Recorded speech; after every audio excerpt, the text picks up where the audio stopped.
On the final side of that construct, there were no diagrams or depictions. Instead, there was only text and a lot of it. Hansen believed this might have been the second half of life door at first, but he soon realized it wasn't. It was a simple, poignant text that concerned itself with destiny. They both read what was written there, but it failed to provide any revelations.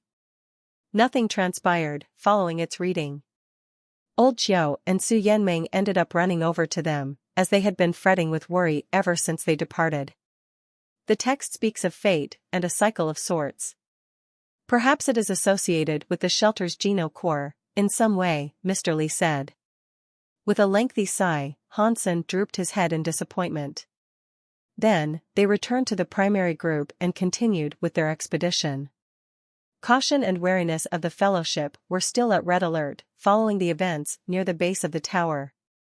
No one dared to speak, in fear it might provide the moment of distraction necessary for an evil force to swoop down upon them. They eventually came to a very tall wall in front of them, behind which was a winding maze. This wall was so tall, its top was buried in the clouds someplace, obscuring any estimate of its exact height. There were 3 entrances in the wall which they could use. They decided to enter the path that the previous group had gone through successfully, which was the middle way. 3 people had made it back taking this way, after all, even if they were on the brink of death when they did. They believed this would be their best course of action. Mr. Li pulled up a map and led everyone through the entrance. Not long after, they found a dead body sprawled on the floor. Strangely, despite its haphazard placement, there were no obvious wounds or signs of injury. "Is this guy from Outer Sky Shelter?" Zhong Sanchao queried. "Yes," Su Yanming answered. "How did he die?" Wang Zhao asked. They assumed he had suffered a similar fate to their own compatriot near the tower, but they could not find any carvings or text on the walls. This was an even weirder death. "The 3 people who made it out informed us that if you accessed the incorrect passage, you would be attacked by a strange force. Yet we have taken the right path. The presence of the body is disturbing, yes, but fret not. We are where we're supposed to be," Mr. Li explained to the group. "Maybe he triggered a trap and was killed. Strange murder force or no, we should still watch our step," Su Yanming said. They followed the map, and it wasn't long before they came to the exit that had correctly been indicated to them on the parchment. Mr. Li was leading them from the front, and just before they reached the end, something suddenly rose up out of the ground. "What is this?" "Nobody mentioned anything about a wall prohibiting our passage," Mr. Li said, with a frown. "It looks like there is text on the wall," Old Qiu said. The wall had 2 lines of text on it. The first consisted of 4 words, and it said, "The Wall of Destiny." The other line said, "Destiny reveals the way for the fortunate. Only the lucky ones can get by?" "What is that supposed to mean?" Wang Zhao said, with a frown. He wasn't sure what that meant. "Perhaps it means something else," Mr. Li said. No one could offer up another explanation, however. And no one wanted to risk dwelling on the meaning behind any amount of text in that shelter. So, they planned to go back and attempt to venture another way. As they walked, they soon realized they were lost. They were struggling to get back to the way they had come in, and the map offered no sound guidance. "Mr. Li, you have a map. How can you not navigate your way back?" Wang Zhao said. Su Yanming asked, "What are you trying to say?" Zhong Sanchao said, "What do you mean, what are you trying to say? Is he speaking in tongues, man? Your precious Mr. Li has a map, and yet the dunce has led us astray. Who voted this guy should be our leader, anyway? And you have eyes and half a brain, don't you? The path has changed. We didn't come this way. We might not even be able to follow the map anymore," Old Qiu said. "We didn't come this way?" "We didn't come this way because he obviously can't read a map. The old man is blind and half senile, and thanks to him, we're now lost," Zhong Sanchao said. Mr. Li finally spoke. He turned his head away from the map and turned around, saying, "There is nothing wrong with the map nor my ability to read it. It's this place, it shuffles and warps to misguide our way. A strange magic is at work here, stay vigilant." The map was indeed useless now. Nothing marked on it corresponded to the way they were now traversing. Still, nothing dangerous seemed to occur. They walked for a whole half an hour before Zhong Sanchao suddenly felt the urge to exclaim, "Motherf asterisk cur. Why are we back here?" Everyone looked at him, and then saw what he was referring to. There was a wall with text upon it, one that read, "The Wall of Destiny." "It looks like we have to go past this wall, somehow," Mr. Li said. "This place is F asterisk king cursed. Game over, man. Game over." Zhong Sanchao spat on the floor, beginning to lose his composure to the nagging worry that gnawed on the minds of them all. "Let's take a time out for a minute. We need to figure things out a bit." Mr. Li gestured for everyone to take a load off and relax for a bit. Everyone sat down then, bringing out a bite to eat. Hansen brought out a sacred blood Geno fruit to munch on while he studied the wall. When he was finished, an announcement played. 9 sky fruit consumed, sacred Geno point +1. Hansen brought the 50 fruits he had been given by Yu Xian inside the shelter with him, bringing them along as food to sustain him. Just one of those fruits could keep a man's belly feeling full for a number of days, so if they were to get trapped inside the shelter for any reason, Hansen would be able to keep himself going for quite some time. Hansen munched on one while examining the Wall of Destiny, then he frowned. He remembered one of the creepy mural sides mentioned something about luck, destiny, and a cycle. According to what that text said, it was not supposed to be difficult to determine whether or not a person was lucky. Do you need luck to find a path that bypasses this wall? Hansen wondered to himself. After the break was over, Wang Zhao suggested he should take the lead, map in hand. There were no grand objections, and Mr. Li thought it best for him to see for himself that the map was of no help now. And that was exactly what came to pass.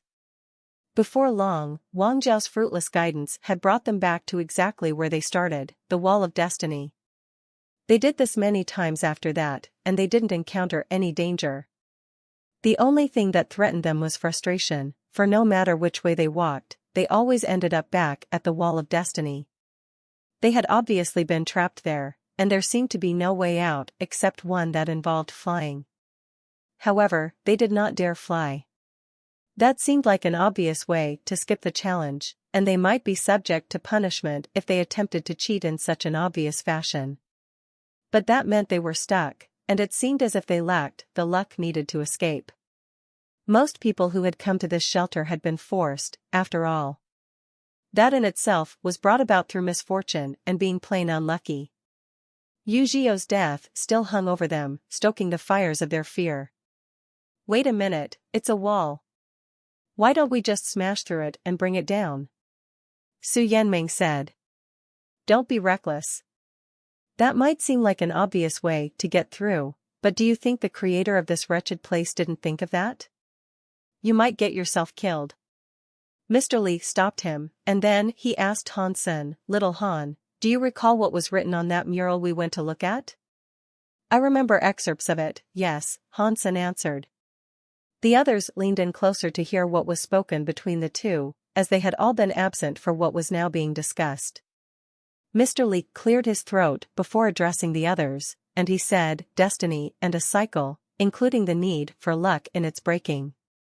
We seem to be in some sort of loop, so if luck is what we need, it should not be difficult for us to discern which one of us has the most." "Wait, are you suggesting we find the luckiest amongst us and have them open the wall?" Wang Zhao asked. Mr. Li nodded and said, "We can't get out via any other means, so for now, it seems like a sound suggestion." Zhong Sanchao then balked, but asked, "And how do we find out who the luckiest amongst us is?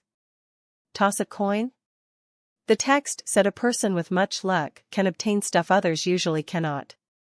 "It's sort of like the lottery," Mr. Li explained. "Did you see any lottery ticket vendors in this maze of doom?" Zhong Sanchao scoffed. No, but we can do it ourselves, Mr. Li said. Okay. We're stuck in here, no matter what we do, so we might as well try this, Su Yanming said. If this is the only way, then sure, Wang Zhao said.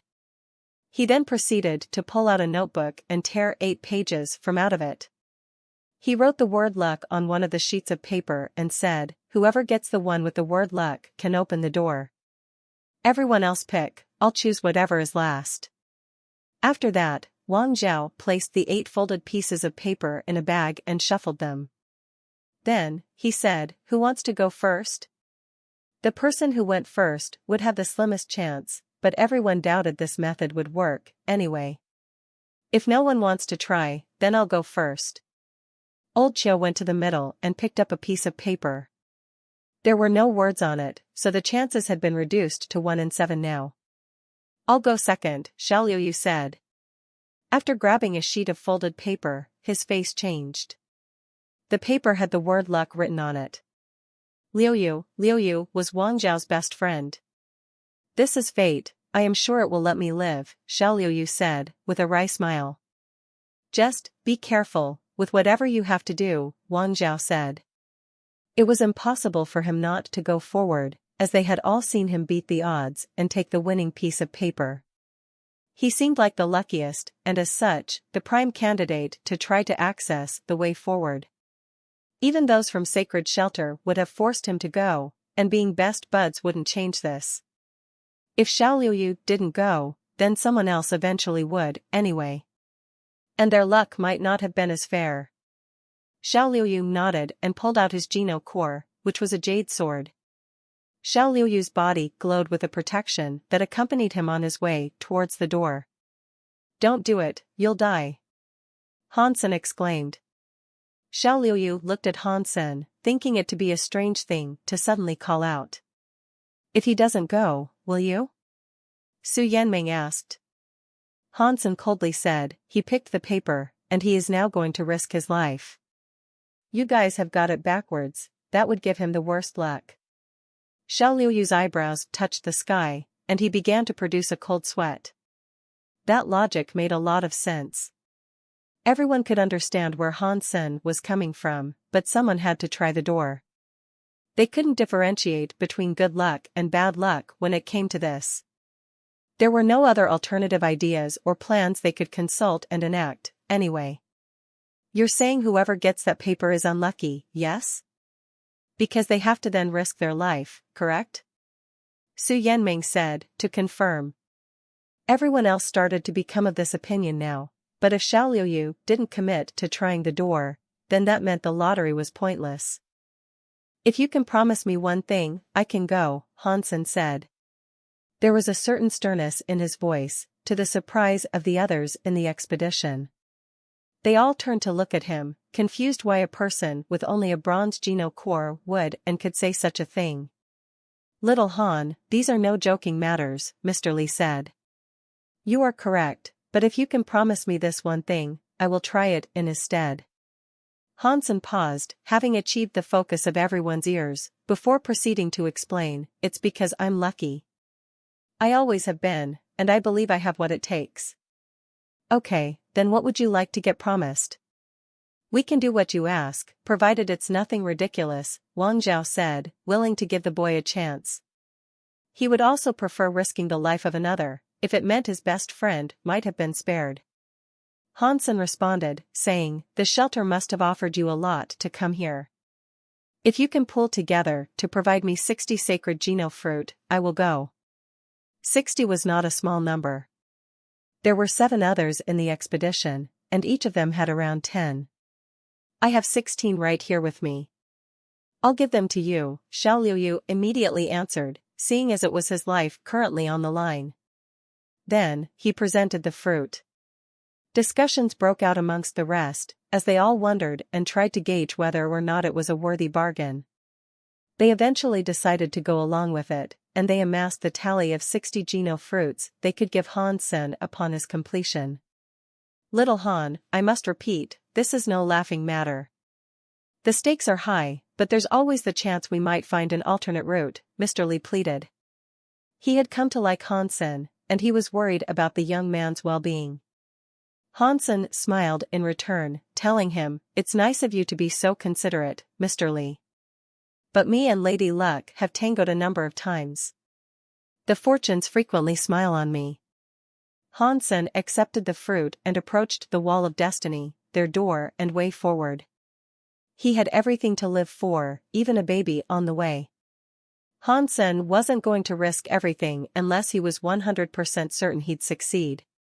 This wasn't because Hansen believed himself to be stronger than the others, or because he actually had more luck.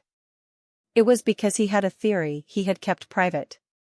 Hansen had examined the text on the tower and mulled over it well. He recalled that there was no mention of explicit instructions, and no statement that in order to tackle the door you'd have to be the luckiest. Everyone had luck, but good luck and bad luck were all tinged measures coming from the same pool. Hansen had already read the text of Life Door, and that gave him a keener insight into the words he had espied on the mural. It helped him understand one thing that was the crux to this entire issue. To open the door of destiny, one must have already opened their life door. Hansen had secretly cast Life Door previously, and he felt his body metaphysically connect with the wall of destiny. It beckoned to Hansen, calling out for him to come forward. It brought ease to Hansen's mind, and without an urgent need to open it, he thought of a way in which he might net a few extra goodies in the service of others. He really wasn't risking his life. Hansen believed that those who had ventured into the shelter before hadn't even seen the wall. And Hansen believed that was because no one in the previous expedition possessed Life Door.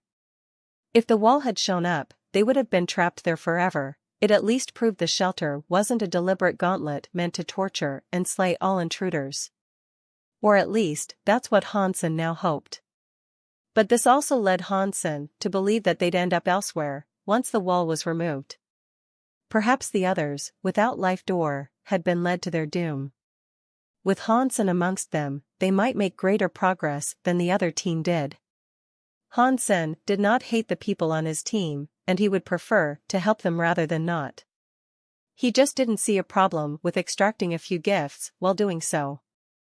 His connection to the door increased and became more voluminous as he approached the wall of destiny. He could sense its tangible aura, and it tingled Hansen's fingertips. Hansen then summoned his bulwark umbrella as he drew near it. The Dongshan Sutra did not tell him there was any danger ahead, but he still summoned it on the off chance there was. Everyone watched Hansen, and their attention was particularly drawn to his left hand, with which he pushed against the wall of destiny. His hand was brimming with the power of jade skin, and when it came into contact with the wall, electricity suddenly surged through him. Hansen quickly pulled his hand away and took cover behind his umbrella. Everyone summoned their Geno Core for protection, expecting a fight or some sort to have been initiated. Boom! The wall of destiny let out a deep sound, as if something had been unlocked beneath the earth. And then it began to sink, receding into the ground it had originally emerged from. Nobody there had expected the process to be that simple. They had half suspected that Hansen wouldn't be alive to enjoy the fruit they had all given him. "Brother Han, you are a man of good fortune indeed," Xiao Liuyu proclaimed upon witnessing his success. The others all looked at Hansen differently. More than anything, they were just bewildered to see it was he the weakest of their team, yet he had solved and sorted out their biggest issue in the shelter thus far. There was the sneaking suspicion amongst a couple of them, though, that the entire wall obstacle had been a bluff. And that guts, rather than luck, were needed to near it, touch it, and open it. "Yeah, it was all luck," Hansen said, as he marched forward to the exit of that maze. Hansen wasn't going to tell them the true reason he was able to remove the wall. The electric shock he had received from the door, however, seemed to have a lasting effect. It did not hurt, but he sensed it had modified his Life Door somewhat. Hansen checked out his body, and he confirmed there was no permanent harm, but still, it was a strange sensation. Everyone followed Hansen towards the exit, which was somehow obscured by a blinding white light. What awaited them, none could guess.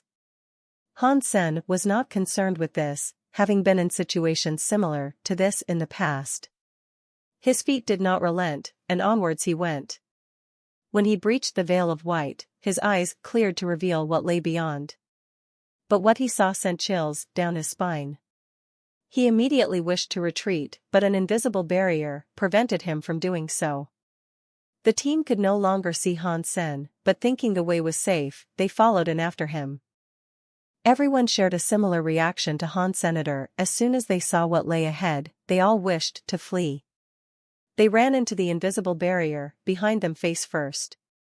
Many of their faces even started to bleed due to the speed at which they tried to escape. When they pierced through the veil of white, they were met with the sight of a number of vicious wolves that stared back at them with dirty green eyes. It was as if the wolves had been awaiting their arrival. Unable to go back, it was clear they had no choice but to engage the wolves and fight for their lives. Han Sen remained silent amongst the rallying cries of his teammates, and he simply maintained his clutch on the bulwark umbrella as he lifted it against the wolves that leaped towards him. The wolves charged with a greater ferocity and a more intimidating presence than a mania-driven bull. Their fangs and their nails were like blades, itching to sink into the first victim they could.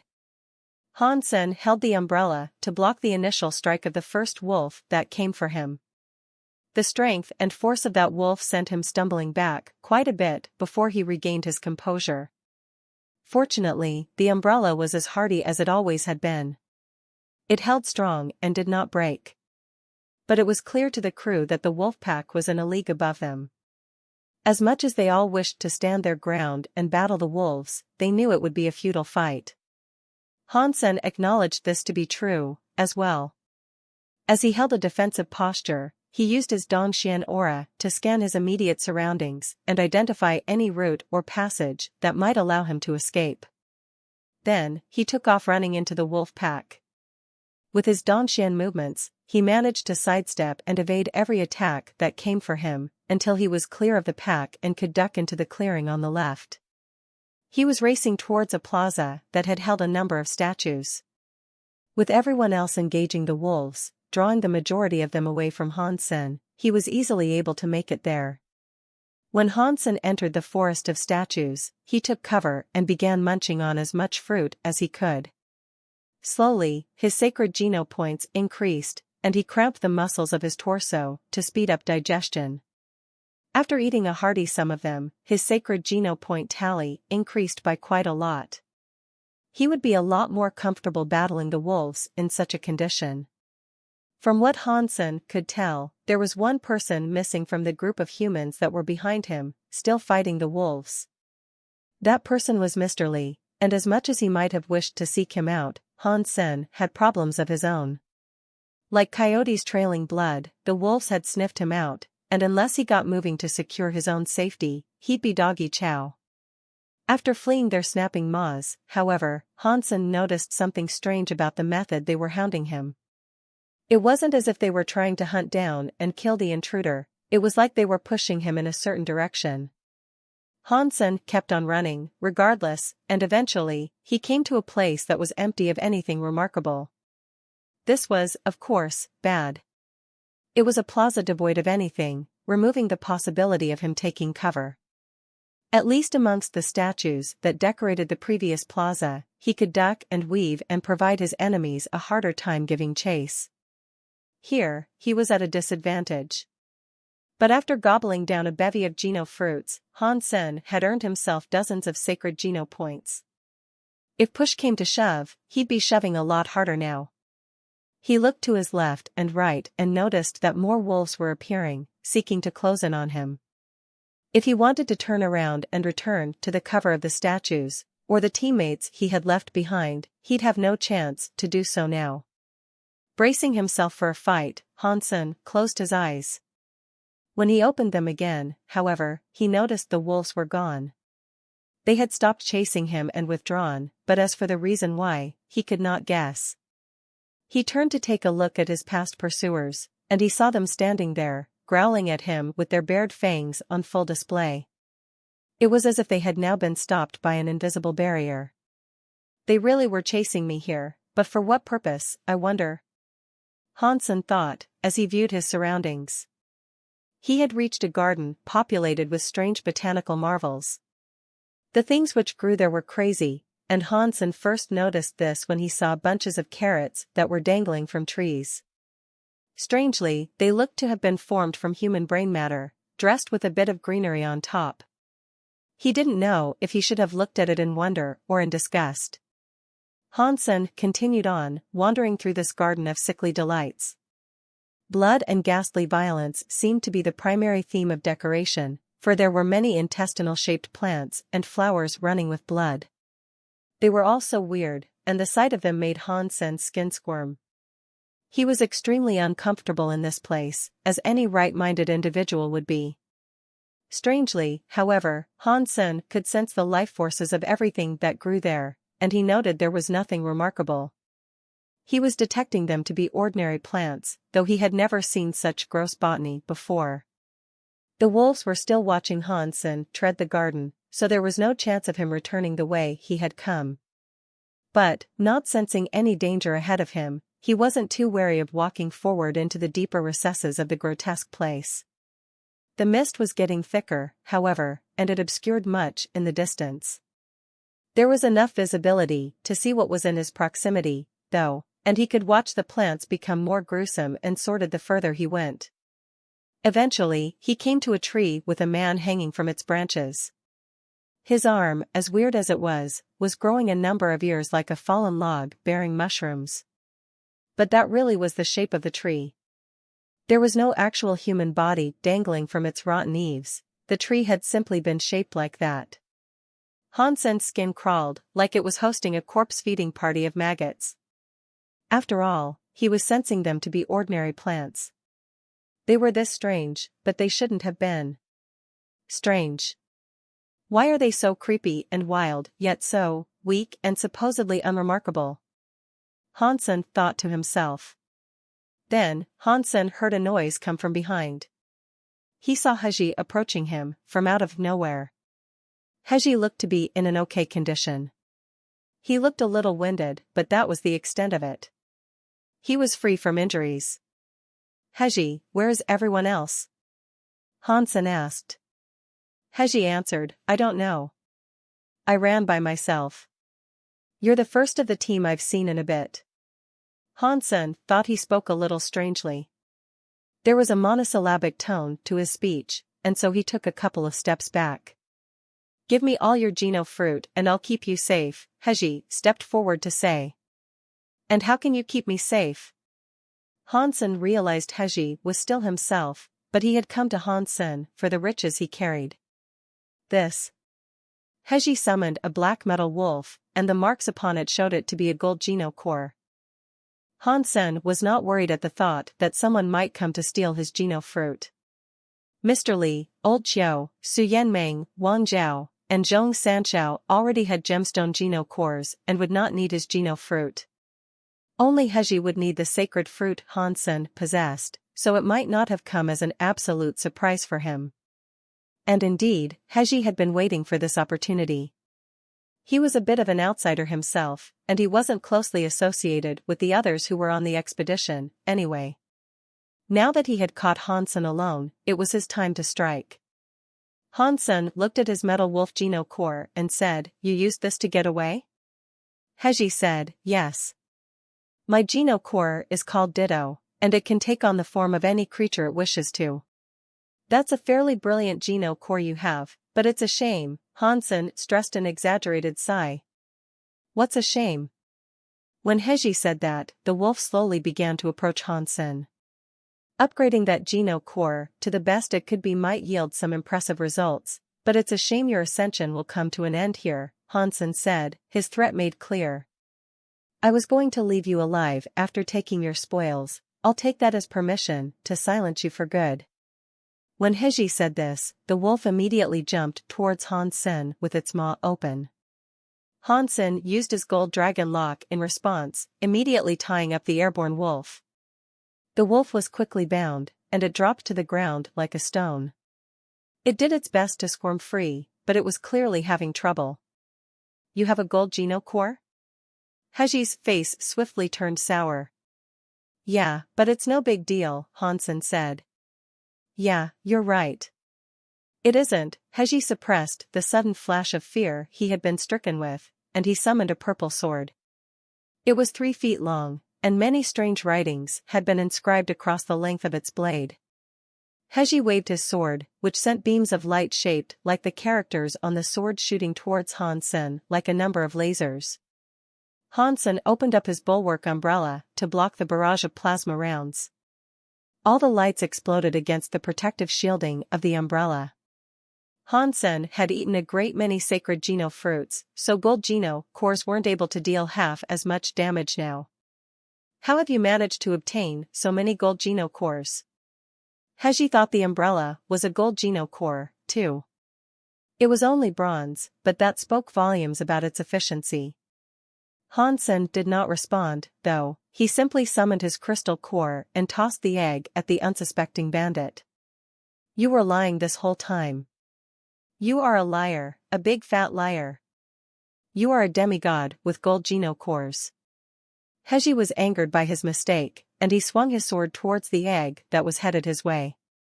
The crystal egg was able to dodge each and every plasma round headed coming towards it, prompting Heji to swing his sword directly at it.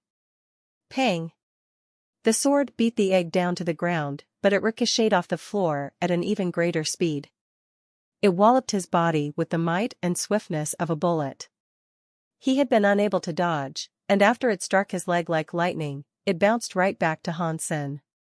Hansen had become very proficient in wielding the egg, and when the egg was returned, Hansen went back to wielding his umbrella. Then, he began walking forward towards Heji. Feeling nothing occur when he was hit by the egg, Heji still possessed his confidence. He stepped forward, swinging more and more plasma rounds at Hansen. The light bullets exploded in a haze of sparks against the umbrella, though, and he was still unable to deal damage to the opponent he once thought would be a cakewalk. Heji gritted his teeth and continued trying to attack. But this time, Hansen did not even use his umbrella. He simply stood where he was and let his foe try his best. Heji brought his sword down directly on Hansen's body, but the results astounded him. It did nothing, and the sword itself began to bend like rubber. He stared at his sword in disbelief, unable to grasp why this might have happened. So, next, Heji used his fist to strike Hansen. And again, Hansen did not dodge. He simply stood where he was and allowed Heji to do his worst. The moment Heji's fist came into contact with Hansen's skin, however, chills shot through his body, and cold sweat poured from his forehead. He watched as his own fist bent upwards against Hansen, as if he was made of sponge. Then, like an eerie ghost, Hansen reached out his hand towards his once pompous opponent. Hansen was too close, and with a futile reaction, Heji brought up his arm to deflect Hansen's hand. But Hansen simply grabbed the man's arms and ran his hand down to Heji's clenched fist. Hansen latched on and did not let go, as if he was sucking Heji's soul dry. Sha! Heji's body was delivered one strike, and then it shattered and crumbled into fertilizer for the wretched garden. As this occurred, the Geno core was also destroyed. The sword he was wielding, however, dropped to the ground with a heavy clanging sound. Hansen swiftly moved to pick it up. It was a gold Geno core, and Hansen needed a replacement for his horn. He quickly pocketed it by placing it in his sea of soul. Just as Hansen was about to turn and leave, he heard more sounds. When Hansen turned to take a look at what lay ahead, a human-shaped tree was shambling its way over to him. Is this thing alive? Hansen asked himself, as he stepped back in caution. The tree was not that strong, and it gave the illusion of being an ordinary plant like all the rest. But it came to a stop near the mound of dust on the ground that was once Heji. Hansen realized the tree was coming for the man whose sequence structure he had just destroyed. The roots of the tree moved atop the mound of dust, and then, it all got absorbed. It didn't take long for the humanoid tree to absorb the mound of dust. Its previously dull and unremarkable life force then began to resemble the person Hansen had just slain, Heji. Hansen was not sure if it was exhaustion playing tricks on his eyes, but he could then swear he was seeing the tree shrink to take on the form of Heji himself. And it did, but fortunately, it did not replicate the mindset of the person Hansen had just killed. It looked like Heji now, but it just stood in place without motion, where it had absorbed his remains. Hansen took a step back, just in case. The last thing he wanted to do was trigger or invoke the ire of something he did not have to. After stepping back a bit, Hansen decided now might be a good time to return to the forest of statues in that plaza. The wolves that hounded him to the garden had dispersed, after all. Provided they stayed gone, Hansen should have no issue returning there. He might even be able to get back to his teammates. But as Hansen began his return trek, he suddenly saw the brain carrots leaping off their harboring trees to stand upright on the ground before him. It looked like the entire garden did not want Hansen to return, for all the trees and plants began to close in around him. The way back was closed off. So, Hansen decided to walk forward in the way he originally had been. He spoke aloud to the garden, saying, "Okay, I'll play it your way. I'll see where you wish to lead me." As Hansen walked the path through the garden he had originally been on, the rest of the botanical residents returned to their initial positions, too, as if nothing had changed at all. After walking for a while, however, the garden began to take an unexpectedly pleasant turn. In fact, it started to look pretty. The flowers soon looked like butterflies, and the trees were sculpted like beautiful carvings and wooden furniture. It was like something you'd see in a fairy tale. It looked almost unreal. Hansen soon came to a lake. Its surface was still, glassy, and blue like a clear summer sky. At the center of the lake was a stone tablet. In front of it stood a man. This person wasn't someone Hansen was familiar with, and as he walked closer to get a better look, he saw that the man was clad in sparklingly white, clean clothing. He wasn't the sort of person you'd expect to see in such a sordid shelter. "My child, you are finally here," the man in white clothing said. "Are you talking to me?" Hansen asked. "Of course, my child." The man seemed to be speaking to Hansen, but his attention seemed affixed to the stone tablet he was in front of. Hansen thought it weird that the man continuously referred to him as "my child." "Who are you?" Hansen asked, with a frown. Hansen knew this was not someone whose voice he had heard before, and neither was it a person he had seen before. "I could ask you the same, but only my children are capable of coming here. So, that is what I can best assume you to be." The man in white clothing spoke in a very relaxed manner.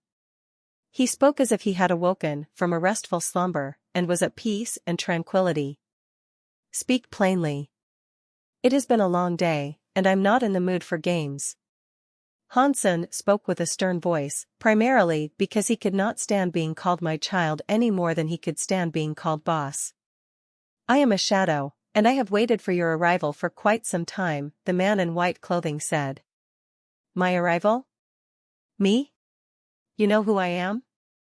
Hansen thought the man was very strange. If it wasn't for the mist skating gracefully across the lake, Hansen would have been able to scan the man and get a clear reading of who or what he might have been. "Yes, but it does not matter.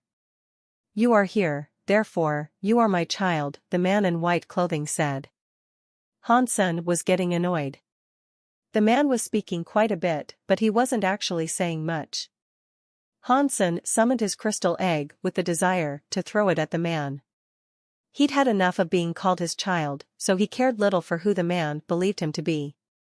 He wanted to shut him up so he could continue with the expedition. Before Hansen could lob it, though, the man suddenly said one more thing which stayed his arm. He said, "This is the only thing I can give you." The man walked into the tablet as if he was a ghost, passing through a wall. The stone tablet had once been empty, but was now scrawled with a few additional words. "God has returned." Hansen was quite surprised to see the words of Life Door now appear on the tablet. He peered at the tablet a little closer then, and before his eyes, the entirety of Life Door began to show up on the stone. The words appeared one by one. Hansen was delighted, though, and he quickly tried to remember everything that was written down.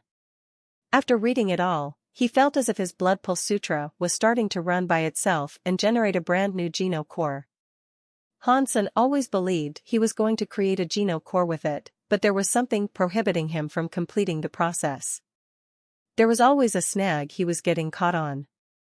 But now, just seeing Life Door written before him on such a pristine lake, it had freed up whatever was hindering his progress.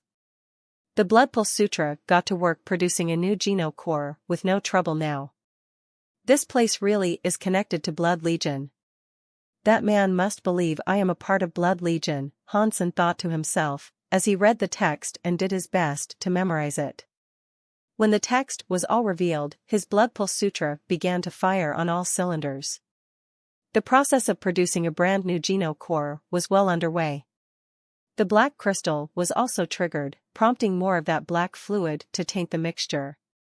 This was the first time Hansen had the ability to watch the geno core produce. Before, he had always been under fire and unable to, and he found it remarkable how much the substance created looked like a supernova. Hansen was rather shocked when he laid eyes on the finished geno core. The Blood Pulse Sutra's geno core was a miniature version of Hansen himself. It was like a little figurine, shaped to replicate his body perfectly. As Hansen stared at it, his bewilderment heightened, as something most strange occurred.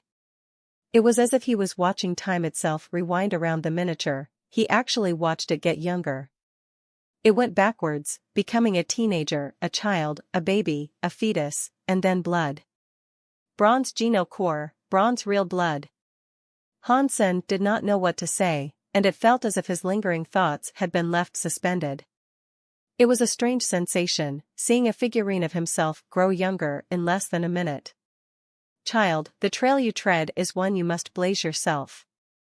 This is all I can do to help you. The light that hovered on the tablet then departed the stone, becoming the white-clothed man again. And this time, Hansen was able to see his face. Hansen was certain he had never seen this man before. He did not look like Hansen's father, grandfather, or even his great-grandfather. The man didn't resemble Hansen himself either. They didn't look at all related, so the reason why the man constantly referred to Hansen as his child was completely unknown. Who are you? The leader of Blood Legion? Hansen asked, his raised voice gilded with a certain sternness. The white-clothed man merely smiled, and he said, "Remember, your fate is not predetermined. It is forged through your will and desire, no external, higher power governs it." After that, the light on the tablet began to fade, and the man alongside it. All that remained was the faceless tablet in the center of the lake. At that same moment, all the plants in the shelter came alive, crying rivers of blood as if to summon a world-ending flood. If that guy was the leader of Blood Legion, I wouldn't be surprised. But even though he looked human, he carried the aura of a spirit, Hansen thought to himself. At this point, Hansen was relieved that he had taken the time and been fortunate enough to learn and practice both the Blood Pulse Sutra and Life Door. Had he skipped one of those, it was highly likely he wouldn't have been standing where he was at that moment. Repeatedly, people had come to believe he was a successor to Blood Legion, so it was certainly paying dividends, bit by bit, in his investigations. The strangest thing, though, was that his 9-life cap pendant was a relic that supposedly belonged to Blood Legion. Even here, of all places, it did not resonate any sort of power. It was as lifeless as it had been over the previous days. If that man was the leader of Blood Legion, he should have been able to just sense the pendant's presence. Others had done so before, so this was a given. It was a shame he had gone now, though. He had vanished with the silent grace of a wisp. Any more answers Hansen might have wished to glean didn't seem likely to be gotten right now. Hansen turned his attention to the bleeding plants, and he watched a certain thicket bend and move aside to form a path for him. If that man thinks I'm a member of Blood Legion, the plants won't want to hurt me, will they? Hansen wondered to himself. Hansen walked the trail and found himself exiting the garden, but it wasn't by the same path he had used to enter. He had ended up going further, and he now found himself standing before a palace. The entrance was wide open, and directly beyond it, Hansen could see a bronze coffin. Strange symbols and enigmatic lines of text were scrawled and inscribed across it, and sitting atop the coffin was a beast. The beast was asleep there, and its fur looked like a gentle fire. This is the place the survivors spoke of before they died. The beast sure does look like the nine-life cat, Hansen thought. As Hansen pondered this curiosity, his pendant finally came to life. It began to pull Hansen forward, clearly wanting to visit the beast. He was going to pull it out from beneath his clothes, but just before he did, Mr. Lee and the others came staggering forward from another direction. Mr. Lee seemed surprised to see him there. "Hansen? You're alive. That brings this old mind some comfort. I feared we had lost you in the scrape with those wolves." Mr. Lee's rough voice was varnished with genuine concern for Hansen's well-being. "I'm lucky to be alive, I can tell you that much," Hansen said, stressing each word with a nearly winded facade. Mr. Lee stepped forward, asking, "So, how did you escape the wolves?" "I don't know, there was so much going on. There were so many. It's all a blur, but I went through the plaza with all those statues and reached a garden. I traversed it to reach this place." After Hansen's half-hearted explanation, he approached the others with a question, asking, "And you, Mr. Lee? How did you and the others get here? It was a trial that was no different than your own adventure. But you only have a bronze Geno core. For you to make it through on your own, well, you weren't kidding about that luck you possessed, eh?" Su Yanming's words were fine at face value, but the tone with which he spoke expressed doubt about the validity of Hansen's tale. He wasn't entirely convinced, that was for sure. The wolves were strong, and stronger than the average mutant creature, that much was certain. They might have been okay in a series of 1-versus-1 matches. But an entire pack of the beasts had assaulted the group, and the team was fortunate to make it through. For Hansen to escape their pursuit with no wounds, that was suspicious. Hansen wasn't planning to explain, though, and their doubts did not concern him. He merely asked them, "Is this the bronze coffin they spoke of?" Mr. Lee and the others examined their surroundings, having not taken them in when they first laid eyes on Hansen. Their faces turned a ghastly shade of pale when they saw the coffin, as was described. The beast was sitting atop it, just like they had heard. The previous team had all ended up dead after coming here. There were more people in that team, so the new team's prospects of making it out themselves did not seem good. "It sure looks it." Mr. Lee did not take his eyes off the beast that was lounging atop the coffin. "Mr. Lee, how should we proceed?" Zhong Sanchao asked. He sounded very polite and respectful, this time around. Something must have occurred earlier on, for Zhong Sanchao to regard Mr. Lee with admiration now. "Outer Sky and Sacred Shelter want us to find out what is inside that coffin. That has been our primary objective since setting foot in this place, so turning back now is not an option," Mr. Lee explained. Wang Zhao and Zhong Sanchao both looked at each other, and after a moment of silence, the latter spoke. "We have to open the coffin, that much is certain. But it is a needless risk for us all to approach it. Surely, it won't take the strength of more than one person to go over there and open it alone." "What are you trying to say?" Mr. Lee asked.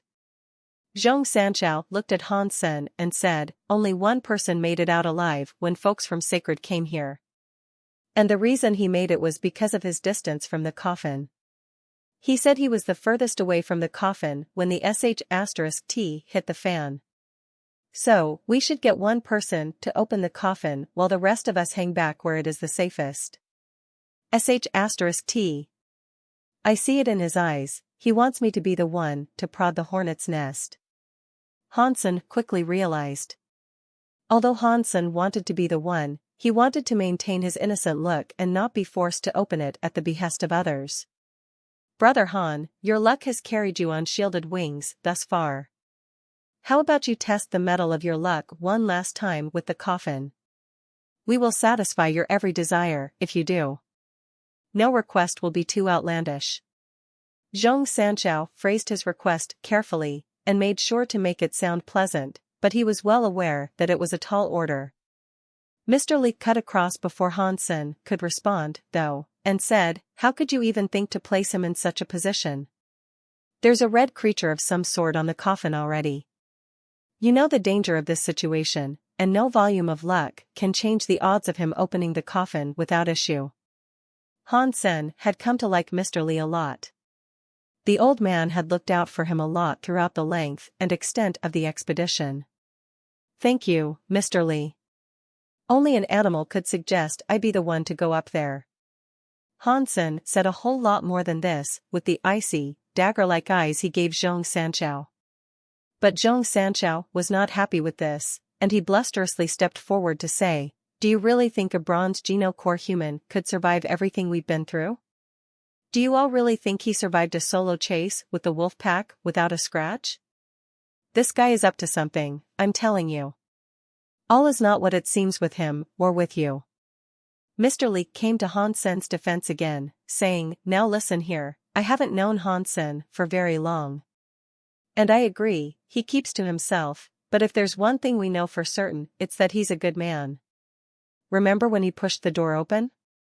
He didn't even hesitate. Even if you are a lucky sod, you'd still wince when pushing it. He just touched it, fearlessly. He knew it would open, and he knew there'd be a bunch of hungry, slobbering wolves waiting for us behind it. He tried to get us killed." Zhong Sanchao was getting a little ahead of himself. "I do not fondly seek to look ill on others, but there is something off about Han Sen," Wang Zhao confessed his own feelings. "I'll throw my hat into that ring, as well." "Something is not right with that dude," Su Yanmeng chimed in to say. "If that is how you all feel, then nothing I say can change that. But, if you want Han Sen to be the one to open that coffin, I will be by his side when he does." Mr. Li was stalwart in his defense of Han Sen. Mr. Li gave Han Sen a pat on the shoulder, and he told him, "Little Han, don't sweat a thing. I won't let you face danger alone." Mr. Li, Han Sen felt touched by Mr. Li. "Mr. Li, you don't have to," Zhong Sanchao said. "Well, no one else is volunteering. I have made my decision, I will go with little Han. And you lot can stand back, just in case something happens." Mr. Li was firm in his decision. "Well, if you're going, so am I." Su Yanmeng puffed his chest in a display of newfound courage, and he marched forward to stand beside Mr. Li. "We have to find out what is inside the coffin," Old Qiu said. Wang Zhao said, "Fine. Let's go, then. All of us. Mr. Li saved our lives once before. If that hasn't earned him our trust, nothing will. If you agree, then come. But on anyone who goes with us, no oath or bond is laid." "You don't need to go any further than you wish," Mr. Li said. "Don't say that." Su Yanmeng gave Han Sen a firm gaze, and went on to say, "But if I find out Han Sen is some worm-tongued snake that plans to harm Mr. Li, I'll kill him." Han Sen replied, "I'd only hurt you guys if you did something that would warrant a hurting." Bold words. Su Yanmeng wasn't going to trust Han Sen quite so easily as the rest. Han Sen had pushed open the door earlier to earn himself Geno fruit and save everyone from a possibly fatal incident. He hadn't expected his kindness to be rewarded with suspicion and ire. Without Mr. Li, a fight would have broken out between them already. Everyone summoned their Geno cores next, and when Su Yanmeng brought out his spear, he pointed it at Han Sen and said, "You're up front. If I catch you doing anything dodgy, this'll be rammed up where the sun doesn't shine." Mr. Li was as chummy as ever with Han Sen, and this speech made him walk side by side with him. He patted Han Sen on the shoulder again and told him, "Let's go together." Han Sen could not be bothered to explain anything. If he told them what had occurred during and after the wolf chase, it was highly unlikely they'd believe him. They all approached the coffin with bated breath. The creature atop it did not move or make a sound, but everyone remained as silent as they could. You could have heard a pin drop. But Han Sen's 9-life cap pendant began to burn when they neared it. And the closer Hansen got, the hotter it burned. When Hansen touched the pendant, he was scalded by the heat it had generated. The pendant did not have a reaction to the leader of Blood Legion, assuming that was who he was. But why is it reacting so strongly to this? Is this the real 9-life cat? Or maybe what I saw was an apparition, and the bones of the leader actually reside in this coffin. There was a lot to question and a lot to be wary of. Still, assuming that was true, Hansen noted that it would be very strange for the coffin to be placed where it was. Authority figures or leaders of much renown weren't known for making their resting places at the entrances of their palaces. The group walked forward until they were only 3 meters away from the coffin. There, they could now see the creature clearly and make out all of its distinct features. The so-called beast was curled up, and it had its head tucked beneath its tail. There was not, however, any life force that Hansen could detect. But suddenly, the tail moved. Unsure about what this meant, everyone stopped in their tracks and remained dead still. They peered at the creature with intense, twitching eyes. "It's alive!" Su Yanming hollered. The creature's tail swung again, like the slow lashing of a whip. The creature unfurled to look at the group that was approaching, and it did so with eyes that looked like a couple of red sirens. "It's alive!" Zhong Sanchao also called out, trembling as he took one step back in fear. The creature really did look like a cat, complete with oval eyes. Its gaze was menacing and cold, but it wasn't directly threatening. Everyone readied themselves for a fight. The group that had come before them encountered this creature and died shortly after all. But the motionless standoff went on longer than anticipated. The cold, uncaring gaze of the cat developed into one of disinterest after a certain amount of time elapsed. After a while, with the prospect of immediate danger diminishing, Zhong Sanchao said, "Now is the time to strike. It's not attacking, so let's take advantage of that." Everyone knew it might be for the best to remove the stranger danger that cat might or might not pose, but they'd have to do it together if they chose to attack it. "No," Mr. Li said, with a resolute voice. "It is not hostile to us. If we provoke it and make it hostile, we may not even live long enough to regret it." "We can't just stand here, though," Zhong Sanchao pleaded.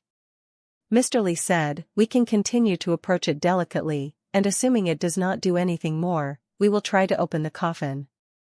Everyone in the team looked at each other, to see how they each felt about that.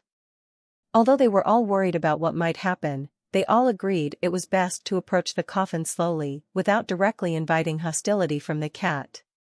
Each step they took was slow and steady, exercised with great care and caution. And each time one foot settled back on the ground, they looked at the beast intently, to see if it had moved at all. When they reached the coffin, the cat had not moved an inch. It merely looked at them, with its tail brushing softly against the coffin it rested upon. Everyone approached the coffin from a different direction, surrounding it. Strangely, the creature seemed to be watching Hansen. "Get a firm grip around the edges, and lift it up," Mr. Li commanded softly.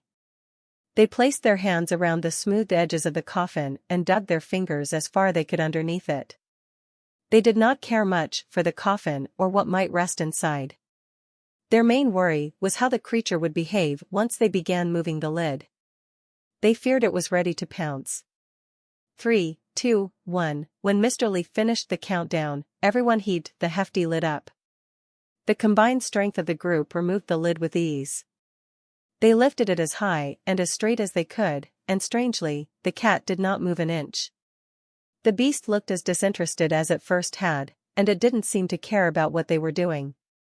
Their mission was to find out what was in the coffin. Once they caught a glimpse of what was inside, they could return. With the lid safely removed, they all stole a glance inside. What they saw surprised them. It was empty. There was not a single thing inside it. "It's empty? Why is it empty?" Wang Zhao asked aloud. Old Qiu then drew attention to the vacant lid of the coffin, with a voice that trembled and shook. "The creature is gone." Everyone turned to look where old Qiu was staring. The cat was gone. It was as if it had completely vanished into thin air. Where did it go? Su Yanming asked, looking around in a near panic, fearing a sudden ambush or pounce. Everyone thought it most strange, and did the same. But no one was able to see where it might have wandered off to. Look, we've seen what's inside the coffin. We can leave now, we've done what was requested of us. We really should get moving before something ill falls upon us, Wang Zhao suggested, trying his best to conceal the nervousness that tried to break up his words. Okay. Let's put the lid back before leaving, Mr. Li said. When they lifted the lid up and set it back down on the coffin, their faces changed. It made Su Yanming scream at the top of his lungs, and he yelled, "The suction! I can't get my hands free." Me, too. OF*CK. Zhong Sanchao tried to pull his hand free, but he was unable to.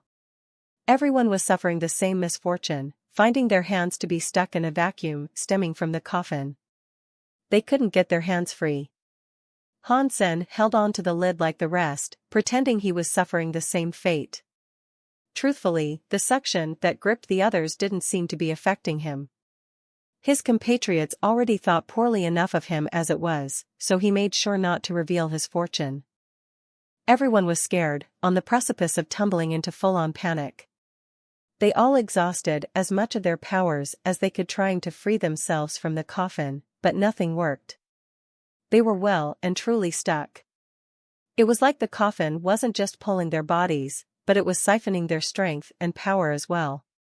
Whenever they released some power as they tried to escape, it was as if they were feeding the coffin. Wang Zhao watched his power bleed away, and he was unable to stop it. Zhong Sanchao summoned a sword Geno Core to batter the coffin into freeing him. But when his blade touched down on the spooky sarcophagus, the power and life of his weapon began to drain. This occurred to the Geno Cores summoned by the others, as well. And when their powers were drained, the cores were pulled out of their hands and stuck to the top of the coffin. It was as if the cores had been dragged away by a magnet. Everyone was shocked, unable to understand what was going on. And amidst this confusion, the symbols and scrawlings that adorned the coffin began to light up with a sinister neon hue. "Why hasn't your power been absorbed?" Su Yanming asked.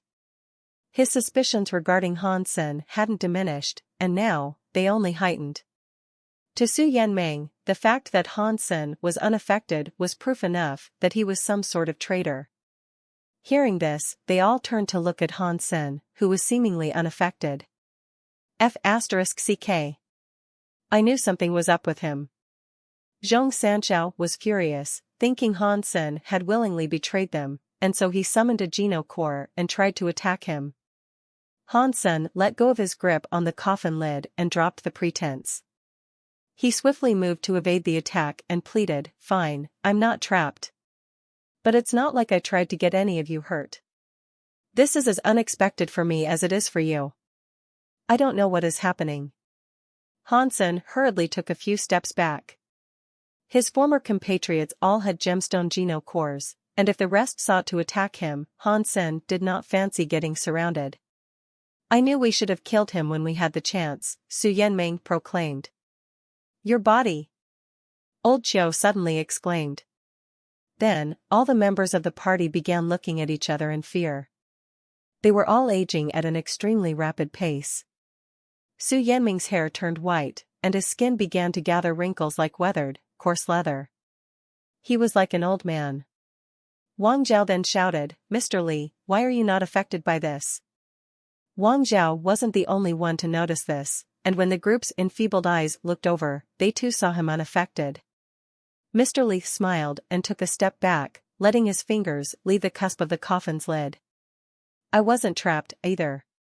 And I won't be getting any older. Do you know why this is happening? Surely, there must be something you can do for us." Everyone's face was turning grim, thinking they were on the verge of death. "This is a coffin belonging to Blood Legion. The 9-life cat was suppressing the power within. Now that we've opened it, it is absorbing all nearby life forces to wake up what slumbers inside," explained Mr. Li, with disturbing calm and resoluteness. What? How do you know all this?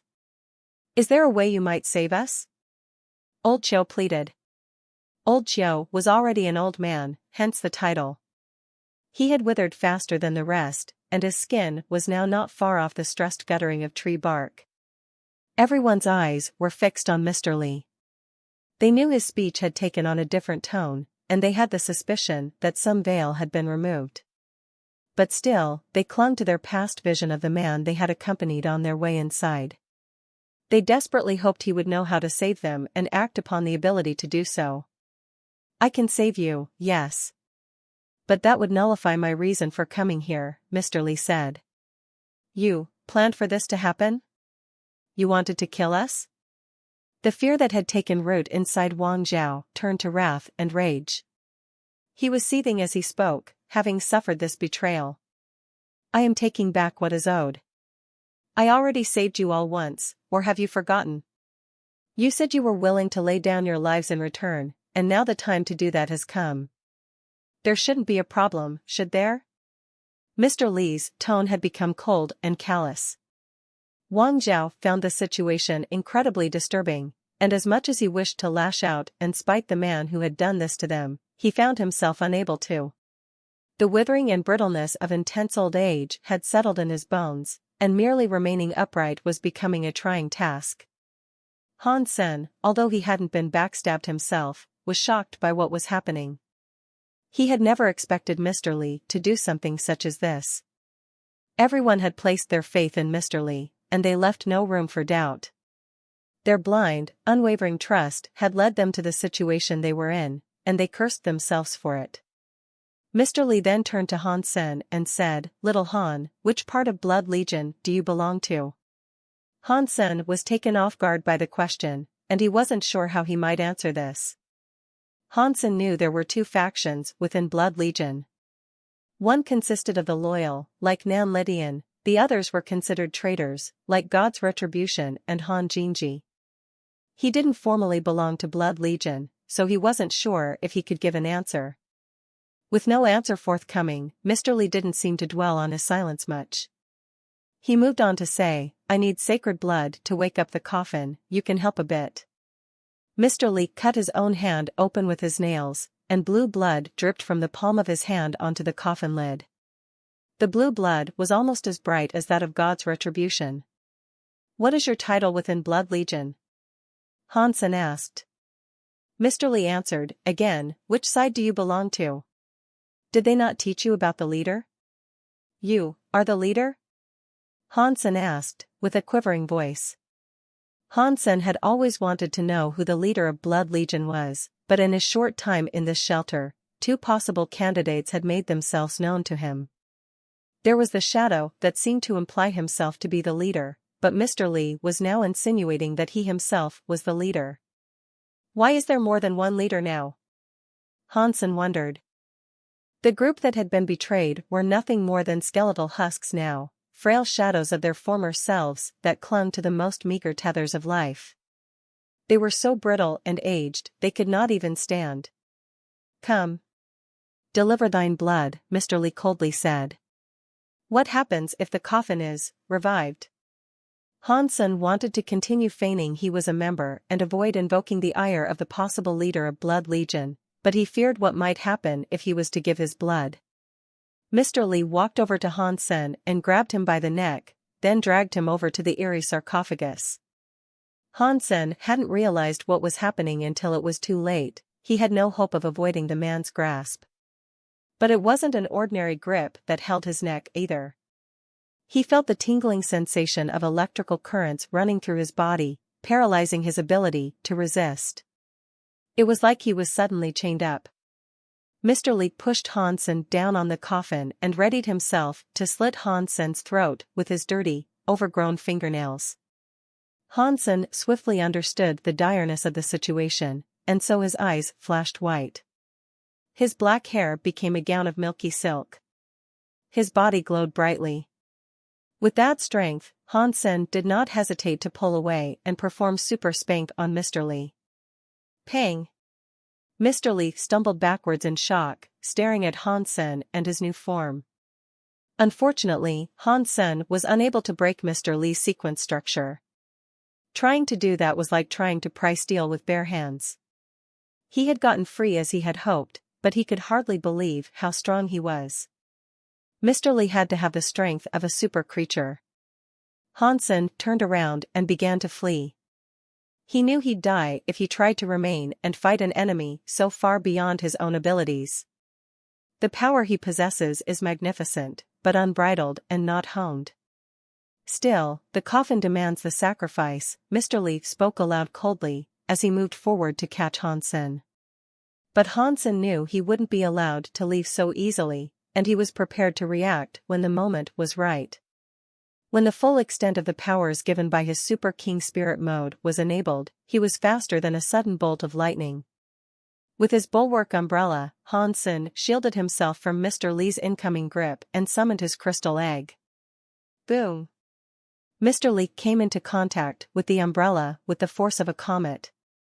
The umbrella cracked, and the crash of the impact sent Han Sen hurtling through the air.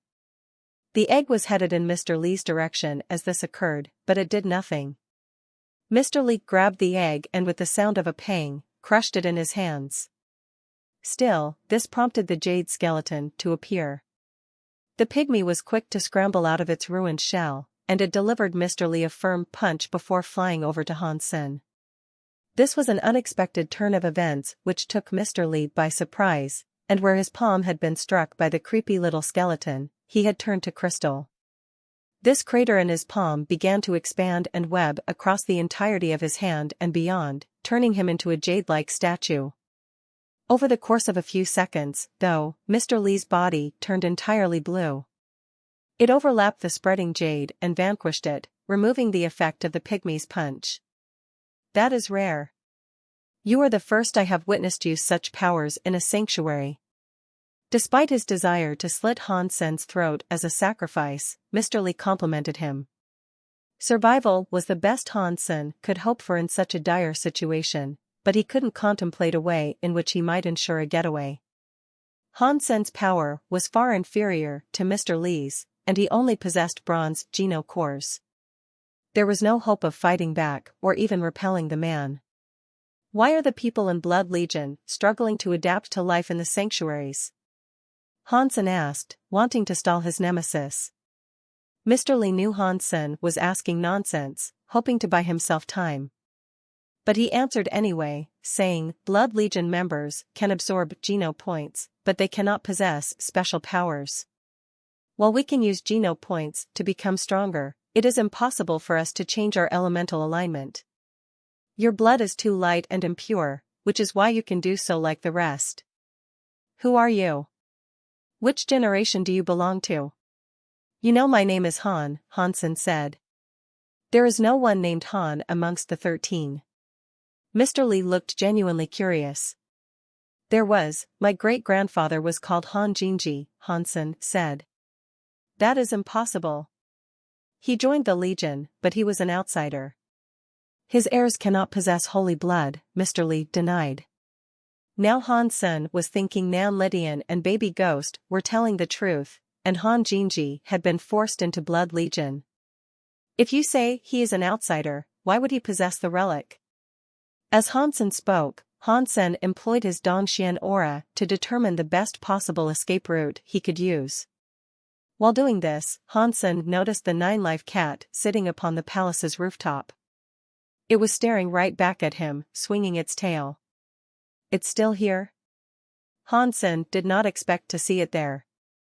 Mr. Li answered the former question by telling him, if you know of the relic, you must belong to the lineage of one of the 13. Are you from the Qin family, perhaps? How did you know? Han Sen pretended, with a put-on tone of exaggerated surprise. The Qin family left Blood Legion a long time ago, so light sacred blood is to be expected. Mr. Li paused for a moment, before saying, I cannot believe the Qin family is returning to the Legion. This is a most splendid thing to learn. So, if that is a good thing, why are we fighting? Bleeding is no good, Han Sen said with caution, stepping backwards as he kept up the lie.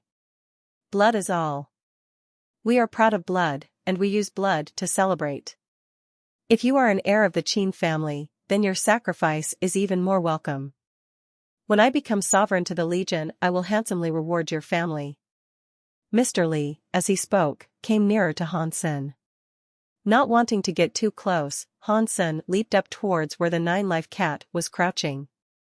Han Sen's pendant had been acting up again, and it burned with great intensity when he neared the creature. It was directly reacting to the 9-life cat, not the coffin. The 9-life cat pendant was able to suppress blue blood, and the creature itself suppressed the coffin. So, if Han Sen was in need of a deus ex machina to wholly alter the situation, that one would be as appropriate as any. Mr. Li looked at Han Sen and started to follow, but when he saw the 9-life cat, he frowned, quit the chase, and looked at it. Han Sen was delighted by this reaction, so he made sure to stay as close to the cat as he possibly could. Mr. Li's eyes were fixed on the cat that hadn't moved, and he said, "The coffin is open. Why aren't you leaving? Do you really think I won't kill you?" The cat heard this and squinted its eyes and moved its lips, as if the man's words had elicited a smile. It jumped atop Han Sen's head, which came as a surprise to Han Sen, but then looked down on Mr. Li as if it were mocking him. Han Sen, acknowledging the cat had no intention of hurting him, thought to himself, "Wow, does the cat really hate the leader? What's going on here?" Mr. Li looked at the cat and jumped towards them both. Mr. Li's attention was unnaturally affixed to the cat now, but unfortunately for Han Sen, the cat was on his head. If he wanted his head to remain upon his shoulders, he had to evade each incoming blow as best he could. The pendant on his chest was burning hotter and hotter, though. It shone red, as it seared the skin it hung across, and soon after, his entire body glowed red. And all of a sudden, Han Sen felt as if he possessed the power to destroy the universe. Han Sen punched Mr. Li and sent him flying. Mr. Li was sent barreling through the air, arcing down towards the ground. When he crash-landed, he skidded through the tiled ground for 10 meters, spilling blue blood from his mouth. "You do have the relic. Who are you?" Mr. Li looked at Han Sen and asked. "I told you, I am the heir of Han Jinji." Han Sen's pendant augmented his power, fueling him with a strength he had never felt before. "If you truly are, then you should die." As Mr. Li looked dim and swung his fist towards Han Sen. Feeling overwhelmingly confident in his newfound power, Han Sen did not even try to dodge this time. He threw a punch to meet with the incoming fist. Pang! Mr. Li had no hope of matching with that strength, and again, he was lifted off the ground and sent spinning through the foggy atmosphere of the shelter. Han Sen leaped into the air and landed on a rooftop directly before Mr. Li, for whom the tables had turned. Han Sen unleashed a barrage of punches on Mr. Li, with the speed and ferocity of a tornado. Each hit was the lash of a spiraling wind, and the power he delivered in each strike was unlike anything he had ever felt before. Mr. Li was able to dodge a few strikes, but when the next ones landed, they were devastating. His defense was broken, and his body was next in line. Like a boxing bag propped up for training, Han Sen unleashed all the power he could on Mr. Li. His body was twisted and disfigured. Alu alu alu. The excitement of this ability to punch with manic speed and wretched power was a thrill like no other, and Han Sen imagined himself as Xie Qing King, pummeling an unfortunate foe into oblivion. To destroy with nothing but one's fist instigated a primal ecstasy. Boom! Mr. Li was sent flying once more, and he crashed against the coffin. Han Sen wished to fly over there and finish him off. But Mr. Li, with his body being little more than a sack of bruised organs and broken bones, stuttered to say, "Han Jinji broke my legion, and now his heir breaks my mission? Curse your foul lineage! I am on the precipice of becoming a god, and you dare do this to me? The right is mine." "A god? You seek to become a god?" Han Sen was shocked hearing this. "You are Han Jinji's heir. Have you not learned a thing from your predecessors? Blood Legion's entire purpose is to assemble a faction of godhood." Mr. Li coughed up more blood. "What kind of god could you hope to become?" Hansen asked with a frown. You must break through the vacuum and reach the fifth sanctuary. Then you become a god. As much as I would have liked this, it seems you have the highest chance of success, Mr. Lee said. And why could Han Jinji not do this? Hansen asked. It was nothing more than a fantasy for him. Like me, he was too weak to achieve such greatness, Mr. Lee mocked. Hansen wanted to kill Mr. Lee, but there were a number of questions he wished to ask first. So, he asked, why does Blood Legion feature spirit members? Who created the organization, initially? Mr. Lee wiped away the blood oozing from the corner of his lips and said, Are you really his heir? It seems to me that no one has told you a thing. Does it matter? Hansen responded. Ultimately, I suppose it does not. Mr. Lee paused to regather some of his composure, then went on to explain, Blood Legion was formed through a union between humans and spirits. There is no contradiction. What does that mean? Hansen frowned. Mr. Lee smiled and said, Where do you think we come from? Hansen's heart jumped against his ribs, and he blurted out, Was Blood Legion's creator from the sanctuary? Did he then go to the Alliance, like Azura? Mr. Lee shook his head and explained, You're half right, but Azura? He was nothing. He was a petty but fortunate individual that was able to slay a damaged god. Our creator was the one who did manage to break through the vacuum and reach the fifth sanctuary. Are you insinuating that the entire human race originated in the sanctuaries? Hansen screamed and felt his voice crack. That is the secret Blood Legion has harbored since our founding, Mr. Lee said. What's in the fifth sanctuary? Hansen asked, as what Mr. Lee said was too shocking. He wanted answers. Mr. Lee shook his head and answered, That is what we all wish to know. Whether it will eventually become common knowledge is uncertain, but become a god yourself and you're sure to find out. Then who is Han Jinji? What happened with him? Hansen asked. Mr. Lee smiled and said, He's just a liar. I thought he possessed the power necessary to help me locate the relic, but he didn't help me. He wreaked havoc amongst the Legion, stole my map, and took the relic for himself. Evidently, he then gave it to you. Everything Mr. Lee was telling Hansen shocked him. The Qigong master Han Jinji was a liar who had managed to trick the entirety of Blood Legion. Hansen tried to collect all the intel he had gathered thus far in his head, and he tried to organize the whole story by laying it all out on a table in his mind. Humans were beings originating from the sanctuaries, the place where Blood Legion had been created. Like Azura, the being that created Blood Legion became a god, then somehow went to the Alliance. Azura created the Shura, whereas humans reproduced more humans. Another chapter of the Blood Legion organization was also formed in the Alliance. Baby Ghost was a member of Blood Legion in the sanctuaries, whereas Mr. Lee was a member of the Alliance chapter of Blood Legion.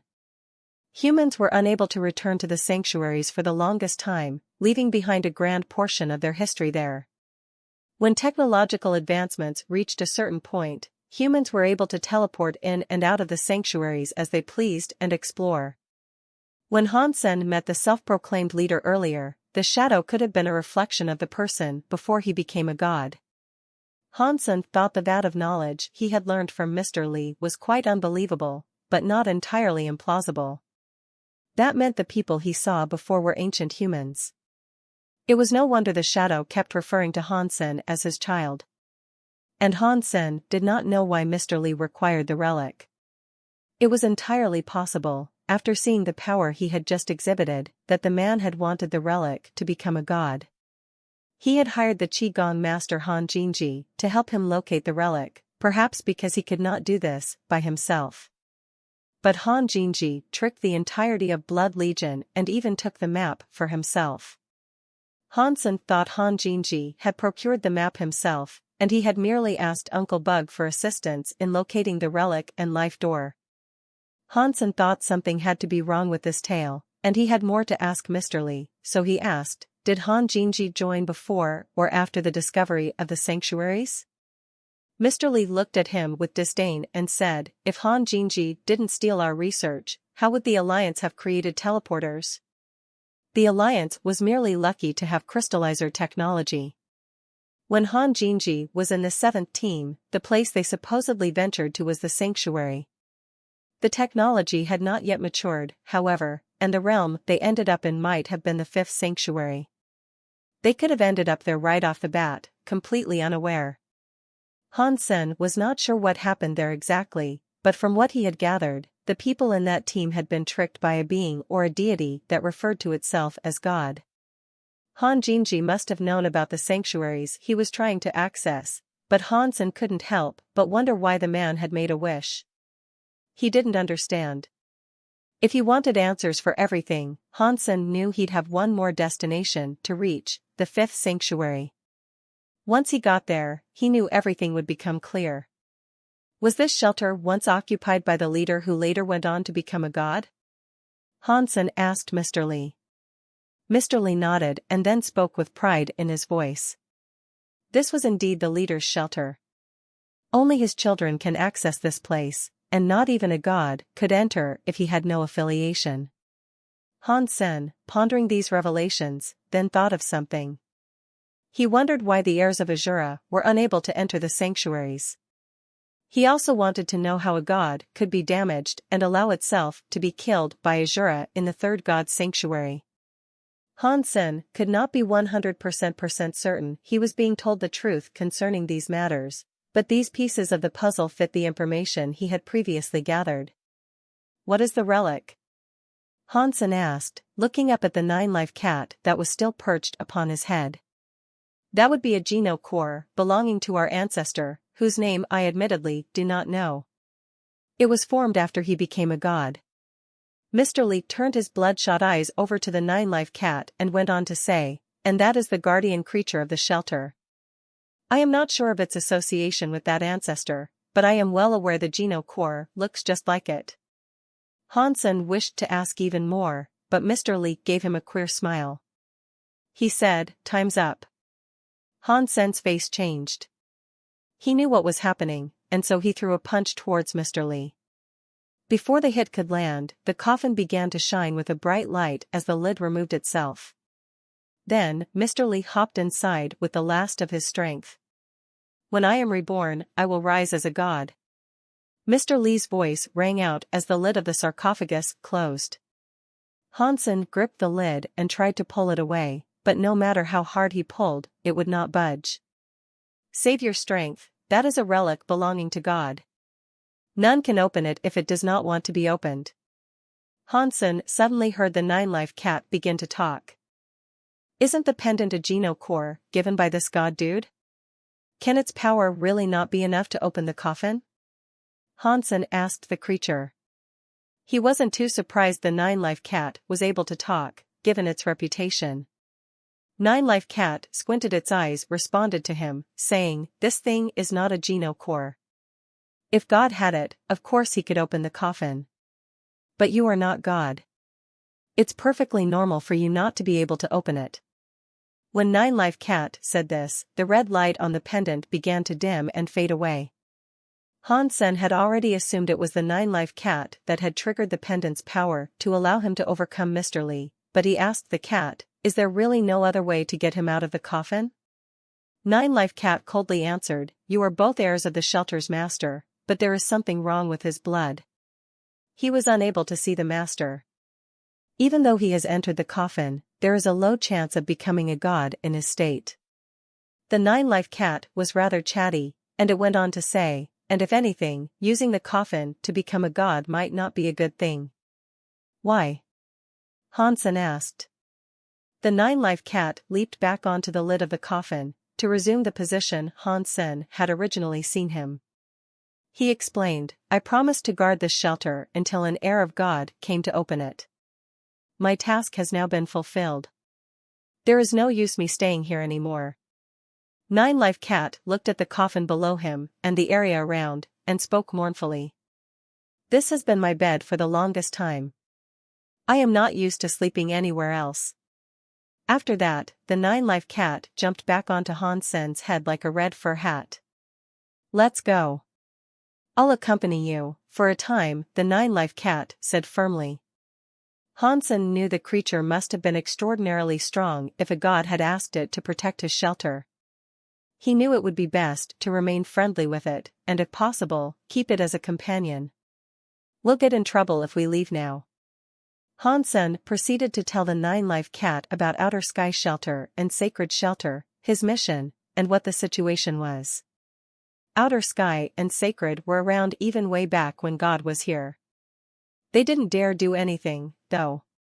It was smart of them to deduce only humans could enter the shelter, but I'm hard-pressed to believe they suspected you might have been an heir. Nine-life cat looked disdained. It makes me feel a lot safer, knowing the master of this shelter was such a powerful being. Why don't we just go waste them? Hansen said. Nine-life cat rolled its eyes and said, I don't have the power to go up against Outer Sky and Sacred, and you can't unlock the true power of the Geno God Square either. I am sure there is a way we can sneak past them. Never mind, then. Hansen took a pause to think, before proceeding to say, we're leaving, regardless. If you have anything to bring with you, now's the best time to start packing. Nine-life cat was amused by his comment, catching a touch of greed coating Hansen's words. He told Hansen, and don't you think about taking things from here to go with you. You shouldn't take anything from this place. If you do, the spell that protects this place will be broken, and then anyone can enter. When you reach the power of an emperor, however, feel free to return and claim proper ownership. But Mr. Lee is already here, Hansen said. He is in the coffin, and this is a shelter. You have the Geno God Square, anyway. Mr. Lee will be in that stone cage for thousands of years, I suspect, regardless of whether he is successful or not, Nine-life cat explained. Hansen was pleased to hear this, and so he said, in that case, I have nothing to fear. I could become a god 100 times over in that time. I suppose there is no concern, then. It was a shame Hansen was unable to take anything with him, but he would be walking away with the Bloodpulse Sutra's Geno core and the nine-life cat. It was a worthy haul that made him quite happy. Hansen didn't yet know how to use real blood or what benefit it could provide. It was very much like a newborn baby, in that you could not know what a newborn body could yet do or accomplish. He'd have to find out himself in time. It depended on the talent of the Geno core itself. Some Geno cores simply weren't great, and no matter how much time or effort you'd go into training and improving it, it wouldn't achieve much. Hansen managed to get the nine-life cat out of the shelter, and when they were beyond the mist-draped walls, he decided to follow the cat, which seemed to have a specific direction it wished to go. By the way, do you have a name? Hansen asked the cat. You can call me Cat God. The nine-life cat squinted its eyes. I don't understand. If we were all heirs of the master of the shelter, why did the rest of the team have to die? Aside from Mr. Lee, the others should have seen the master's shadow, Hansen asked. Cat God smirked and replied by saying, this shelter was here even before it was occupied by a god. This place is old, a remnant from an even older, harsher time. A cruel fate befell the others, but it is best not to dwell on what happened to them. You would have been one of them if you had not practiced the correct skills. And what's more, you wouldn't have received the shadow summons if you hadn't learned those techniques. Hansen waited until it was mid-afternoon before completely leaving the shelter. Yu Miao, Yu Xian, and Goddess, seeing someone emerge from behind the gates, stood up with great interest. It was Hansen, and he was leaving that place on his own. They immediately suspected what might have happened, and they were shocked that only a single human with a bronze Geno core had survived the trials inside that place. But it didn't seem as if they paid attention to Cat God's presence. It was almost as if the cat did not exist or was invisible to them. What happened inside? You must tell us everything. Goddess immediately asked Hansen. No, there is no need to answer. Come, we can talk when you return, Yu Miao said, stepping in front of Hansen, near Goddess. Excuse me? You said we would share the discovery together, and that it was a joint effort. We were to cooperate on this matter. Goddess's face was swiftly turning sour upon hearing this. Our cooperative venture is done now. Yu Xian, take him away, will you? Yu Miao coldly said. I won't let you get away with this so easily. Goddess had known a fight might break out if only one person from a particular team made it out. The collaborative effort was little more than a farce. Han Sen had prepared a speech for what he uncovered, but he was barely given the opportunity to speak. Yu Xian's pace with Han Sen was incredibly quick as he pulled him away. The area swiftly turned into chaos as the spirits and creatures of outer sky and sacred clashed arms. Yu Xian summoned a ship, and he used it to drive Han Sen away to a safer location. It wasn't long before they approached an old, big, yet grand shelter. He arrived there at an alarming speed. You just need to tell us what happened inside the shelter from beginning to end. Tell us everything, and the reward is yours. Yu Xian was worried Han Sen might soon die as the others had before, so he wanted to get Han Sen talking as soon as possible. Yu Xian quickly assembled a panel, and Han Sen told them everything he could. He avoided the more sensitive points by skirting around them or making things up, but for the most part, he told them what had transpired in the shelter. Han Sen described the tower to them and told them how a man had died after reading a line of text. He also told Yu Xian about the Wall of Destiny and the wolf packs that had hounded them after it. He even told them about the coffin, and how all his team had died beside it. There were certain things Han Sen made sure not to mention, however. These included him being the one to push the wall open, the shadow he had encountered, Mr. Li being the leader of Blood Legion, and the presence of a 9-life cat.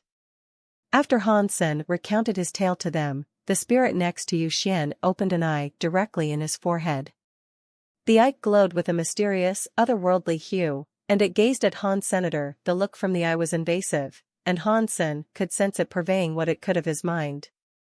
F***CK. They want to read my memories to see if I am telling the truth. Han Sen was shocked, and he hadn't expected this to occur. However, Cat God whispered to him, close your eyes and do not resist. Pretend to be in pain and I will handle this matter. Han Sen closed his eyes and scrunched his face with exaggeration, pretending he was in pain. Eventually, that invasive feeling came to an end. The spirit closed his third eye and turned to the others, saying, he wasn't lying. Everything he said was the truth. Then it seems we have failed once more, or at least, our efforts were for naught. The coffin was empty? D***MN. Yu Xian sighed. While Han Sen stood there before them, vacant-minded looking, Yu Xian asked the spirit beside him, what's wrong with him? The spirit answered, my truth-seeing eye broke his memories. His mind might have some trouble, going forward. With luck, he won't become retarded, but I fear his memories will be lost. Memory loss might be for the best, I suppose. We can't afford this news leaking beyond the shelter, Yu Xian said. Han Sen wasn't permanently damaged, following that. His IQ suffered a drop, but his memory of the events that transpired was mostly gone. A few days later, he was mostly okay. Yu Xian provided Han Sen with the Geno fruits he was promised and had a spirit take him home. They didn't kill Han Sen because they believed his memory had been lost, and they were worried other humans would shy away from helping them in the future if they started killing people who did what they asked. When I'm an emperor, I'm going to burn them down to the ground. They're all as wretched each other. Han Sen was angry after returning to Shadow Shelter. When he got back, he went straight to the Alliance, in case others came looking for him. The next time he went hunting, however, Han Sen decided he'd strictly use Super King Spirit mode in case creatures from outer sky would see him out and about okay. After Han Sen consumed all the Geno fruit he was given, he was able to max out his sacred Geno point tally. He also had an additional 10 remaining. Han Sen still needed mutant Geno points, but killing any mutant creatures he came across would be a trivial task now. Han Sen entered the Geno core storage using his crystal core. Not a single creature showed up to challenge him, which was rather strange, he thought. I thought I need to be challenged at least once a month. Why is no one stepping up to the plate? Hansen asked Rockman. Rockman answered, there are no challengers. Hansen asked him the question again, but he received the exact same answer.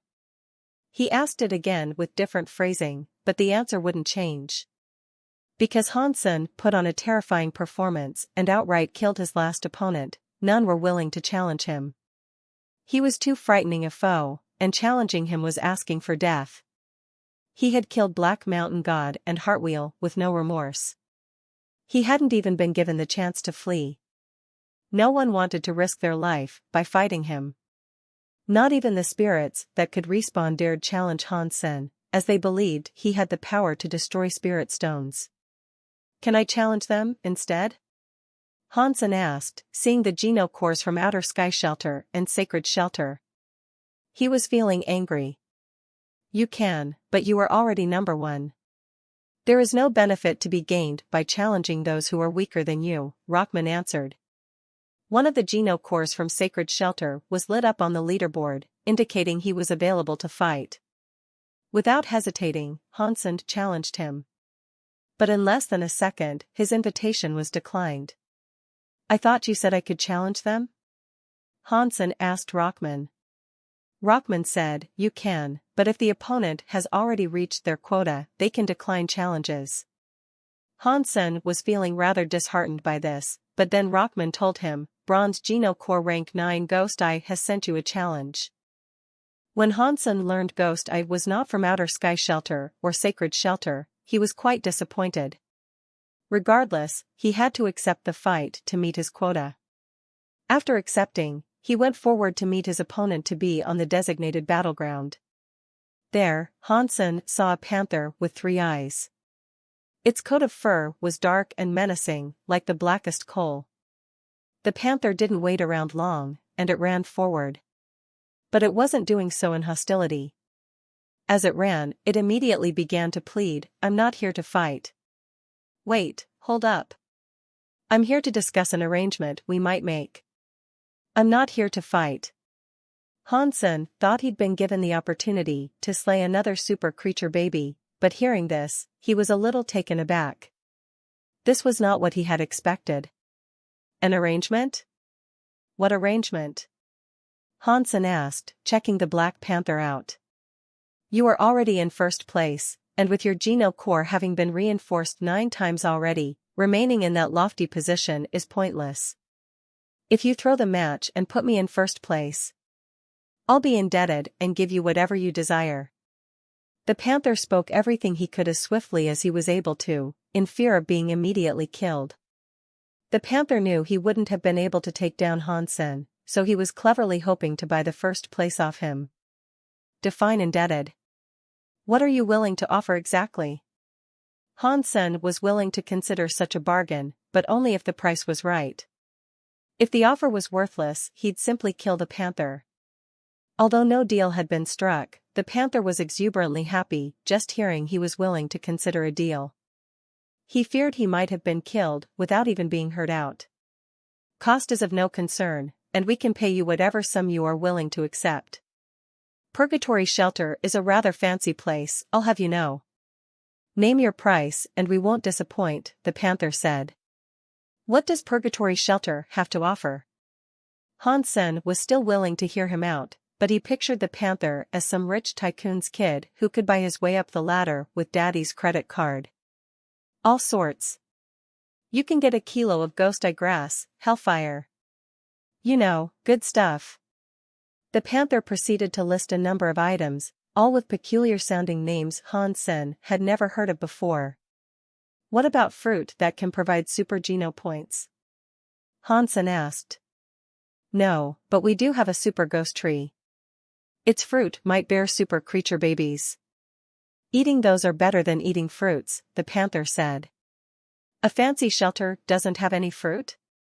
Is that what you're telling me? Hansen didn't believe him. The panther squirmed a little and said, we did have fruit trees, but they were recently harvested and eaten. Then what about super Geno cores? Hansen asked. The panther receded into worried thought for a moment. Don't you need to kill an emperor or super creature for something like that?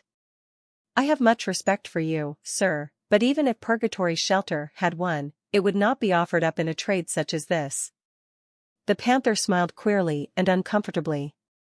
He knew he had to keep the offers coming, so he said, but we do have gemstone Geno cores available for trade. Hansen knew he wouldn't be given a super Geno core, but on the slim chance he might get one, he thought it was worth asking. Gemstone Geno core? Let's see, useless. Hansen exaggerated his disappointment in the offer, and then went on to ask, but for the simple sake of asking, what do they do? Do these gemstone Geno cores have extra special properties or powers? Hansen, truthfully, wouldn't mind a gemstone Geno core. Remaining in first place wasn't much of a concern for him, and swapping it out for a few goodies was a worthwhile thing to do. The panther responded to his query and answered, oh, the powers of these gemstone Geno cores are unbelievably good. You'll be hard-pressed to find better elsewhere. I promise you, if you accept one of these, you won't be disappointed. The panther summoned a Geno core for Hansen to see. He couldn't display the powers it possessed due to the rules of the realm. But even though its powers had been silenced, Hansen could get a good look at it. But it didn't tell him much. All in all, it looked rather unspectacular. Hansen could see it was a blue jewel of sorts, and had no clue what it did. The panther was ready to explain what it was, however. It is a dark element Geno core called Ghost Armor. It has a very high defense stat against elemental damage. You'd have to use it to see what the armor actually looks like. Hansen could imagine the usefulness such armor might provide. It was a situational armor, for sure, though.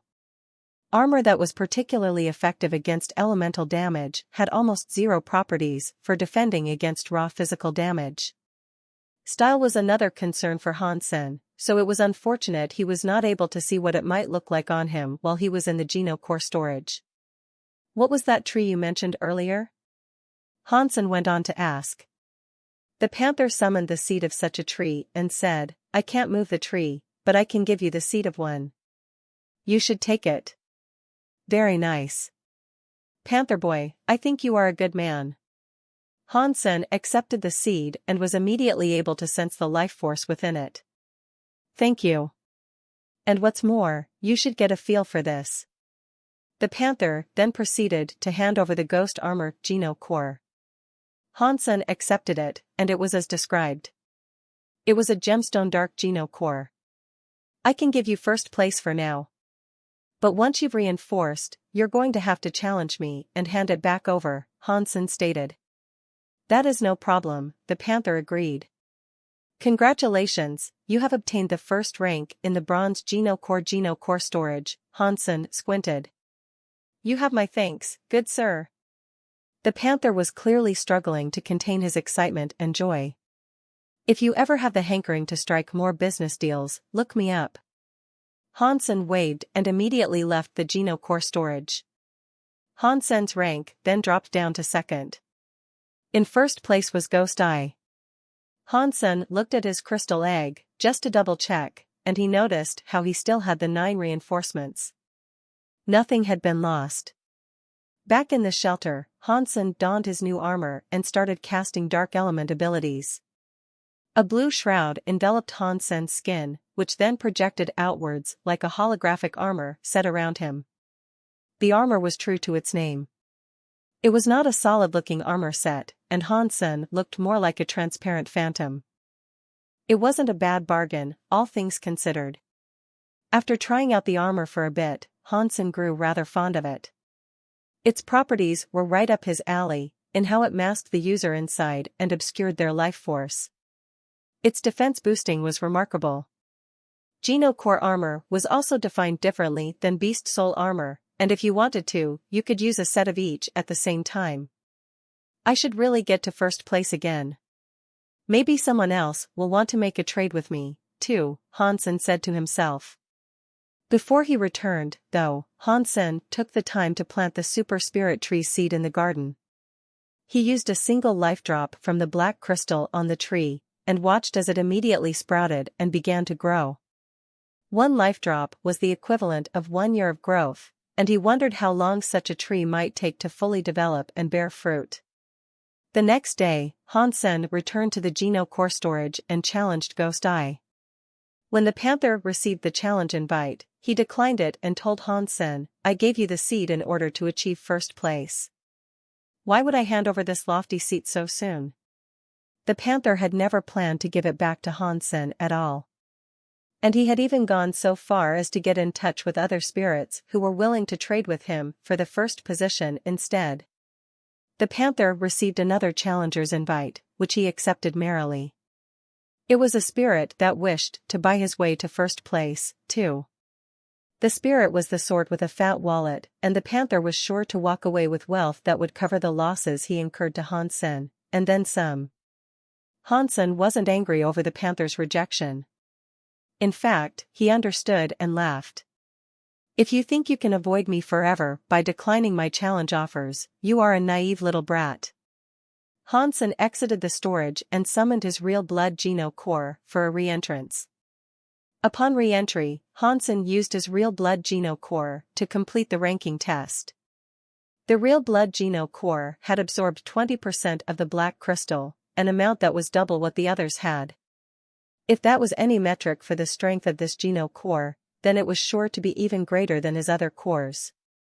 Rockman's third eye scanned the Geno core and began counting down from a dizzyingly high sum again. Inside a certain battleground elsewhere, the panther was engaged in a discussion with a spirit with red hair. "So, you met the crystal core owner? What powers did he employ against you?" the red-haired spirit asked. The panther gave a wry smile and answered, "I didn't beat him, actually. I spent a fortune to achieve first place instead. I didn't even get a look at his Geno core." "Were you able to tell if he was a spirit or a creature?" the red-haired spirit asked. The panther said, "No, he was shrouded in a dark mist. I couldn't get a good look. If I knew these sort of things, I'd far sooner be auctioning the intel rather than this first place." The spirit nodded, and he knew that if the panther had known what the crystal core's master looked like, he'd have put that information up for trade as well. It'd also work as a form of life insurance. "The items you want are here. Take them and throw the fight," the spirit said, after summoning the items they had settled upon when forging a deal. The panther's eyes suddenly lit up with an immense amount of greed. The items he was about to receive far outpriced what he had given to Han Senator. Things had turned out very well for the business-savvy feline. But just as the panther moved forward to collect his prize, the ranking leaderboard shone brightly. It made the two figures freeze. Their trade had not yet been completed, so their ranks should not have yet switched. But there was a change. All of a sudden, the panther found itself in second place. Taking his spot in first was a new Geno core called Real Blood. The panther was in disbelief. He knew the red-haired spirit's Geno core was not called Real Blood, too, so why did the ranking move? "Are you now in first place?" the panther asked the spirit, just in case. "How dare you? What is this? Are you trying to scam me out of all this wealth?" The red-haired spirit was suddenly brought to wrath, and he swung a fist at the panther. The panther was far weaker than the spirit was, so he did his best to explain the situation rather than fight back. He pleaded, "I wouldn't dare scam you out of this stuff. See? I didn't touch your items. I didn't expect any of this to happen." Red Spirit God knew this had to be true, ultimately. Holding on to first place was silly, considering the wealth one could achieve by bargaining off the position. It was just bad timing, really. The punch, more than anything, was to release the anger that had suddenly rushed through his heart. He had come very close to losing a fortune. After suffering the blow, the panther was already coughing up blood, and with a wheezy voice, he rasped, "I know. It must have been another Geno core that was able to reach first place again." "Another one? So soon after Crystal Core? Gah. Who might it be this time?" Red Spirit God's face looked ill, and he suspected this might have been the case, as well. The panther was upset, and he writhed around on the ground in sadness. He had come so close to receiving all the wealth laid out before him, but now, he couldn't take any of it. All he had received was a punch. This sucks. Why would a Geno core suddenly appear and knock me off the leaderboard like that? What poor timing. The panther was on the precipice of crying his eyes out. Real Blood Geno core reached first place and created a big fuss across the fourth god sanctuary. What's going on recently? Another Geno core has jumped to first place? Who could create a Geno core that scary? It feels like the fourth god sanctuary is in for a big, frightening change. When these powers grow, we could see this sanctuary turned upside down. I wonder, is Crystal Core stronger? Or is Real Blood really the new champ? I'd say it has got to be Real Blood. Otherwise, it wouldn't have overtaken Crystal Core. Crystal Core lost to Ghost Eye on purpose, that is why it's now behind. You are aware he one-hit killed Heartwheel, yes? Gee, this is so scary. Everyone is so strong, how am I supposed to live? Sacred and Outer Sky Shelter should be worried the most. When these two forces grow and mature over time, those two big shelters are the ones likely to be in the line of fire. I wonder if it's possible for one being to govern the entirety of the fourth god sanctuary, all at once. Is that possible? It has never happened before. Have you ever heard of a Geno core achieving first place through the test before? Now there's two at the same time, so it is hard to say. This is also very scary to think about. I wonder who might possess them. Are they spirits? Or creatures, I wonder? All the fourth god sanctuary were talking about Real Blood Geno core. The bosses of super shelters were trying to find out who owned it, but they had no clue. After Real Blood achieved first place, however, no one dared to challenge the elusive Geno core. After what happened to Black Mountain God, no one was reckless enough to challenge a core that could leapfrog the rest and achieve first place in such a manner. But with no challengers to face, Han Sen became rather bored. So, he decided to visit Ji Yanran. Occasionally, he went off to hunt a few mutant creatures for mutant Geno points while using Super King Spirit mode. But most of the time, he stayed with Ji Yanran. Her belly had developed quite the bump, and the baby she was having was going to be a boy. Han Sen wanted to be with her during this time and not do anything else. The Super King Spirit Geno core had yet to be formulated, and none of his bronze Geno cores had yet become silver either. Han Sen had leveled up too quickly, and he hadn't spent enough time practicing. Within a few months, though, Han Sen was able to max out his mutant Geno points. That left the procurement of super Geno points being the last thing to do. Killing super creatures was not easy. Unless he found a baby one, it'd be a difficult task. Han Sen needed to level up his Geno cores to match his powers before he tried killing super creatures. But he didn't spend much time out in their search. He was with Ji Yanran in the Alliance, living well.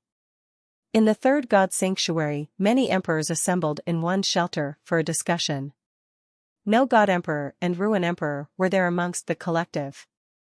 Super Spank was able to destroy everything, and for a long time, people believed the spirits that were slain by it would have their spirit stones broken, as well. But it wasn't like the falsified sky powers. When they lost their battles, they merely disappeared for a long time. Many foolishly believed they had gone to the fourth god sanctuary. The creatures and spirits that had gathered there were almost as strong as no god emperor and ruin emperor, who were the mightiest in the sanctuary. We can confirm that human has reached the fourth god sanctuary. Nothing can stop us from reclaiming Sky Mountain, so it is time we take that place back. We will show them who is boss. Ruin Emperor coldly said. A dinosaur-looking berserk super creature amongst them said, the humans still have faithful servants among them, such as Xie King and the super creatures, but they will be crushed beneath our sheer force of numbers. It is a shame we are unable to find the king to aid us in this endeavor, one spirit said. With only the weak humans remaining, we have no need for the king, a berserk super creature said. We must establish a time, and then we go to Sky Mountain together and show all the humans who is boss, no god emperor, coldly said. All the creatures and spirits roared and hollered at once, with a sound that almost brought down the roof. When Han Sen was in the third god's sanctuary, it was a bad time for the emperors. When they learned Han Sen was now in the fourth god's sanctuary, they were all going to cooperate and retake Sky Mountain. Sky Mountain. Queen was engaged in battle against a super creature. Han Sen had left behind so many life geno essences for his family and friends, and Queen had received more of them than anyone else. After she absorbed them, she was able to take on super creatures alone, despite it still being difficult for her. Queen's skill in taking on super creatures was also partially due to the fact that she had learned Ghost Slash. It went well with Queen's super body, the Wheel of Space, which she depended on when fighting such fearsome beasts. This particular super creature, however, was wretchedly strong. If she did not have the Wheel of Space, she'd have been killed already. She was holding her own against it, but it was clear she was at a disadvantage. But suddenly, the creature stopped attacking and began running away. Queen was confused by this, and when she went to take a look, she noticed a vast army of creatures and spirits approaching. Queen saw no God Emperor and Ruin Emperor were amongst them. It was one big cooperative effort, evidenced by the many spirits that came forward, riding atop creatures. The spirits are breaking their part of the bargain, it would appear. Queen's face changed. Seeing the horde before her, Queen immediately turned tail and fled back toward the shelter she resided at. Ah, 'tis a good day. We have only just reached Sky Mountain, and already we have met someone he knows. No God Emperor saw Queen make use of the Wheel of Space, and it reminded him of the abilities Han Sen had used. So, he went straight for her. Normal super creatures and king spirits were unable to catch up with her, but no God Emperor could. He was as swift as he was wretchedly powerful, and he lunged all the way forward, wanting to cut her in half. Queen's body flashed and disappeared. When she reappeared, she had gone past no God Emperor's sword. Queen's Ghost Slash was better than Han Sen's because of her super body. She could teleport through space, rendering attacks against her undamaging. No God Sword was able to cut through the air she would be moving into, but Queen was able to manipulate the fabric of the space around her and remove herself from wherever the sword would land. Combined with the power of Heavenly Go, there was nothing no God Emperor could do to harm Queen. She was too nimble for him. Most of the spirits and creatures were shocked, seeing this. They found it difficult to believe some random, nameless woman was able to maneuver with such effectiveness. The spirits didn't say it out loud, but they all believed humans were a disease. They were compelled to kill them all before the plague spread. No God Emperor's face turned quite ill as he pursued Queen. He repeatedly swung his sword, hoping to cut her down, but it was all to no avail. When Queen traveled through space, she realized no God Sword was near. So, she used her sword to block no God Sword. Catcha! Her sword shattered, and her pursuer's sword managed to continue on to create a tear in her armor. It nicked her skin and caused her to bleed. Queen did not dwell on the stumble, though. She summoned more strength and power into her legs, and time hopped away. She knew she might die out there on the slopes of that mountain, and she could make her peace with that. But she didn't want to die before she had the chance to warn the others to retreat into the teleporters or flee the region. Queen had not yet maxed out her super geno points, though, and no God Emperor was able to catch up once he learned how to respond to her blinking. He dealt her another cut, leading to a flowerfall of blood in the air. This happened a few times, and her skin was becoming covered with the constant cuts and lesions. Queen used all her power and skill to race back to the shelter before the enemy horde caught up. But after a while of running, there was not a single part of her that was devoid of a bloodstain. She remained quiet and concentrated, despite the pain that gnawed at her mind. She put all she could into her bloody legs, to run back to where she could call for everyone to depart. Another strike came, cleaving the air in two, directly behind Queen. Queen had just finished a new teleportation, and she knew she couldn't dodge it. She started to believe she would not be able to make it back to the shelter, and that this attack would be the one to kill her. She did not look back. Instead, she shouted out to the human shelter. "The spirits have come." She was still a distance away from the shelter, but she hoped there were other humans out and about who would hear her call and relay it back. "No one can save you, no matter how loudly you shout," No God Emperor coldly said, lifting his sword towards her back, hoping to cut Queen in half. Boom! Suddenly, a silver light exploded against No God's sword. It stopped the sword, giving Queen enough time to teleport a few thousand meters away. No God Emperor's eyes lost track of Queen, and so he looked forward. A ripped, muscly body had appeared in front of No God Emperor. He was wearing a blinding, garish tropical shirt and shorts. He wore flip-flops, and he stood tall and proud before the callous emperor. He wore sunglasses, too, and he had long silver hair. "Xiaqing King, we are the same kind. Are you really going to stand there, helping those cheap and filthy humans?" No God Emperor looked at Xiaqing King coldly. Xiaqing King looked at him with disdain, and said, "Who said we are the same kind? Cut the sh*t, fool." No God Emperor was so angry, and so he said, "I'll kill you, you traitorous human humper." After that, No God Emperor began swinging his sword towards Xiaqing King. Xiaqing King's arms were bulging with muscles, and his hair and shirt was waving. He punched towards No God Emperor's No God sword. "Yes, if you wanted a fight, we should fight. What's the use in wasting time?" Xiaqing King shouted. Pang! The skin on Xiaqing King's knuckles split a little, and blood welled up from the cut. No God Emperor stumbled backwards after the strike, however. The spirits were shocked to see this. They were all surprised No God Emperor was unable to bring down Xiaqing King. Xiaqing King's silver light began to stream outwards, nearly blinding the battlefield. It was like a silver sun wreaking havoc across the plain. Alu alu alu. No God Emperor's face was cold and emotionless as he concentrated on swinging his sword with precision and power. The fight sent out shockwaves across the land, bringing it into ruin. One would suspect there to be an earthquake.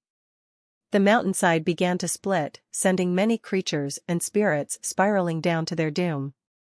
Falling rocks and boulders crushed many others. "Let no god handle him, we will proceed onwards, to the shelter," Ruin Emperor coldly said, and commanded the rest of his subordinates to avoid Xiaqing King and head for the human shelter. "Spirits!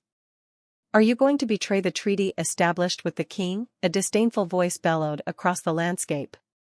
And then, many others approached. A blue dinosaur, a knight wreathed with lightning, a lady formed of water, and a furry critter that looked like a snowball approached, alongside many others. A holy-looking rhino was also headed out, and upon it sat a woman. She was the one speaking. The woman bid for Queen to ascend the rhino, which prompted the creature to bestow a healing light upon her. Then, she was as fit as she hadn't been dealt a scratch. "The king may have established a deal with Han Sen, but we signed no such treaty," Ruin Emperor coldly said. "Why waste time with talk? Their elites are here. Kill them and take back what is rightfully ours, and let these lowlives know who is the real boss."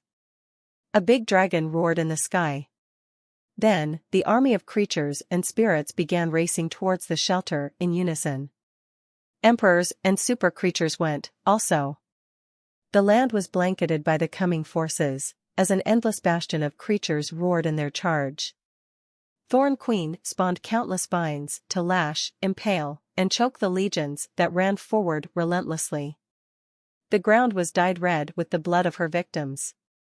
Drybone King brought out his heart bone and began playing the instrument. All around, the hearts of the enemies exploded inside their chests as they heard the rhythm. Water Fairy became a tidal wave of spooky proportions. It did not soak or drown the enemies it came across, instead, it stuck to them like jelly, then sucked them dry until they scattered like dust. Blue Dinosaur was a lot less fancy, but just as brutal. He swung his tail to crush entire battalions, scooping many up so that he could munch on them. Baby Ghost, Qing Jun, and Rock Giant rushed forward to do combat as well. And as they did, trails of blood marked their wake. Quickly, the spirits came forward to fight Dry Bone King and the rest. Dry Bone King, I have longed to do battle with you. You and me, one-on-one, now is the time we decide which of us is stronger. A king spirit came before him, barking at Dry Bone King with a hammer in each hand. The spirit beat the hammers together, and the hammers unleashed a rain of thunderbolts which all came bearing down on Dry Bone King. Dry Bone King froze, and beat the heart bone instrument to summon an invisible power to repel the thunder dragon power. Boom! When the forces struck each other, no sound could be heard. Their clashes operated on a frequency that was too high-pitched for anyone there to discern. But the shockwaves kicked up were so grand they rattled the earth. Dust, soil, mud, and blood were thrown into the air. Dong! Dong! Dong! While the two of those drummers fought, no creatures could go near them, as they destroyed everything. Some creatures around were too slow to leave their proximity, and were immediately killed. The ground shook and the calls of thunder were frightening. Water Fairy, how about taking on me and my water powers? A female spirit appeared to challenge her, casting a sky river towards Water Fairy. Rock Giant, let us see if the strength of a mighty creature can compete with the power of a spirit. Face me, a giant spirit said, creating a big hole in the ground. Ruin Emperor, meanwhile, was flying towards the woman atop the Holy Rhino. But Purple Emperor cut him off before he could reach her.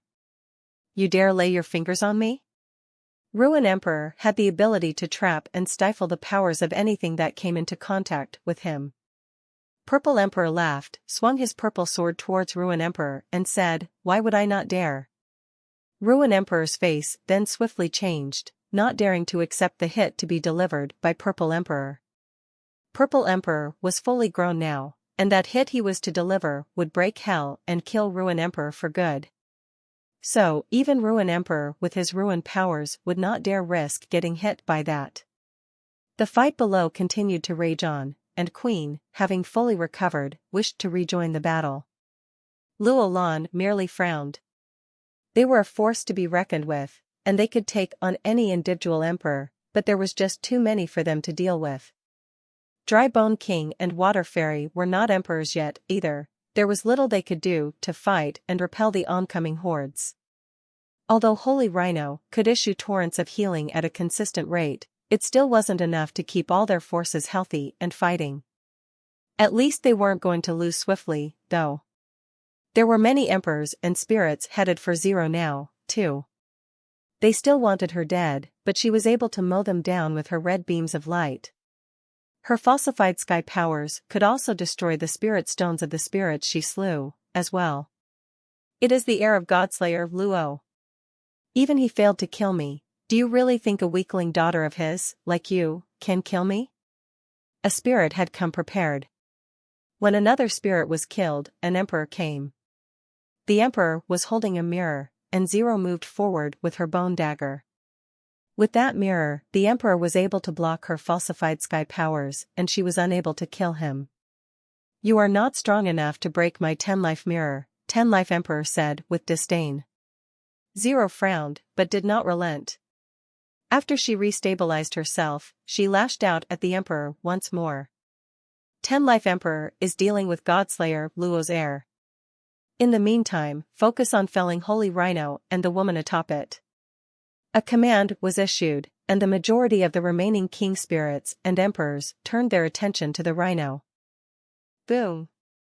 Blue lightning streaked across the entire battleground, and a blue halo formed beneath the feet of all the combatants. Those on the human side were becoming much stronger, whereas those on the enemy side were becoming much weaker and slower. Disloyal Knight had joined the fray, and after his cast, he leaped towards an emperor with his fist raised and ready to launch. Serpent Throne donned the appearance of the Lady Chef, and she raced forward to engage another emperor with her weaponized fork. Kill the rhino first. Kill their healer. The two emperors that were engaging Serpent Throne and Disloyal Knight roared and stopped the other spirits and creatures from helping them. The rest of the spirits and creatures roared and went for the rhino. With the rhino still there, unless they could kill Dry Bone King and the Water Fairy in one hit, they wouldn't die. The rhino was a berserk super creature that had managed to open 10 gene locks. Its heals were so effective, broken legs would hardly be felt, as they'd be repaired and restored instantly.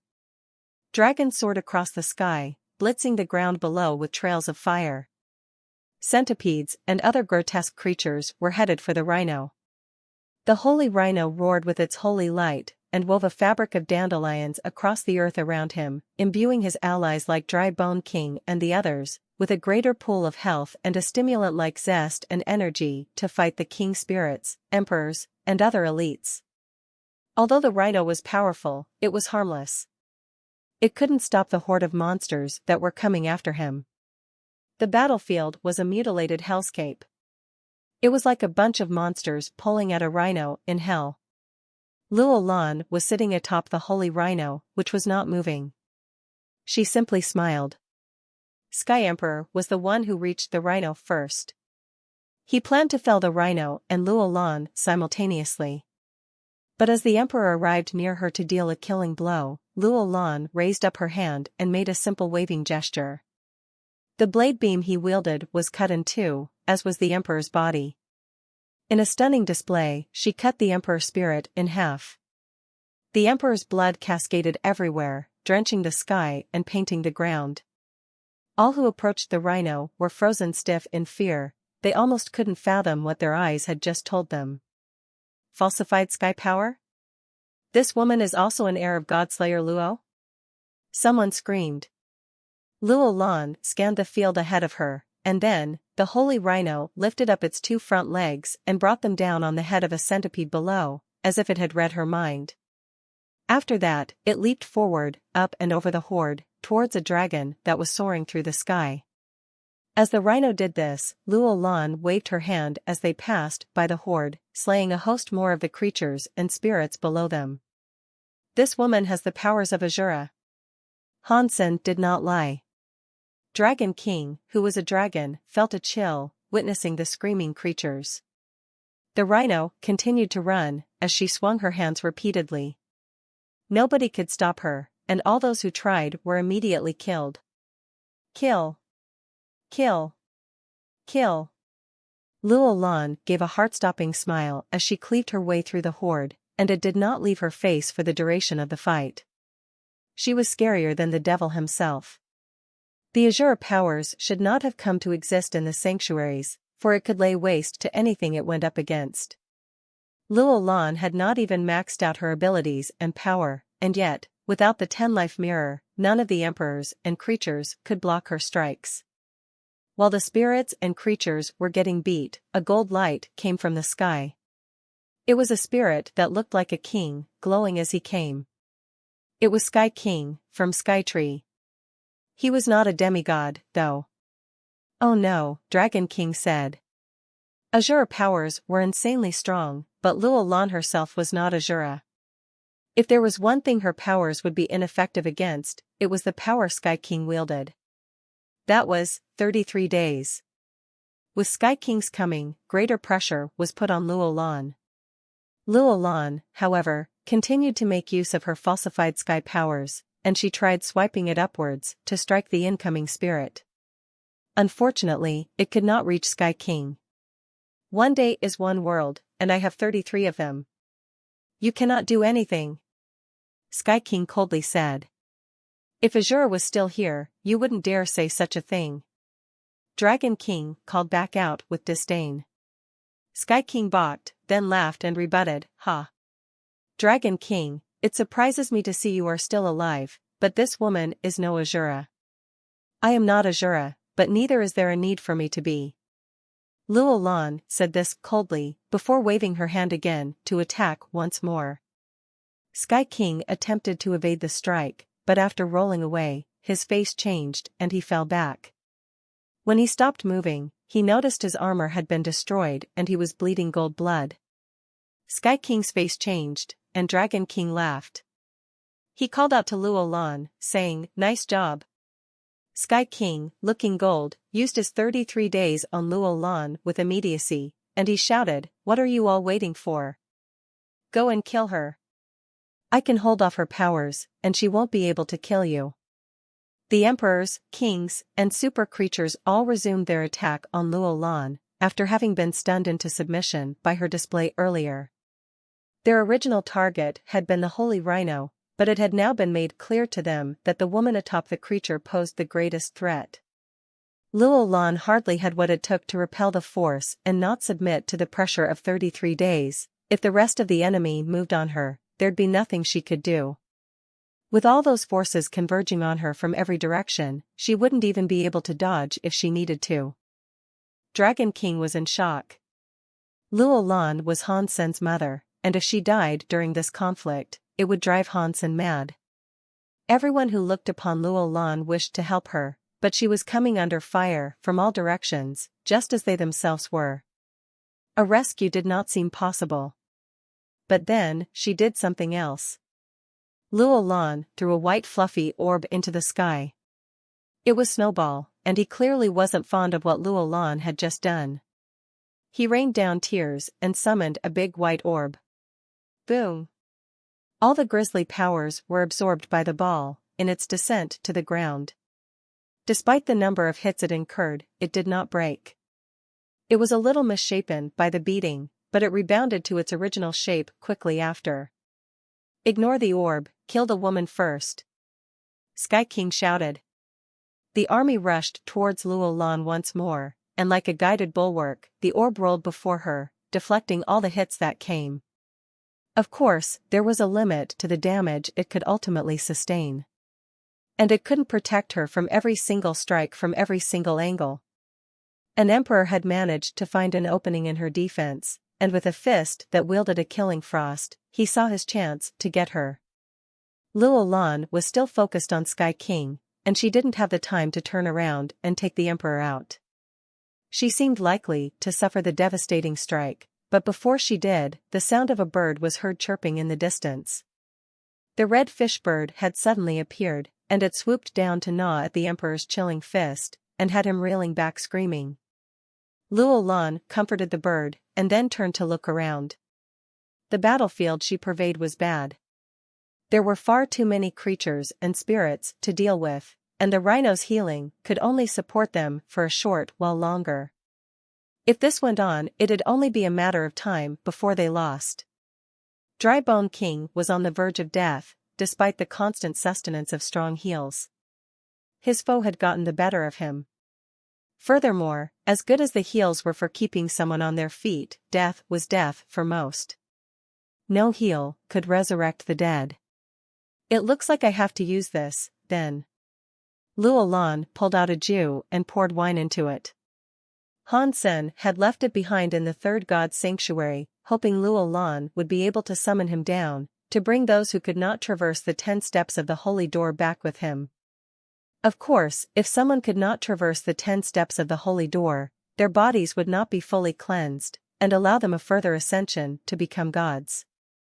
Still, it was better than not being able to become a demigod, and dying. Luo Lan brought out a blood bag and poured its contents into the Jew. Han Sen had given her a bag of his blood before, during a time of respite in the alliance. By using his blood, it should have been possible for her to summon him from the fourth god's sanctuary. After pouring Han Sen's blood into the Jew, the item she held had a reactive jolt. Alu alu alu. Xie King was battling No God Emperor and 2 other abhorrent emperors at the same time. As dire as the situation was for him, he wasn't shying away, and he hadn't even been stricken with an ounce of fear. He was stronger than he ever had been, though. And while he could keep up with the 3 that assaulted him, he knew that even he would not be able to last forever. Zero was also still in battle, and her bone dagger could do nothing against the mirror her combatant wielded. If she was able to find a way to destroy it, then felling the enemy himself would be easy. "Don't worry, I'll help you kill her." 2 emperors arrived at her enemy's side, then leaped forward to attack Zero. Pang! Dry Bone King's shoulder was delivered a hefty cleave that took out a large chunk of the bone. Then, a bolt of lightning blasted him a few miles away, sending him crashing into a mountainside that soon came crumbling down. Dry Bone King had barely managed to get back on his feet when he saw a large sword come down towards him. It was there to finish the job.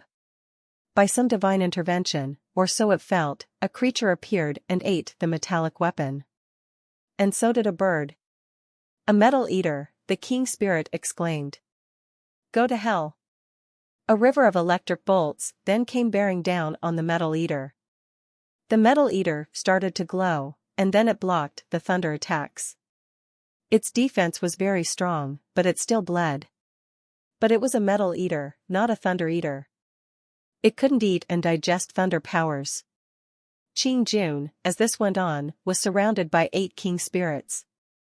She had not yet opened her 10th gene lock, however, and without the holy rhino there, she would have been killed many times over by now. Rock Giant was engaged in combat with a spirit, too. Their fight was wild, and the land was torn asunder and thrown upside down amidst their rampage. Water Fairy had found herself shrunk, as the water of her composure was taken away in the current of the enemy's water streams she had to fight with. She hadn't yet opened 10 gene locks either, so she was at a disadvantage, as well. The humans were all surrounded, and just as they were about to lose, they heard a weird noise come from the holy rhino.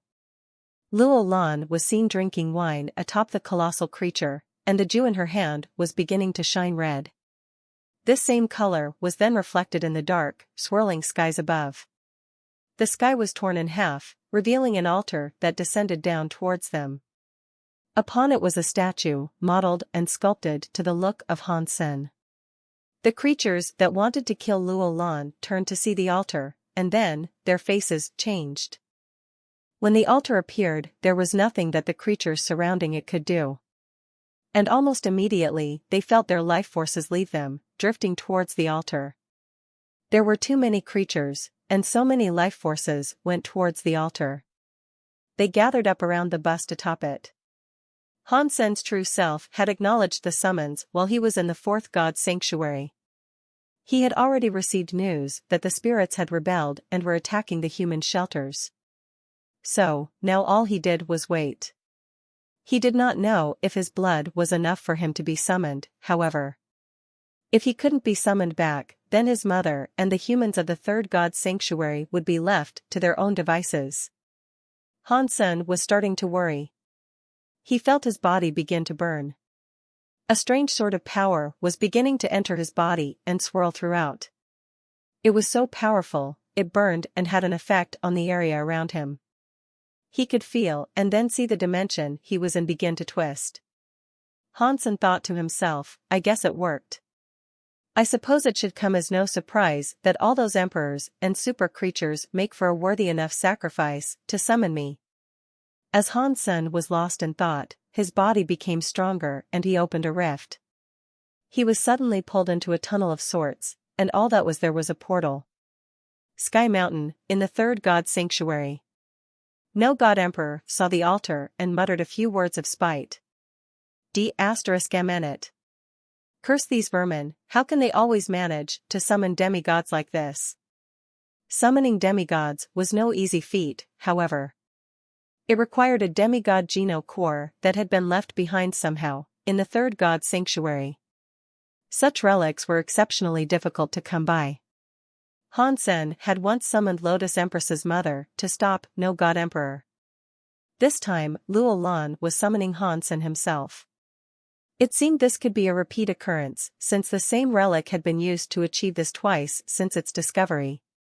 No God Emperor knew he should make himself scarce and flee. He had witnessed the power that Night Empress possessed. What awaited them was not something a being of the 3rd god sanctuary could resist. And although Han Sen had only been a demigod for a short amount of time, he grossly outperformed everyone and everything else that existed in the 3rd god sanctuary. No God Emperor wasn't going to underestimate what the young man. Many of the creatures and spirits there had no clue what was occurring, while those that did spared no time in trying to run off. But before they could do that, they suddenly felt as if they had no place in that world. They couldn't feel their bodies, and even if they could run, they weren't sure where they could go. They were robbed of their senses, and they were unable to see or hear anything. They could not even smell either. It was only them there, they could see, and the altar. What they could see was just that altar. It was like nothing else existed now. No God Emperor did his best to try and escape, but he could not even feel his body and his beloved no God sword. Hansen had broken his no God sword once before, and it had been tremendously difficult for him to get it back. And strangely, now, he could no longer feel the sword he was grossly attached to. Is he stronger than Night Empress? No God Emperor was in shock. He was starting to suspect he might not escape this time. All the creatures and spirits in the region were feeling hopeless. They trembled in terror and worry. They couldn't sense their comrades around them, and they each felt lost and alone. Hansen's true body then appeared out of the statue. Each step shook the earth, increasing the pain and sense of hopelessness they all felt. I am back. Hansen was fairly excited, as he was doing something only a very small handful of demigods could manage to accomplish. Unfortunately, he didn't feel as free as he might. Perhaps it really was difficult for those from the fourth god's sanctuary to remain, because it felt as if he was trying to breathe through mud. But he could feel the power inside him dwarf everything else in his proximity. Power that did not amount to much in the fourth god's sanctuary was truly a devastating force to any being that resided in the third god's sanctuary. Dongxian aura had stripped the enemies of their senses. The enemies could no longer feel themselves. They could see Hansen approach from where he was, but that was it. They could not even move their fingers. Not even Ruin Emperor and no God Emperor could do anything. Queen looked at Hansen with much admiration and joy. She had missed him after all he had done for her. She never expected Hansen could return after leaving for the fourth god's sanctuary. The situation that once looked like oblivion suddenly changed for the better. He was a demigod, and in this sanctuary he was practically invincible. Just seeing those emperors and super creatures around, and the way they reacted, you could tell how powerful and how much of a presence Hansen had. The once ravenous hordes of enemies were all paralyzed before him. Son, these bad people are bullying your poor pretty mother. When Luo Lan spoke, she did so with light tears in her eyes, as if she had been subjected to bullying. When the spirits heard her say this, they thought to themselves, what? You practically laid waste to us, and we haven't yet touched a single hair on your head. We didn't bully you at all. *MN you all. Hansen gritted his teeth. Hansen allowed the spirits to hear what Luo Lan said because he wished for them all to understand why he was going to annihilate them. He wanted them to know that what was coming was deserved. Although Luo Lan had not yet been hurt, it didn't take much intellect to envision what might have happened to her if Hansen hadn't been able to come back. Hansen walked in front of no God Emperor, and as he did, everyone's eyesight was returned. But they could not move and they could not speak. Hansen coldly told the Emperor, no God, damn you. For your latest transgression against humans, I'm going to kill you. Forever. No God Emperor was given the ability to speak, but he balked in Hansen's face by saying, so what if you kill me? I can respawn. I don't think you can stay in the third god's sanctuary for long. One of these days, I'll kill them all. No God Emperor rebuking Hansen actually inspired the other spirits with more courage. It was true that Hansen could not keep returning on a whim, and dead spirits didn't stay dead as long as their spirit stones were fine. They had more chances in the future, that was for sure. You're telling me you'll try this again? Is that right? Hansen coldly said. Zero, do your thing. Zero swung her bone dagger without being inhibited. She was targeting no God Emperor, whose movement had been restricted. The dagger punched neatly into the temple of his forehead, and after that occurred, no God Emperor's face looked distraught. Pang! No God Emperor's body shattered like glass, and so did his spirit stone, wherever it was. That newfound courage in the spirits dissipated, after that. They knew what had happened to no god emperor, and they feared the same happening to them. They tried to suicide in an attempt to escape, but Hansen had stolen their ability to do so. Hansen walked before Ruin Emperor next, and then, he gestured for Zero to cut his entire head off. He wasn't even given the opportunity to speak. One by one, Hansen and Zero walked to each emperor spirit and had each of them beheaded. The terror of those in line was tangible. Hansen was planning to see to it that each spirit was killed, but the army was large, and he had little time left there. He could feel the tug of the portal beckoning his return to the fourth god's sanctuary. Demigods were not supposed to reside in the third god's sanctuary, and it was actually dangerous for them to stay there long. He would have to take his leave very soon. And he now understood why Night Empress had to leave so swiftly. The pressure of keeping his stay in the third god's sanctuary was slowly becoming unbearable, and it was highly likely that his body could be ruined by remaining there for long. I'll give the rest of you one last chance to make this work. If I need to come knocking again, I won't be showing any mercy, and neither will there be any theatrics. Hansen gestured with his hand and made all the spirits explode. Those he did this to return to their spirit stones to lick their wounds. Hansen did not kill any of the creatures there. His beef was with the spirits, more than anything, and he knew the rest of his companions could deal with the creatures just fine. He let loose his grip on them, and as soon as they regained control of their limbs, the creatures tried taking off. They scrambled as best they could to get away. They were so frightened after what had happened.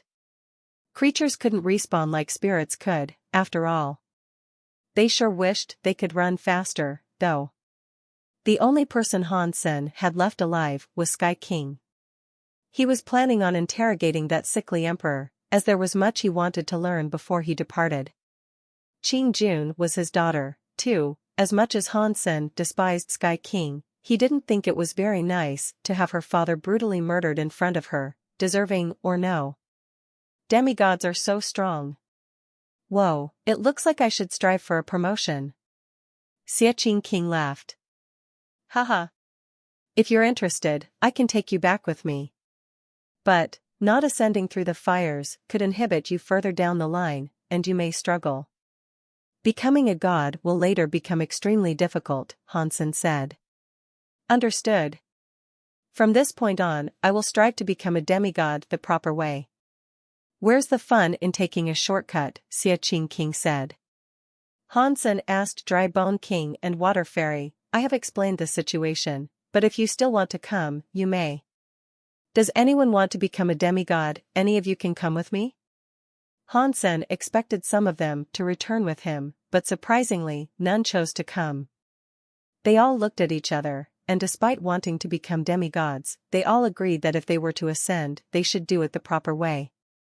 Even Snowball, who was a bona fide wimp, did not fancy cutting any corners. Hansen was an example to them all, too, he later realized. They had seen what Hansen was capable of, and they wanted to replicate his success and strength. They wanted to follow in his footsteps and do things right. Hansen rubbed his nose and shook his head and said, I understand. Luo Lan then walked up to Hansen and provided him with a few items. She gave him the cruel bottle, and even Meowth. He hadn't taken them with him when he ascended the 10 steps of the holy door due to the added strain it would have posed.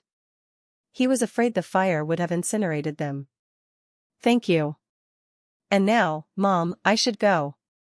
Hansen's body was having trouble remaining in the third god's sanctuary. He placed Sky King inside the cruel bottle and began walking back. Hansen could at least chat with his mother back in the Alliance whenever he wished to. There was no need to do it there. Hansen waved goodbye to everyone and then stepped back into the vortex-like portal that would take him back to the fourth god's sanctuary. Inside the cruel bottle, Yiksha, Sky King, and even Meowth were all fine and safe during their transport.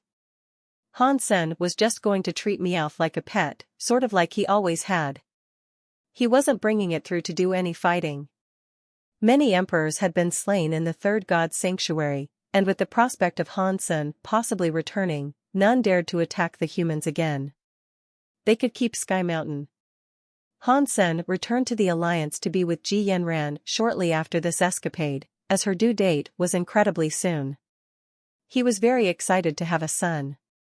There was nothing for him to do in the sanctuary right now, anyway. He could not take on super creatures, so the best thing he could do was train and practice, which he oftentimes did in the Alliance. Ji Ruozhen and his wife had been taking good care of Ji Yanran during the time she had been pregnant and Hansen had been absent. And while Luo Lan was overjoyed she'd soon have a grandson, Hansen did not fully trust her with the ability of raising a kid. The next day, Ji Yanran was taken to the delivery room. Hansen, Luo Lan, Ji Ruozhen, and his wife were all waiting outside, eagerly awaiting news. There were no human surgeons in the delivery room, just robots that performed their tasks with perfect precision and strict adherence to hygiene. Delivery this way was much safer than if it were done by hand. Hansen, get in here. The speaker in the waiting room groaned with Ji Yanran's voice, who was obviously in pain. Husbands were able to go into the delivery room, but Hansen had not yet entered due to the butterflies in his stomach. He was far more nervous than he ever thought he'd be, so he hadn't gone in yet. Hearing Ji Yanran call for him, he raced to the sturdy door and pushed it open. There he saw Ji Yanran lying on the bed, nearly drowning in her own sweat. She looked to be in massive pain. Swiftly, he moved over to her and grabbed her hands to bring her comfort. Ji Yanran did not stop yelling at him with vulgar language.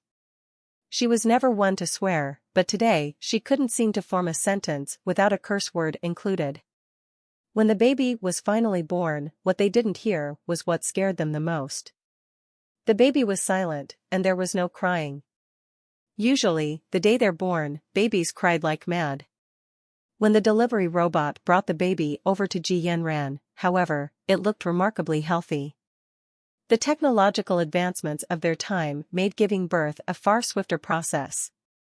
The nutrition they received also allowed for the baby and mother to recover faster. Ji Yanran was taken to the recovery room after the baby's delivery, as Ji Ruozhen and Luo Lan were giddy with excitement to see their long-awaited grandson. Why was there no noise from the baby? Did something happen? Ji Ruozhen asked, with a look of worry marring his face. But seeing Ji Yanran being wheeled calmly in with the baby, their worry didn't last long. It was merely strange, not a sign something had gone wrong. The computers confirmed the baby was perfectly healthy, and there was no sign of any disabilities. There's no need to worry he might be a mute or anything. Hansen explained. Ji Ruozhen finally had the chance to hold the baby, and after picking it up, he said to Hansen, perhaps we should rattle him and get him to cry? What if he's actually suffocating? It's customary for the elders to make babies cry. After that, Ji Ruozhen crudely swung the baby around and smacked its buttocks. When the tears of the baby came, he proudly exclaimed, "Aha! See? It has started to cry. This is an ancient technique I once learned from this old medicine man. It is very effective." After getting slapped, the baby's crying was louder than expected. But Hansen suddenly felt something amiss, as Ji Ruozhen reveled in his success at doing this. He felt a power begin to gather inside his baby boy, one that was rather frightening. Wah! Wah! The baby's crying was growing in volume, and then, to the disbelief of all who looked, the little creature began to glow with a bright white light. Its previously bald head suddenly experienced massive, luscious hair growth. Then, the baby exploded like a ruptured volcano. Boom! The entire recovery room was blown up. Ji Ruozhen's body was standing where he had been, but he had been frozen stiff. His skin was black, his clothes in tatters, and his hair stood up. Fortunately, Hansen had taken quick action to prevent any further damages by suppressing his baby's power. If he hadn't, the entire hospital would have blown up. Ji Ruozhen and the others all just stared at the baby, and didn't say a word for a while. "What is this baby you have given birth to?" Ji Ruozhen snapped out of his daze. He looked to be in shock, and looked at the baby with a look of disbelief. Hansen was shocked, too, and he was unable to explain how the baby had his super body. So, Hansen quickly took the baby in his arms and rocked it gently. Quite quickly, the baby calmed down and reverted to its former self, silence and all. Bauer was currently sitting atop Hansen's shoulder and looking at the newborn with her head tilted out of curiosity for the thing. Jiruajan asked the computer to scan the baby, and he was surprised to learn that its fitness was over 100 already. That was better than a super creature in the first god's sanctuary. If they had scanned the baby while it was in its super king spirit mode, that figure would have undoubtedly been much higher. The hardy genes of the G family must have composed most of this baby. I shouldn't be surprised to hear it is that good, Jiruajan smiled. President G, how could you say such a thing? Luo Lan balked in disapproval. And Jiruajan replied, oh, forgive me. It is a combination of the Han family and the G family. Congratulations on the spawning of a decent grandchild. Luo Lan said, yes, congratulations to you, too. What happened in the hospital was kept a secret, known only to those who were present. There was no point in reporting the incident and letting others know the baby had such high fitness. When the time came to name the baby, however, Hansen had much trouble. Naming things was never his forte. So, lacking the creative fortitude, Hansen consulted his mother for ideas. Luo Lan suggested the names Han Sweet, Han Steel Bull, and Han Rich Boy. It seemed his mother was as hopeless as he was when it came to naming things. He quickly disregarded all of her suggestions. He then went to ask Jiruajan for naming advice. He believed Hansen and Luo Lan were giving him the honor of coming up with a name. He had no idea it was, because they were totally unable to come up with a fitting name themselves. I will come up with the greatest name this universe has ever seen or heard, Jiruajan patted his chest and staunchly proclaimed. Jiruajan went straight to the library to dig out a trove of ancient books, and he even visited a number of fortune tellers to come up with the right name. When he was done, after exhausting much time and effort, he settled on the name Han Little Flower. Hansen realized those **T books weren't going to help him either. And it seemed no matter what he or anyone else tried, they could not come up with a decent name for Hansen's successor. We can't use this name. Think about his future. What if he becomes a president, and everyone refers to him as President Little Flower? It's a name that lacks strength. Don't use it. Luo Lan was the one to reject the name first. There's no need for him to become a president, take it from me. All you do is work yourselves rotten. But this name is good. He'll become famous by simply using it. Our little flower will have what it takes to conquer the entire universe. Jiruajan stroked his beard as he spoke. Dad, how about we accept it as a nickname and you come up with something else? Ji Yanran wasn't very fond of the name either. The president had no choice but to concede, and so he told them, fine. Fine. Lucky for you lot, I have a backup name. It's not half as good, but you might like it. Hearing that, everyone felt more worried than relieved. Clearly, no one wanted Jiruajan to come up with more names for the baby. Jiruajan said, if you really don't like Little Flower, how about Han Fei? Han Fei, that's good. Yes, that is very good. Everybody agreed this was actually a decent name. They were grateful he had managed to come up with an ordinary name, for they all clenched their backsides when they heard he had come up with another name that was not as good by his standards. They expected him to name the baby Han Bigfoot or something. That really would be awful. So, after that, it was settled that the baby would be called Han Fei. Its unofficial nickname remained Little Flower. Jiruajan continued to refer to the baby as Han Little Flower, but everyone just ignored him when he did that. Hansen's house was already full of high-tech AI-driven machinery and robots to help out, but Jiruajan insisted on coming over to do what he could, despite his obligations and hefty workload. Ji Ruoxian's wife had also moved into Han Sen's house for a time, under the pretense of wanting to help out, but more than anything, she was just determined to spend as much time with the baby as she could. Luo Lan liked kids, but she did not like housework, and since it was her home, she took every chance she could to command Ji Ruoxian's wife to clean. While the name Han Fei had been settled on, most people stuck to calling him Little Flower. The baby was well behaved, and it never really cried or threw a tantrum. It swiftly led to the mother-in-law believing it would one day grow up to be a remarkable person and a shining example. However, you could not make the baby mad. If you did, the house could end up getting blown to kingdom come. But the instances of the baby getting mad were very rare, and it only happened if people were unusually and unnecessarily cruel to him, like Ji Ruoxian had been, after picking up the baby and slapping it with no cause too. Han Sen had nothing much to do in the house, especially with everyone crowding there, so decided to return to the sanctuary for a bit. The Geno cores level up so slowly, and that aside, I really need to generate a Geno core for Super King Spirit mode.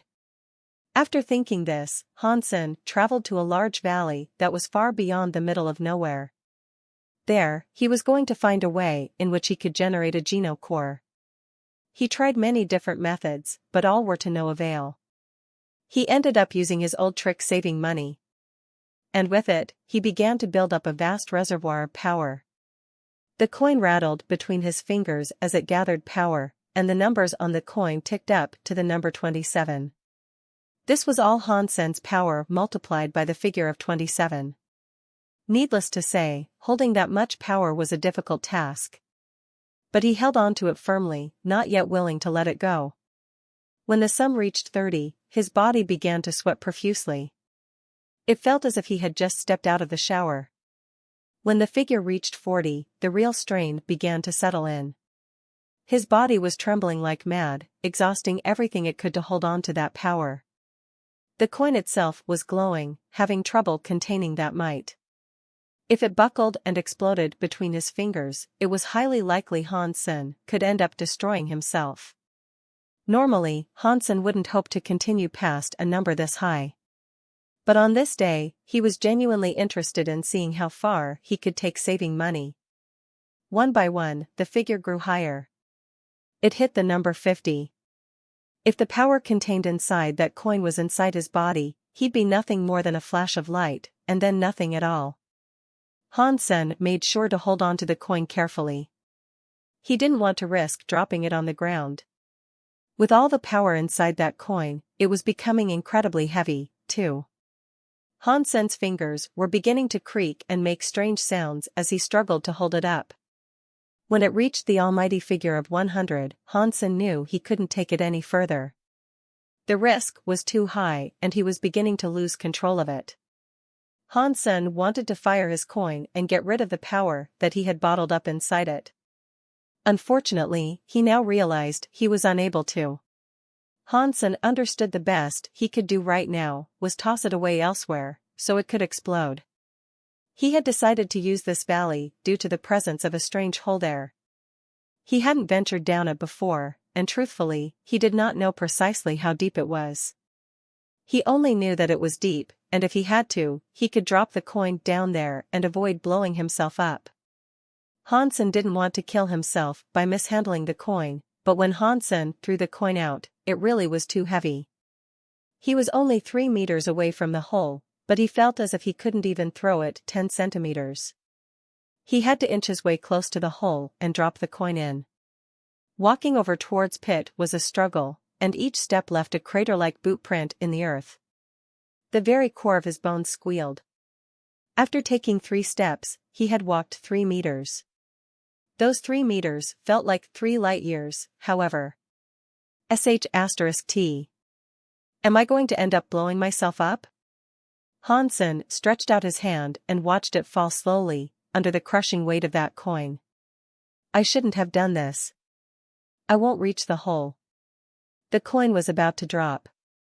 Catcha! Cracks in the earth began shooting out from Han Sen's feet. The ground could not even handle the initial weight of the coin, and in less than a second, Han Sen felt the earth around him give way. he found himself falling.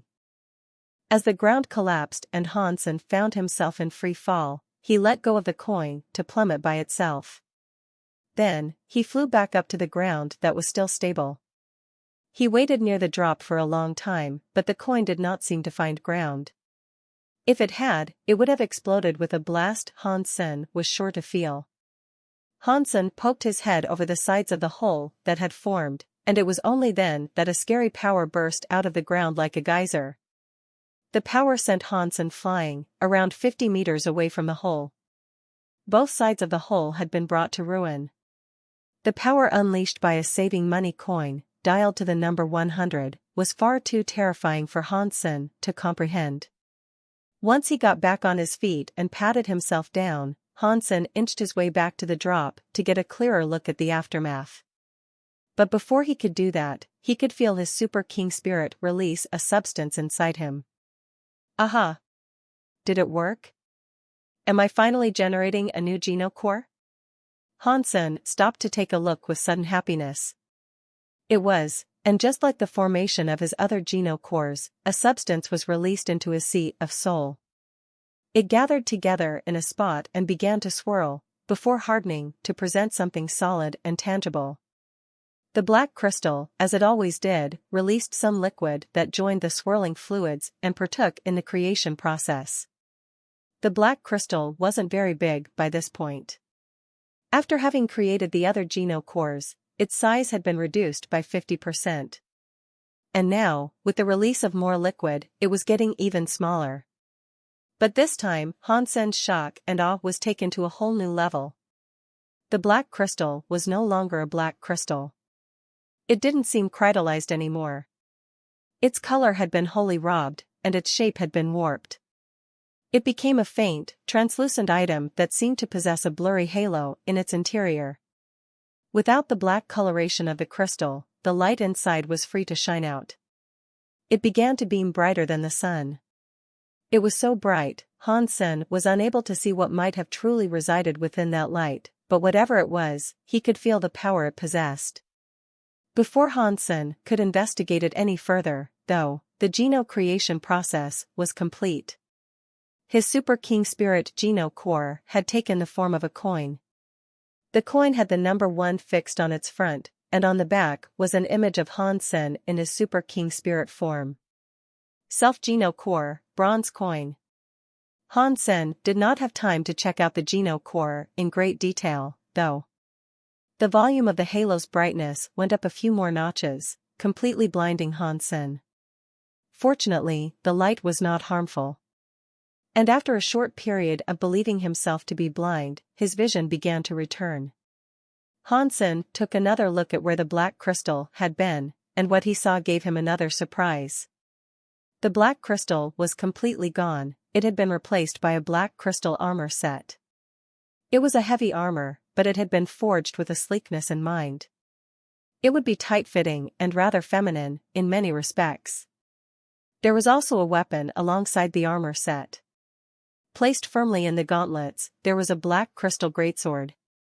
And on the back of the armor were black crystal wings.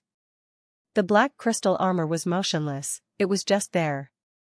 He couldn't see if there was a creature in it or not, but Hansen could tell the energy it contained exceeded that of Night Empress. After trying to give it a scan, however, Hansen noticed its energy reduce. After a bit more time elapsed, all its power had depleted. In Shadow Shelter, the 9-life cat suddenly opened both of its eyes with a look of confusion. It arose from its slumber and took off running towards the valley Hansen was in. 9-life cat saw Hansen there, and with a brisk teleportation, it appeared where the ground had caved in. It called over to Hansen, saying, "Weird. I just felt it. Where is it? Has it gone?" 9-life cat sniffed around the ruined pasture in search of something, but could find nothing. "Why are you here, kitty?" Hansen opened his eyes near the drop and saw the cat. 9-life cat did not respond to his question and merely went on to ask, "Did you see something?" "What? What did I see?" Hansen asked, obviously confused. 9-life cat ignored Hansen and began talking to itself, pondering something intently. Am I mistaken? This thing shouldn't be here. What thing? What are you mistaken about? Hello? Are you going to talk to me? Hansen walked up to the Nine-Life Cat while asking. Nine-Life Cat shook his tail, saying, "It's none of your business. You still only have a bronze geno core. When are you going to become a god? You should really think about hurrying up. Does it matter to you whether or not I become a god? What interest do you have in my affairs?" Hansen said. Nine-Life Cat looked at Hansen with a fairly serious look. He told him, "If you don't become a god, how am I supposed to get back?" Nine-Life Cat then realized he had just said something he shouldn't have. This prompted Hansen to ask, "Back? Back where?" "It's nothing." Then, Nine-Life Cat started walking away, as if nothing had happened. "Are you from the fifth sanctuary? Am I supposed to be your transport there?" Hansen asked after it. Nine-Life Cat did not turn around. It continued to walk away, and as it went, it answered, "Getting to the fifth sanctuary isn't easy." Hansen wished to ask more questions, but all of a sudden, Nine-Life Cat disappeared. Hansen shook his head and disregarded the cat. Then, he returned his attention to the Sea of Soul.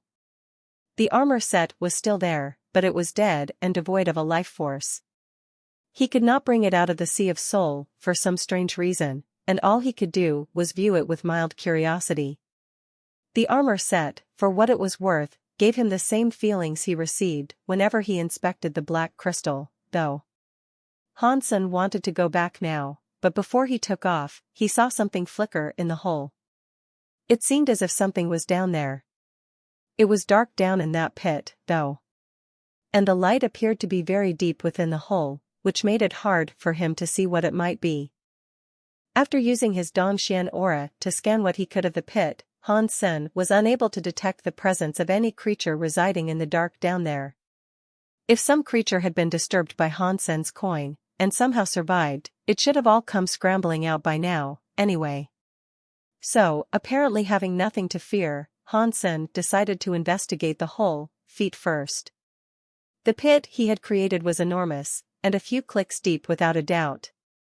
A haze hung thick in the air after the previous explosion.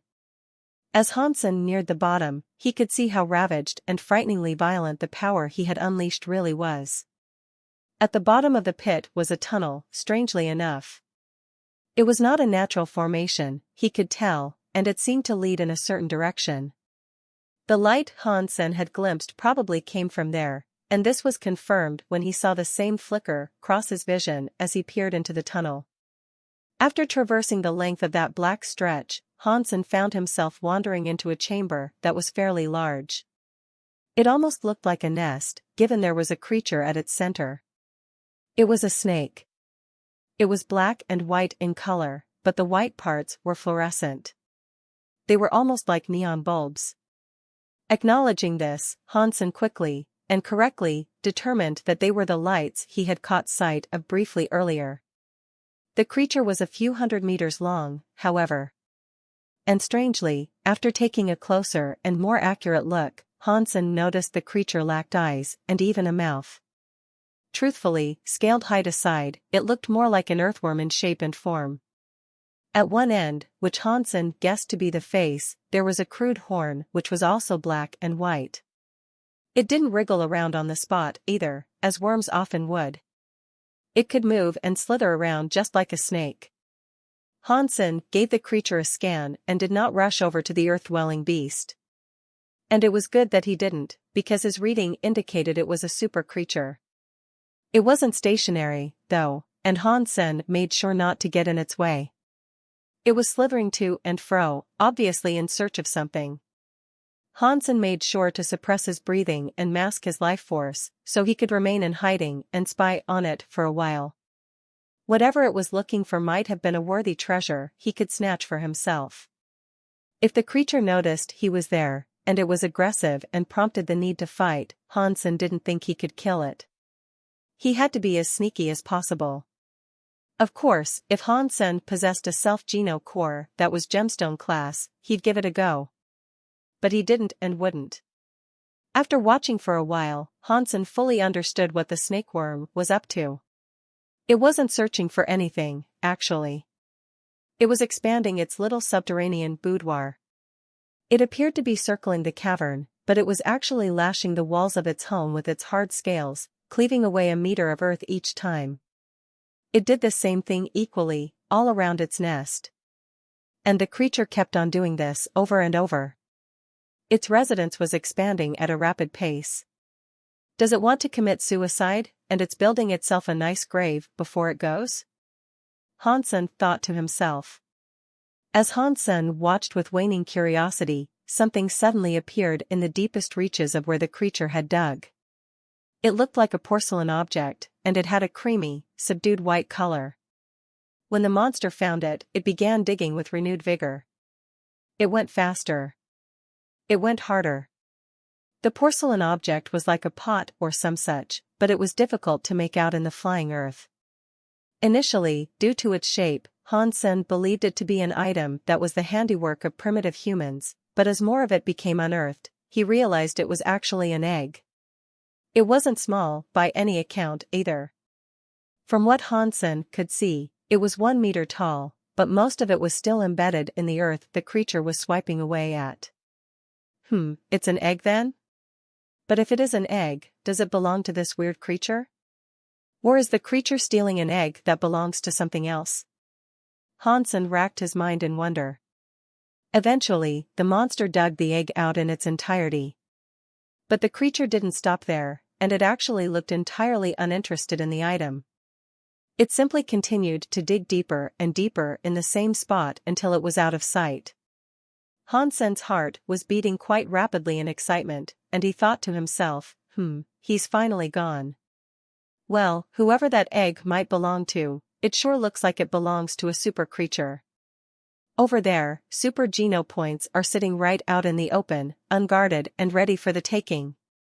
Hansen used his Dongxian aura again to make sure the coast was clear. It was, and wherever the snakeworm monster had gone, it was now far away from Hansen. Here goes nothing. Hansen braced himself, then leaped over to the egg. In a frantic rush, Hansen wished to quickly put it into his cruel bottle for an easier escort out. The cruel bottle was not like the gourd, however. It couldn't suck things in like a vacuum, and he'd have to physically lift the egg and push it in. Unfortunately for him, try as he might, the egg would not budge. He had no idea why the egg might have been so heavy, given that its contents were most likely yolk. He was already exposing himself longer than he wished to, and he fretted profusely over what he should do next. He obviously could not transport it out, but neither could he eat it right then and there. As Hansen ransacked his mind for a solution, he heard the black and white monster returning. Fortunately, it was coming back at a mellow pace. Chances were, it had yet to learn of the intruder hungry for the egg.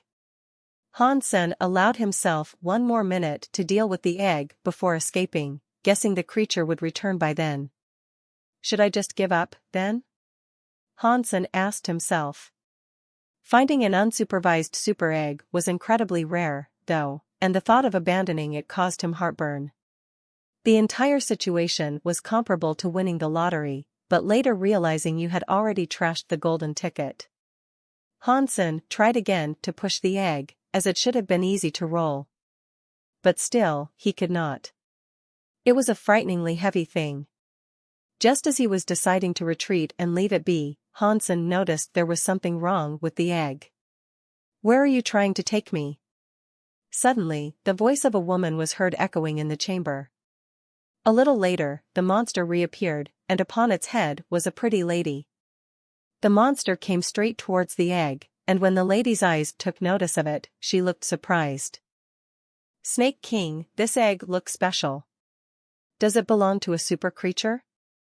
The lady dismounted the snake and ventured towards the egg. She stroked the egg as she spoke. The big snake nodded to the lady. "Good. We haven't had super creatures in our shelter for a long time. It would be best if we brought it back with us," the lady went on to say. The snake wrapped itself around the big, heavy egg and tried to lift it onto its scaled back. But when the Snake King pulled to lift it, the egg shattered instead. It was an unexpected and slightly disheartening shock to incur, but as they watched it shatter, something came falling out of it. It was a humanoid-shaped creature that came tumbling out, one that glowed white and bright. The creature was actually Han Senator. The issue with the egg, Han Sen had realized, was that it was actually empty and devoid of any yolk. So, what he did was dig underground and come up underneath the egg. From the bottom, he was able to insert himself into the egg and prepare to play the part of a newborn, something he figured he'd be good at. At first, he only wanted to get a glimpse of what might have been left behind in the egg, if there was anything. He did find something inside the egg, too. It was an abundance of fragrant, aromatic mushrooms.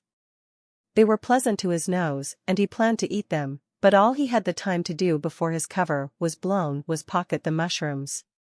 The mere scent of the mushrooms was enough to excite the cells in his body. It was truly invigorating. And it got Hansen thinking of the various ways he could sizzle and serve them whenever he returned home. These are good, these are so good, Hansen told himself repeatedly, before putting them all inside his cruel bottle. And unlike the unfathomably heavy shell that had veiled the mushrooms, they were easy to pick. All in all, he managed to collect 7 of the wide-brimmed shrooms.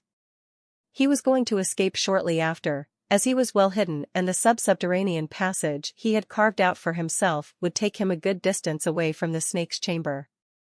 But before he could get out, the snake grabbed hold of the egg and clumsily broke it with ease. Hansen came tumbling out, which was a surefire guarantee of his presence being exposed. The need for an act came then. When Hansen looked up, he saw the lady and the eyeless snake looking down at him. The lady was not a human, that much was certain. She had cat ears and a fluffy fox tail, which delighted Hansen's inner fury.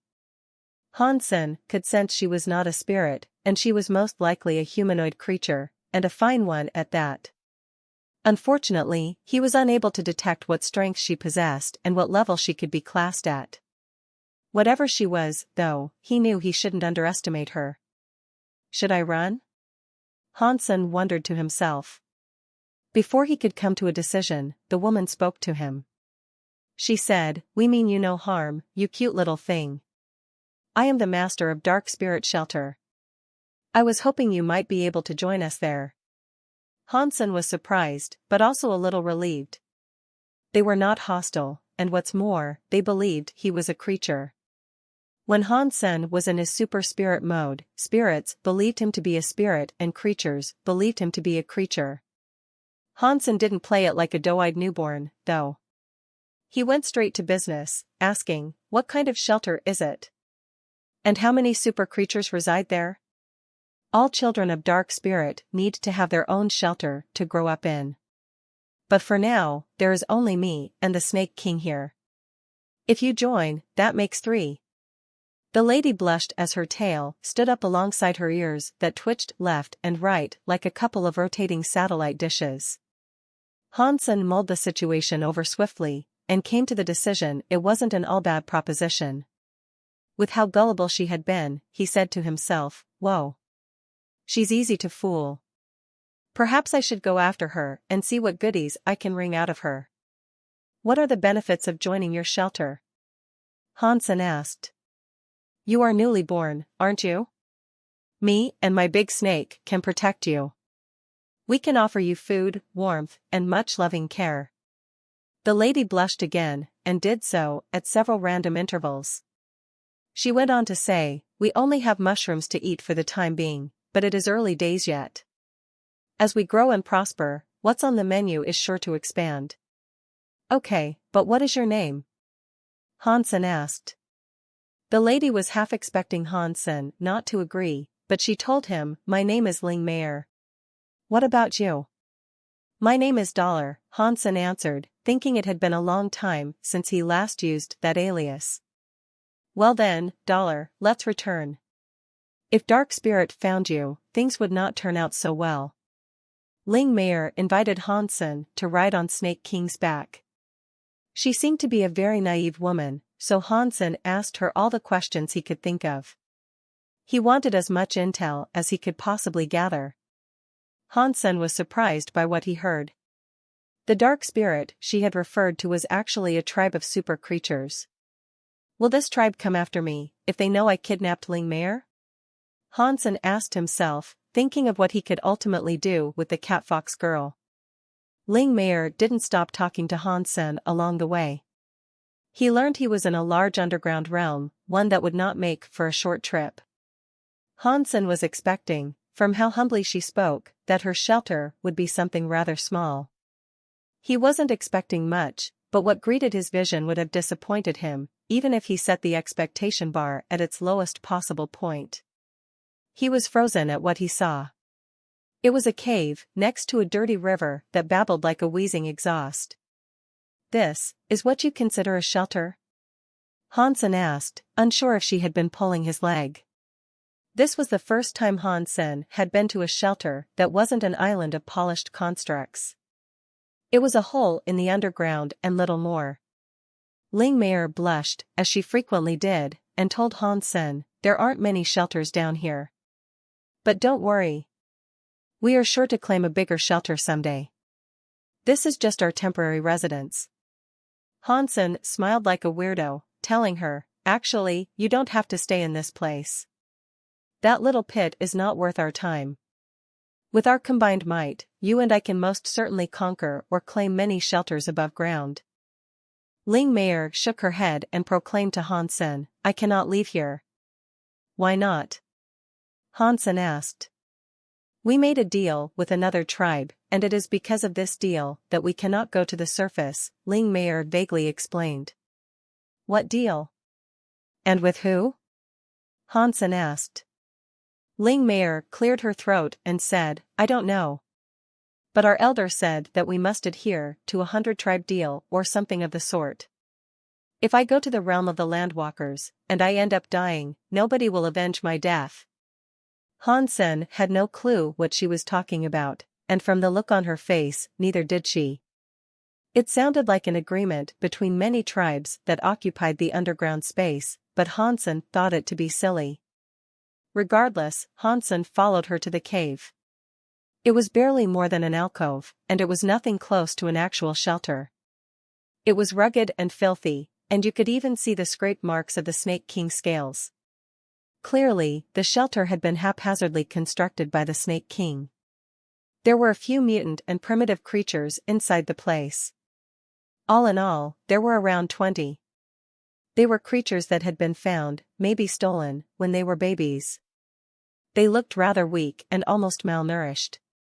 For Hansen, it was as if he had stumbled into a cellar sweatshop. "With an ally like Snake King, I'm sure you could procure a better shelter for yourself. This is grim." Hansen couldn't understand why they were so willing to live in squalor. Ling Meier vehemently shook her head again, and she told Hansen, "Snake King is accompanying me on the orders of the elder. He won't help me try to claim another shelter, though." Hansen thought to himself, she must be important to the family, if the elder was willing to take care of her to that extent. But still, these living conditions? Hansen, while he wanted to go, still thought it best to forge a better relationship with her. He'd get nothing if he was to duck out now. And furthermore, Hansen wished to learn more about the 100-tribe deal before doing something rash that could cause issues for her as well as for him. So, for now, Hansen was willing to put up with the less than favorable conditions and live there in her shelter. For dinner that night, Ling Meier came forward to present him with mushrooms. After tasting the cave shrooms, Hansen thought they were awful. They didn't agree with his tongue or his tummy, and to make things worse, they were only mutant class. Seeing his repulsed reaction, Ling Meier looked rather worried and she said, "It wasn't a good idea to serve you these mushrooms, was it? Don't worry, I'll find better food for you next time." Hansen nodded. Reviewing his situation, he was bewildered to see a leader like this. To quench his thirst and sate his hunger for the evening, Hansen instead brought out jerky and a few drinks from his cruel bottle. Hansen had been unable to get super creature flesh, so he brought food with him from the Alliance. As Hansen munched on the chow he brought with him, Ling Meier did not take her eyes off it. Her gaze was intense. "Do you want some?" Hansen asked with a queer smile. Ling Meier shook her head and shyly told him, "I am the master of this shelter. I cannot indulge myself on my subordinates' food." I should really go look for better stuff to serve you." It seemed to him that she was super willing to treat Hansen like a dear pet. "I don't mind. Are you sure you don't want to try some?" Hansen tempted her to try his food.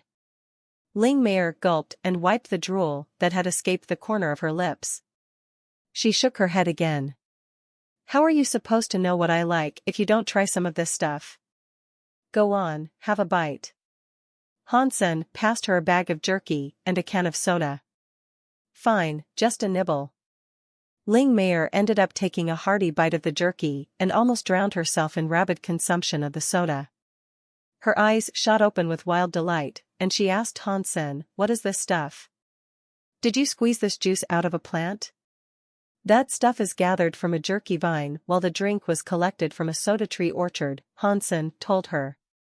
"Would it be rude of me to ask for some more?" Ling Meier asked Senator. She was clearly having trouble mustering the courage to request more. "Yes, of course. You're going to have to remember this taste and flavor, after all," Hansen said, unsure if he himself was making a jape. Ling Meier accepted more of the jerky he had to give, and she spared no time eating the quantity provided. Hansen noticed she still wanted more, and so he obliged. This time, however, he brought out spicy jerky. He told her, "This is spicy, so mind your tongue. But I like it a lot, as well. It's best I learn this flavor, then." "You're right. Let me try it."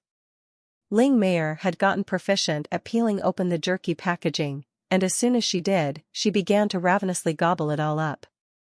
It was as if she hadn't eaten in months. "That's right. Eat. Eat and fall right into my trap. Get hooked on the merchandise only Papa Hansen can provide you," Hansen sneakily thought to himself. He figured himself for a sugar daddy. After eating a bunch more packets of jerky, and downing a few more cans of soda, Ling Meier was finally starting to fill up. Hansen, thinking he had softened her resolve and scored a bunch of affinity points with her, asked her questions about the underground realm as she chewed her last mouthful. There were certain things she was not able to tell Hansen about Dark Spirit, but that aside, she told Hansen all she could.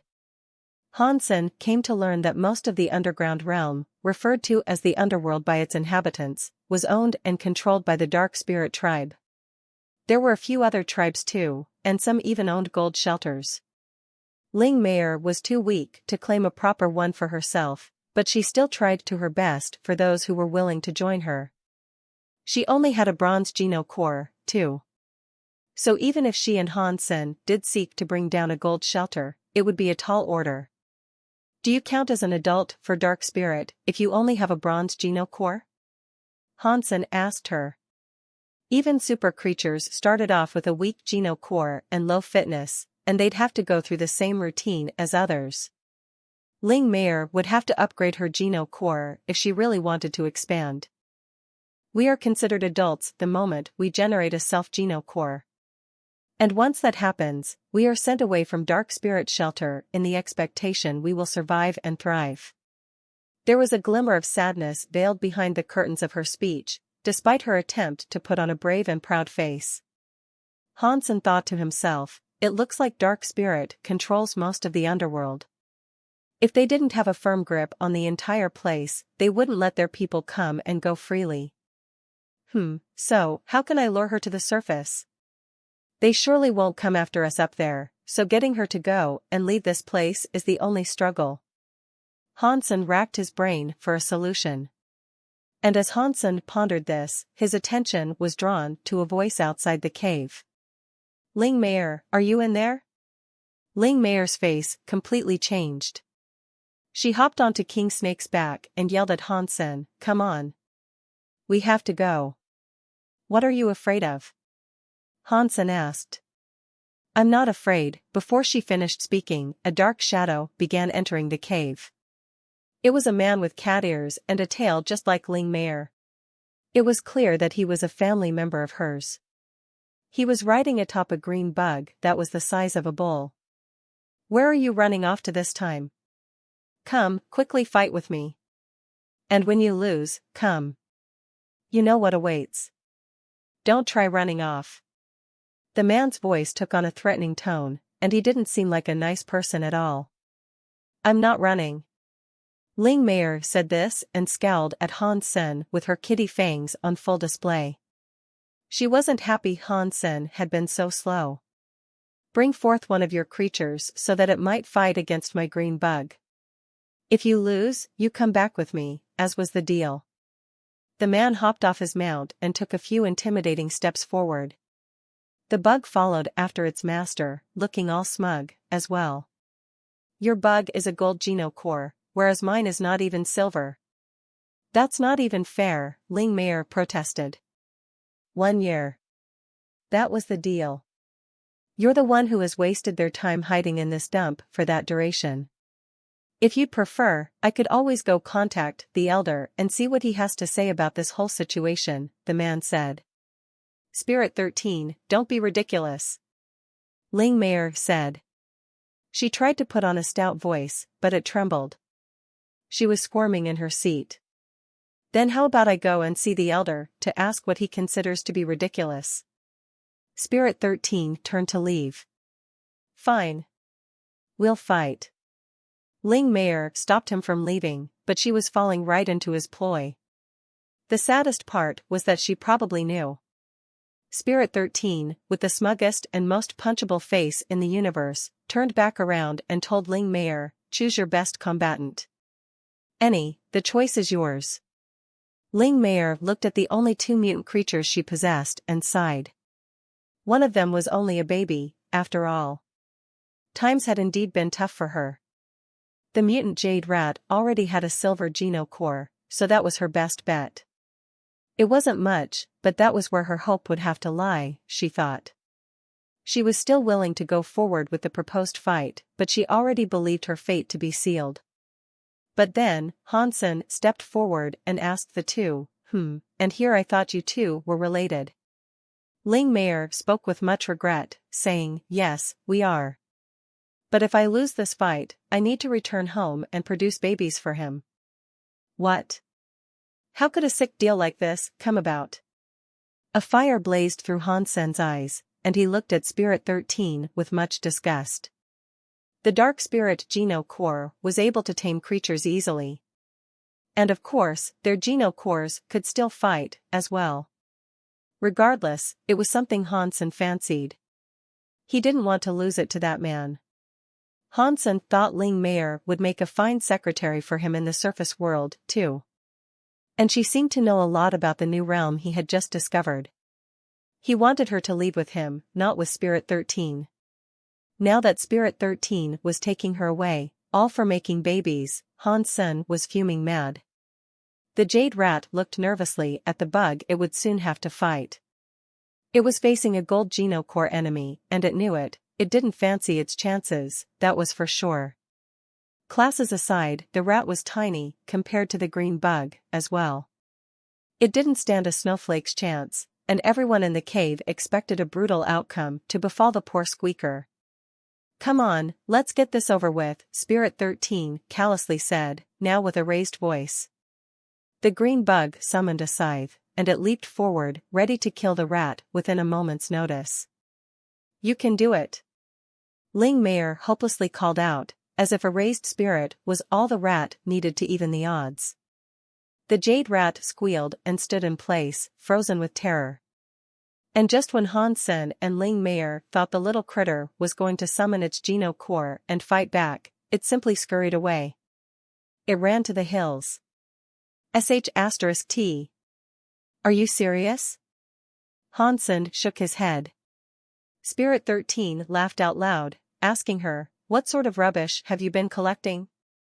The cave is one thing, but... Man, you're embarrassing to watch. Come home and make babies for me. You'll be good for one thing, that way. The only thing I'm going to make is a super Geno core so I can rip your ears off. Ling Mei rebuked with feistiness. Cool your temper. But honestly, I don't see a way out of your predicament. You know the agreement in place, and unless you can pull another creature out of your backside to fight me, you're either leaving here with me for a baby-making future, or you're leaving in a body bag. Do you have another creature that's ready to fight? Yes or no? Spirit 13 gave her his ultimatum. Jade Rat was her strongest creature, and she nothing else that was willing to fight. That's what I thought. Now come along, your daddy-o is getting impatient. Spirit 13 licked his lips with sickening lust. Ling Mei was about to agree, but before she could open her mouth, someone else stepped forward. Let me fight it. Han Sen walked in front of the green bug, with his speech directed at Spirit 13. It's all the same. Spirit 13 motioned with his hand for the green bug to take a swing at Han Sen. Spirit 13 was confident that was all it would take. The green bug's attack and defense were balanced, and it was the baby of a sacred blood creature, too. The mutant Jade Rat wouldn't have been able to compete with the green bug even if it possessed a gold Geno core. Although they were of the same tier, their bases were different. Spirit 13 knew Ling Mei was cherished by the Elder, so he wouldn't break the bargain they had established if Han Sen beat the opponent. The Elder had given her the black and white king snake, but it wouldn't kill for her, and neither would it attempt to conquer a shelter on her behalf. She still had to work hard herself. Ling Mei hadn't traveled much, and in this place, it was difficult to find a high-tier creature she could tame and convince to join her roster. Even if she did manage to locate one, she needed resources and time. Those were two things she was in a short supply of. Those of Dark Spirit could read life forces with great clarity, but Spirit 13 was unable to lift much from Han Sen's suppressed life force. Because of this, he didn't exercise much caution when engaging him. Seeing the insect's scythe bearing down on him, Han Sen swiftly let out a punch towards it. No! Ling Mei screamed, seeing Han Sen willingly do that. She thought Han Sen was the heir of a super creature, but at the end of the day, a demigod creature's power was still kept in check by the Geno core they possessed. Han Sen had only just been born, so there was no guarantee he even had a Geno core, and if he did, it'd be a measly bronze one. He could only do combat with a creature with a silver Geno core, at best.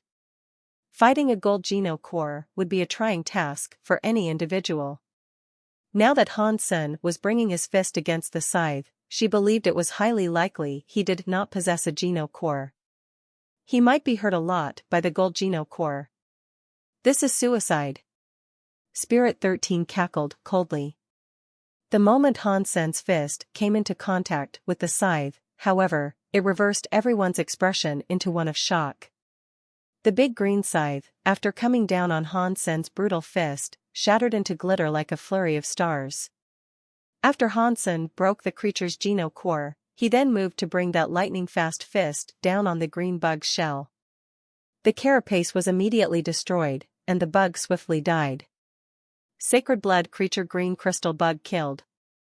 No beast soul gained. The Geno core was shattered. The flesh is edible. Consume its flesh to earn 0 to 10 sacred Geno points randomly. That was purely an exercise of Han Sen's simple physical power, and he did not even use super spank. Han Sen had maxed out his ordinary, primitive, mutant, and sacred Geno point tallies. Green crystal bug would have needed a gemstone Geno core to challenge him properly. Now that Han Sen could kill the likes of that with his plain physical power, there was no need to exert much effort and trouble himself. But this punch had shocked the other two completely. What Han Sen had just done so simply would have required a gemstone Geno core sacred blood creature. Even Dark Spirit's super creature heirs required a gold Geno core to perform the feat he had. Ling Mei thought Han Sen had just been born, and if that was true, it was a frightening thought that he already had such strength. Spirit 13 looked ill, and he said, "I can't believe you were able to tame something so wretchedly strong." But I'll be back. Spirit 13 flew away after that. King Snake was there guarding her, so he couldn't do anything bad to her even if he tried to. Dollar. You are so good. You must be a baby of the mightiest of super creatures. Was your parent a berserk super creature, I wonder? You're better than me, even. My parents have sacred blood genes in them, they weren't pure super creatures. Ling Meier had run right up to Hansen to say her piece. I guess, Hansen said. Ling Meier was the heir of a super creature, but she still only had a bronze geno core. She also lacked social skills, which made her a very easy person for Hansen to trick. Now, Hansen was too lazy to even make up a story. After Hansen killed Green Crystal Bug, Ling Meier really wanted Hansen to stick around. Unfortunately for her, she didn't think she had anything that would make him desire to stay with her, especially when she had already started eating his food. Meier, did you say there was a gold shelter nearby that was unclaimed? Let's go take it, Hansen said. Ling Meier was no longer feeling like much of a master, but she found herself surprisingly happy. She asked Hansen, yes, which one? There's a few of them? She did not know anything, so Hansen would have to do the claiming himself. He proceeded to ask her a few questions, and then he went off to get her a safer place to live in. Hansen needed to use a teleporter to return to the Alliance, too. He had to check in whenever he could, because the family would worry if he was absent for too long. Inside a shelter in that underground realm, Spirit 13 looked horrible. He was getting told off by a dark spirit that looked just like him. I tamed that green crystal bug for you. How could you lose to Ling Meier? The dark spirit man spoke harshly. Dad, she somehow found an extremely strong creature that shattered the gold geno core and one hit killed the bug. Spirit 13 was speaking with a bitter tone. The dark spirit man looked dim, and he replied, how old is Ling Meier? How was it possible for her to tame a creature such as that? Father, what I'm telling you is true. I witnessed it with my own eyes. Spirit 13 was swearing profusely. If it is indeed true, it must be because the elder is helping her explicitly. Spirit 13 heard the remark with shock, and he said, do you think the elder gifted her the creature? The dark spirit man laughed coldly and responded, Ling Meier is as average as they come. The blood of her parents is only half super blood, but she earned all the benefits such genes could provide her. The elder must think she could become a super geno core, otherwise, he wouldn't have given her his Mount Snake King. If the elder is protecting her, then that means I have no chance. Spirit 13 frowned. The elder should not be able to break his own law. I will help you get Ling Meier to improve our own lineage. The dark spirit man coldly laughed. Hansen and Ling Meier were on their way to a gold shelter. The underworld was a sprawling labyrinth that featured all sorts of places. Creeping across many of the rocks were thick, hardy vines. Are these vines genoplants, by any chance? Hansen asked Ling Meier, pointing at the vine. The vines looked familiar to him. The vines were not strong like the aqua vine, and more than anything, they almost looked like the ordinary, garden variety. This is the underworld's holy vine. They support the entire world, we down here are its protectors. When we finally acquire a gemstone geno core, we are allowed to return to Dark Spirit Shelter. That is the place that houses the primary vine, Ling Meier explained. Can the holy vines produce fruit, and if so, are they beneficial? Hansen asked, with much curiosity. Ling Meier smiled and said, it can produce fruit, yes. But the elder says it has only ever produced one. As for when it next might mature, none can tell. The elder never leaves the shelter due to the terms of the 100-tribe deal, but he also remains there to safeguard the vine. If your elder wants to protect it that much, it must be something quite powerful, Hansen said. Ling Meier receded into thought for a moment, before saying, there is one fruit currently on the vine, but it has yet to mature. He hasn't told me what it does, but I recall when I was small, he let me sit next to it and touch it. I don't remember it being anything particularly special. Ling Meier described the fruit's shape and size and then said, but I'm not sure how all the vines can only produce one small fruit like that. Hansen was shocked to hear Ling Meier describe it, because he realized she was talking about a gourd. And learning this, it was like a lightning bolt struck his brain. He knew now why the vine looked so familiar to him. The vines that gave birth to Bauer looked exactly like this. The only difference was that the vines he had seen long ago were rotten, and that's why his mind didn't immediately make the connection. After hearing what she had to say, he realized now that the holy vine was what those vines would have looked like if they weren't all dried out. Hansen drew the shape of a gourd on the ground and asked, "Did the fruit look like this?" "Yes, have you seen it before?" Ling Meier patted her own head then, and went on to say, "Wait, you've only just been born. There's no way you've seen it before." Hansen was shocked. The gourd he drew was exactly the same one that Bauer came out of. Did that mean Bauer would have a connection to the holy vine? Hansen had mulled this over a lot in the past, and he was always interested in learning more about where Bauer came from. Only humans or creatures with human blood could travel between the sanctuaries and the Alliance. Bauer was from the gourd, so it was unlikely she had human genes. But then again, if that was so, how was she able to travel between the two? If Hansen was able to find out more about the holy vine, there was a chance he could discover more about Bauer's origins. But Ling Meier's knowledge of the vine was lacking, and it was highly likely only the elder knew much about it. Hansen really wanted to examine the holy fruit now, to see whether or not it was Bauer's gourd. But Ling Meier required a gemstone geno core before she would be allowed to return to the shelter. Ling Meier was not weak, but she was young and had not yet grown up. Without Snake King, she might have already been killed. It was difficult to tell when she'd earn a gemstone geno core. After taking this shelter, I will bring Bauer and let her take a look at the vine. Hansen decided to help Ling Meier take over a gold shelter. Shelters of the underworld were hewn from the stone of the realm itself. They came before a stone gate, which Hansen inspected keenly. There was a lock on it that had not yet been opened. It was unclaimed. The Black and White Snake King had found this shelter before, but he was prohibited from helping Ling Meier take it down. Observing the large construct, Hansen noticed the presence of many creepy mask symbols adorning the stonework. Usually, the symbols that adorned the gate of a shelter were in some way connected to the shelter's power. What this indicated, however, Hansen could not quite tell.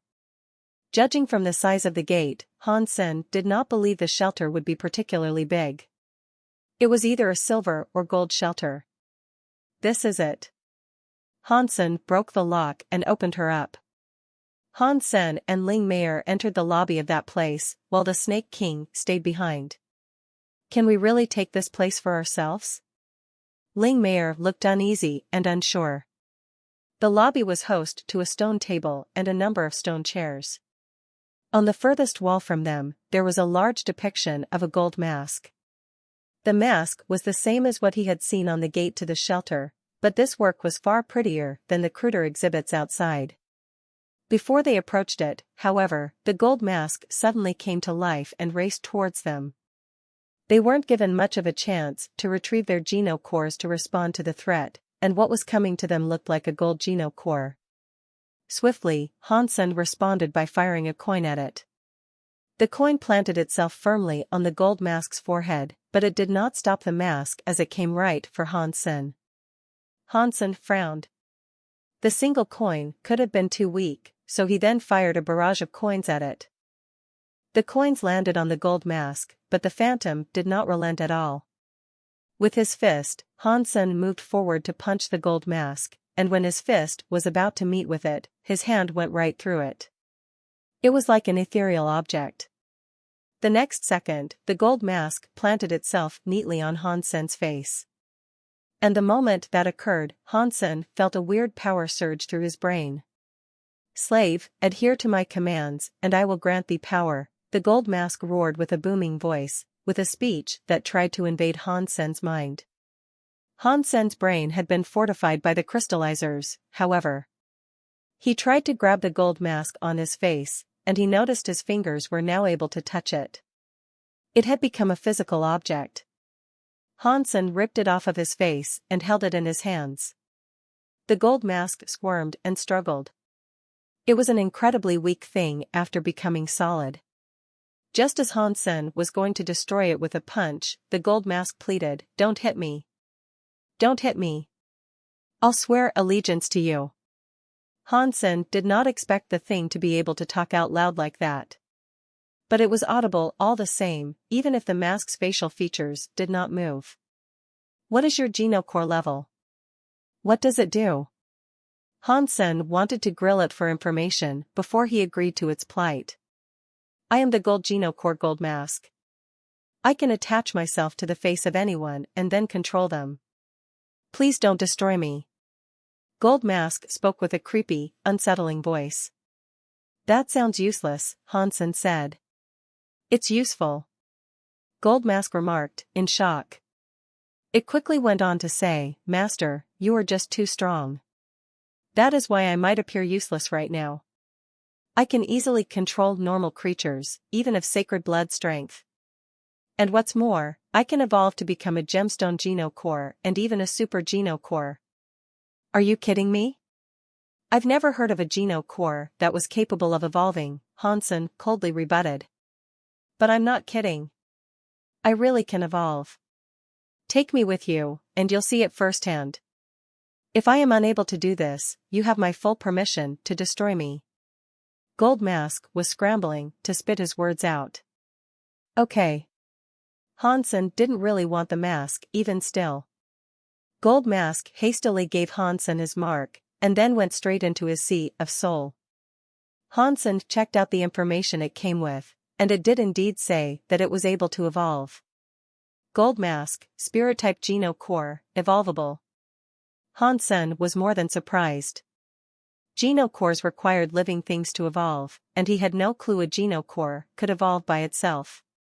Hansen had only seen Little Angel and Golden Growler evolve by themselves, but they were beast souls. The Gold Mask would save Hansen a lot of trouble, though. He didn't require a spirit to control the shelter, as the Gold Mask could do it for him. "Is that it?" Ling Mayer couldn't believe it was already over. "Yeah, this is your shelter now." Hansen smiled. It was Ling Mayer's shelter, technically, but Hansen was its true master and controller. "I finally have a shelter to call my own." Ling Mayer happily swung the gate open to invite Snake King and the rest of her creatures inside. Hansen found his chance now to sneak back to the Alliance and retrieve Bauer so she could check out the Holy Vine. But when he returned home, Hansen was in for a surprise.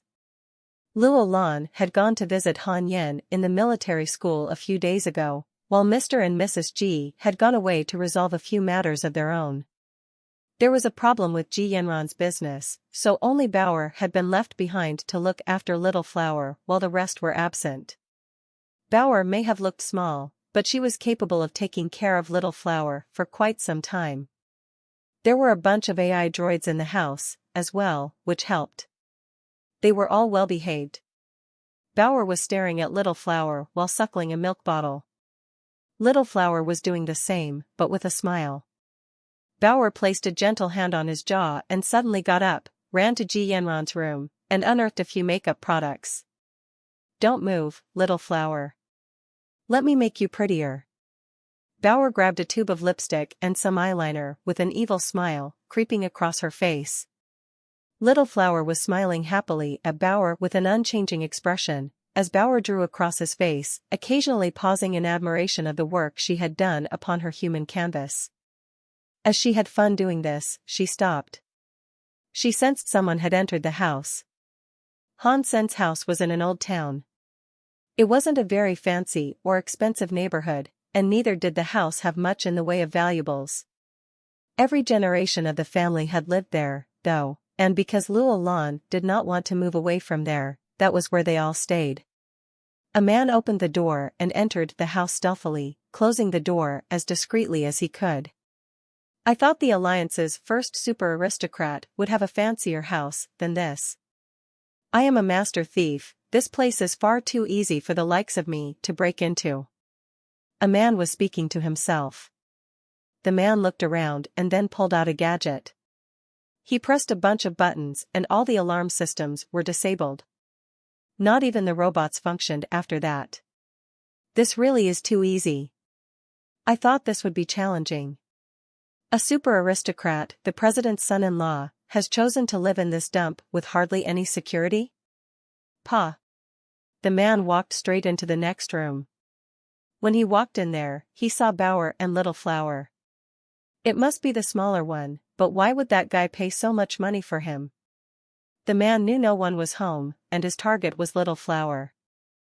Tang Rubyai's nickname was Ghost Hand. He called himself the best thief, and through the employ of state-of-the-art technology, he hadn't once botched a job in over 60 years. Someone had paid him a high price to steal Han Sen's son Little Flower, and that was why he was on planet Roka. He waited until everyone was gone before breaking in to complete his objective.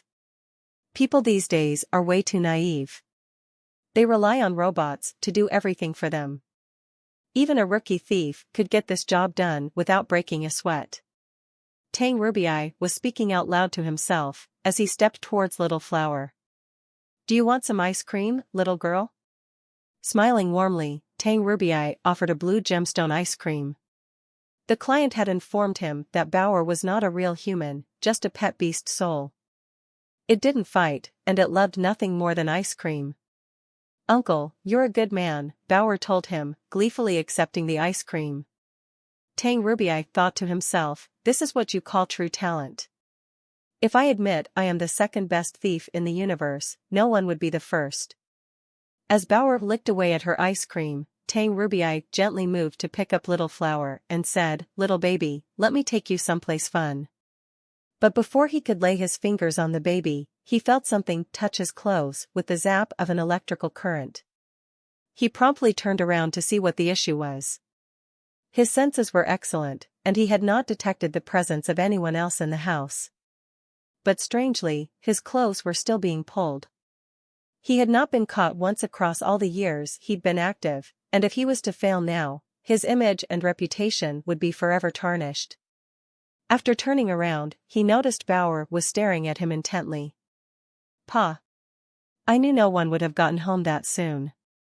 Tang Rubai sighed, seeing no one else there. His heart had almost leaped out of his chest. You continue eating your ice cream, kiddo. Tang Rubai smiled at Bauer and went to pick up Little Flower again.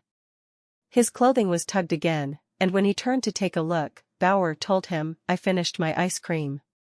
I want some more. Tang Rubai felt a headache coming on. Although Han Sen would not know what the pet beast soul was up to or how she was treated, if Tang Rubai attacked her, there was a chance Han Sen might realize something was up no matter where he was. To avoid Han Sen's wrath, Tang Rubai thought it was best not to attack Bauer. Bauer was not technically his beast soul, anyway. The chances he'd find out were low, regardless. It is true that the rich are selfish. I'd let such a cute humanoid pet eat whatever she desired. Han Sen's family has no doubt been cheap on her, Tang Rubai thought. He then opened the mini fridge attached to his waist and gave her 2 more ice creams. Tang Rubai liked being prepared, so he had brought 3 ice cream bars with him, just in case. He gave the remaining 2 to her and said, go eat.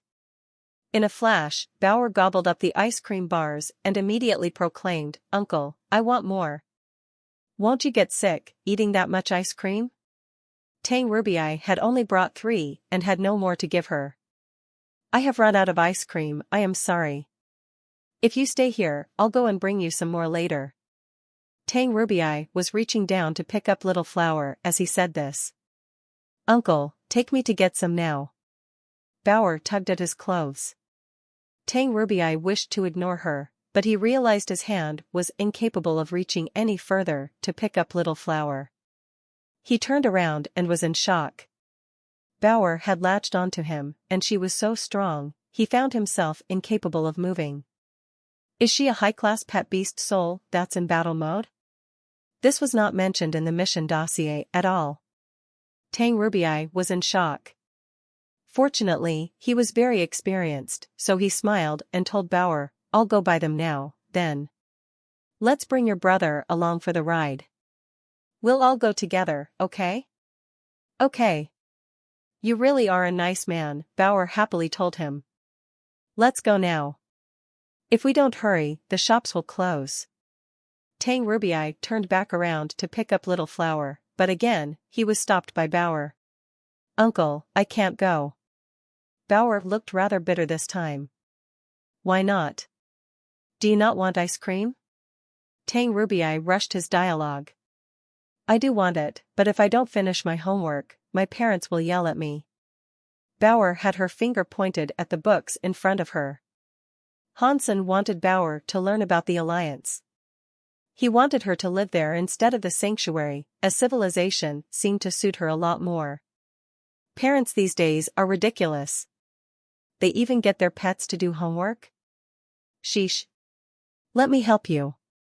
What Tang Ruby said was in support of Bauer, but inside, he thought to himself, if I wait for you to finish, Ji Yanran will be back. Uncle, you are a good man. Bauer was touched. Yes, I am. Tang Ruby picked up the book and pen and said, in the farm, there are 67 animals. There are twice as many ducks as there are chickens. Tang Ruby scrawled a bunch of nonsensical answers, planning to leave swiftly. Good uncle, this is wrong. Bauer pointed down to the answers he had made up. I deliberately wrote it incorrectly, just so I could test you. Very good. Tang Ruby was getting glum, realizing he might have to do the homework for Real. What is this? I'm a master thief. I shouldn't be reduced to doing baby mathematics. Tang Ruby's facial expressions turned bitter as he resumed doing the math. His heart sank even lower when he realized there were some questions not even he was able to answer. He had studied many of these subjects many long decades ago, but by now, he had forgotten everything. He had no clue on how to come up with the solutions for the more complicated questions. This is horrible. How can they allow a kid to trudge through something so hard and brain-melting? This is sure to ruin their childhood. Whoever created this textbook should be executed, Tang Ruby angrily proclaimed. Bauer tried to comfort him in his distress, saying, You are right. You should execute my father. But you still need to do this. Why don't we take a break and go get some ice cream? If something occurs, I'll get your back and cover for you. Tang Ruby patted his chest. Bauer shook her head and said, No, we have to do it now. If I don't finish this before he gets back, he'll destroy me with his belt again. After that, Bauer's eyes began to well up with tears. What an animal! How can such a young kid be subject to such horrible treatment? I should really go to see child services and take him to court. Tang Ruby felt genuinely angry, seeing how frightened and fearful Bauer was becoming at the thought of her father. Bauer looked like a nice and cute child. To think of her getting her hide whipped by a belt would make anyone mad. When Tang Ruby learned the art of theft, his master often brought out his whip if he failed to conduct his practices with the precision expected. He knew exactly how Bauer felt, and he could empathize with her. Don't worry. I will complete these exercises for you. I won't allow you to get hit anymore. Tang Ruby had no choice but to complete her homework for her. He couldn't leave and let her be subject to that, not now. Tang Ruby turned on his computer and allowed the PC to complete what he was unable to do. It took the machine an hour to finish it all. Good man, uncle. You are smart. You can do anything. Bauer looked at him in profound admiration. He had completed the entire week's worth of homework her parents had given her to do. Tang Ruby felt cocky and proud of himself, too. And in this arrogance, he said, Oh, it was nothing. I've dealt with worse. We should go and get that ice cream now, shouldn't we? If we don't get going soon, all the shops will close. Tang Ruby reached over to Little Flower then, prompting Bauer to yell, Good uncle. Don't touch him. Why? What is it? Tang Rubii was dealt a heart-stopping shock, thinking she might have discovered he was in fact a bad man. But still, he played it cool. Bauer came clean, honestly telling him, "Good uncle, my parents are afraid someone will try and steal my brother. So, they had a machine planted on him. If someone unfamiliar touches my brother, it will trigger an alarm. If my parents and grandparents learn it was me who allowed a stranger to come in and take my brother, I'd be so screwed. They'd kill me for merely letting you in." Tang Rubii breathed a sigh of relief, knowing his cover had not been blown. "I knew a super aristocrat and the son-in-law of the president wouldn't really employ such cheap and crappy security. But I've never heard of this before. Was this device placed inside the child?" If Tang Rubii was unable to steal the baby, how was he going to accomplish his mission? While he racked his mind for an idea of what to do, Bauer ran off into her room. She came back out holding a remote, which she promptly handed over to him. Then, she said, "Good uncle. I know you are a good man, so you will need to push that button to disable the security and its alarm for a brief period of time."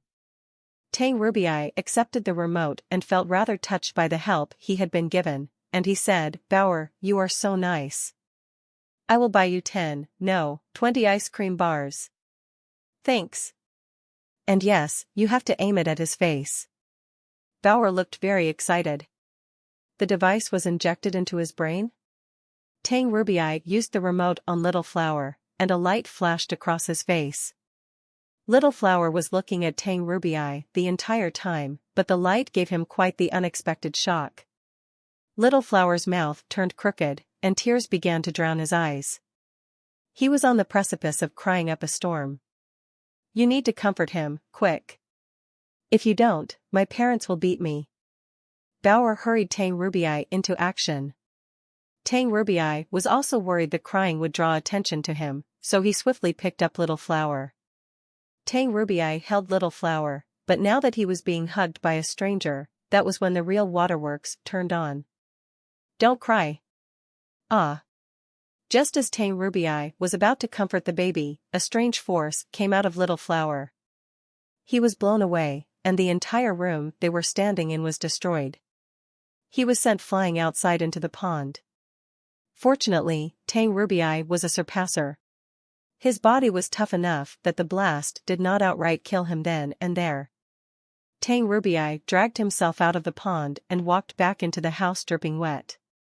He looked at the children with a fire in his eyes. Bauer was holding Little Flower, who had, by now, stopped crying. "I'm sorry. I forgot to tell you he has an intruder explosive device, too. But don't worry, I've turned it off now. Let's go," Bauer said, looking at him. Tang Rubii grew suspicious of Bauer, then. He stood there soaking wet, his hair black and smoldering. He was seen to be in a horrible state. He'd look like a dubious individual if he brought the children out onto the streets now. "Good uncle. If people see us on the streets, they will tell my parents. And then, they'll hit me again. Use this." Bauer pulled out a big suitcase on wheels and climbed into it with Little Flower. Tang Rubii's suspicions died down a little after that. All he wanted to do next was close the suitcase and get out of there. But with Bauer in there, the suitcase wouldn't close. He tried to push her head down to make her fit. And then suddenly, Hansen walked in. Hansen saw a big hole in the side of his house, and an old man anxiously pushing Bauer's head into a suitcase. Bauer herself was holding on to Little Flower, whose face was flushed the color red as if he'd been bleeding. "What are you doing?" Hansen looked at the man with such anger, he hissed the words through clenched teeth. He swiftly looked like a demon that had emerged from the fiery pits of hell. Tang Rubii stayed where he was, but turned to look at Han Senator. He jumped up and said, "Please, don't. Let me explain. This isn't how it looks. Dad, he is a thief. He wants to take Little Flower away," Bauer proclaimed loudly. "You can explain in hell." Hansen's power erupted like a volcano, as he leaped forward to deliver the man a flurry of punches. "Catcha! Catcha! Arg!" Tang Rubii was suspended in midair, as a geyser of punches sprayed him from above and below like heavy rain. Tang Rubii's bones were all broken, and his face had been deformed beyond recognition. When Han Sen delivered his next punch to send him flying, he spiraled through the air with a twisted body. He'd have been killed within a second if Han Sen hadn't wanted to keep him alive. Tang Rubii's bones were all dislocated. He wished he could commit suicide rather than endure that pain, and he couldn't even speak. All he could emit were a few painful tears from his eyes. Han Sen picked up Bauer and Little Flower and realized it wasn't blood that was on his son's face, it was crudely smudged lipstick. Han Sen didn't think the thief would be able to shove Bauer into the suitcase, so he asked, "What's going on?" Bauer looked at her father with innocence and said, "I wanted to make my brother look pretty, but I have no makeup of my own." Han Sen did not want to punish Bauer, so he stroked her head and said, "Are you hurt?" "Neither of us are hurt. I have been protecting him." Bauer spoke with a streak of pride. Han Sen patted Bauer on the head and called Ji Yanran and his father-in-law. Ji Ruozhen was furious beyond measure, and he sent for someone to come and arrest their would-be kidnapper. Han Sen was unable to interrogate the man himself, but Ji Ruozhen had people who could do it for them. 2 days later, Tang Rubii's background had all been dug up. Unfortunately, Tang Rubii did not know who the client was himself. The bargain was negotiated and struck through an interstellar pirate organization. The pirates were situated in an area that existed between the Shura's bubble of space and the humans' bubble of space. Whenever they were chased by humans, they could escape by fleeing to the Shura-governed territories. Whenever they were chased by the Shura, they could escape by fleeing to the human-governed territories. Tang Rubii and the client had made their deal by using the pirate organization as the middleman. They hadn't interacted with each other directly. Ji Ruozhen was so angry, he made a deal with the Shura to send an enclave of ships to shake out the pirates' base of operations. The pirates were caught, but not even they knew who the client was. Who would want to kidnap my son? They obviously want to take him for their own ends and not kill him. But why? Maybe it's not that they want Little Flower, but by holding him hostage, they could use him to threaten me. If they only wanted Little Flower, then the likeliest candidates for such a conspiracy would be Luo Haitang and perhaps Blood Legion. But truthfully, I have many enemies. The list of people who might want to threaten me is far too long. Han Sen was in deep thought. Whatever the case may be, he was reminded that he had a son who needed much protection.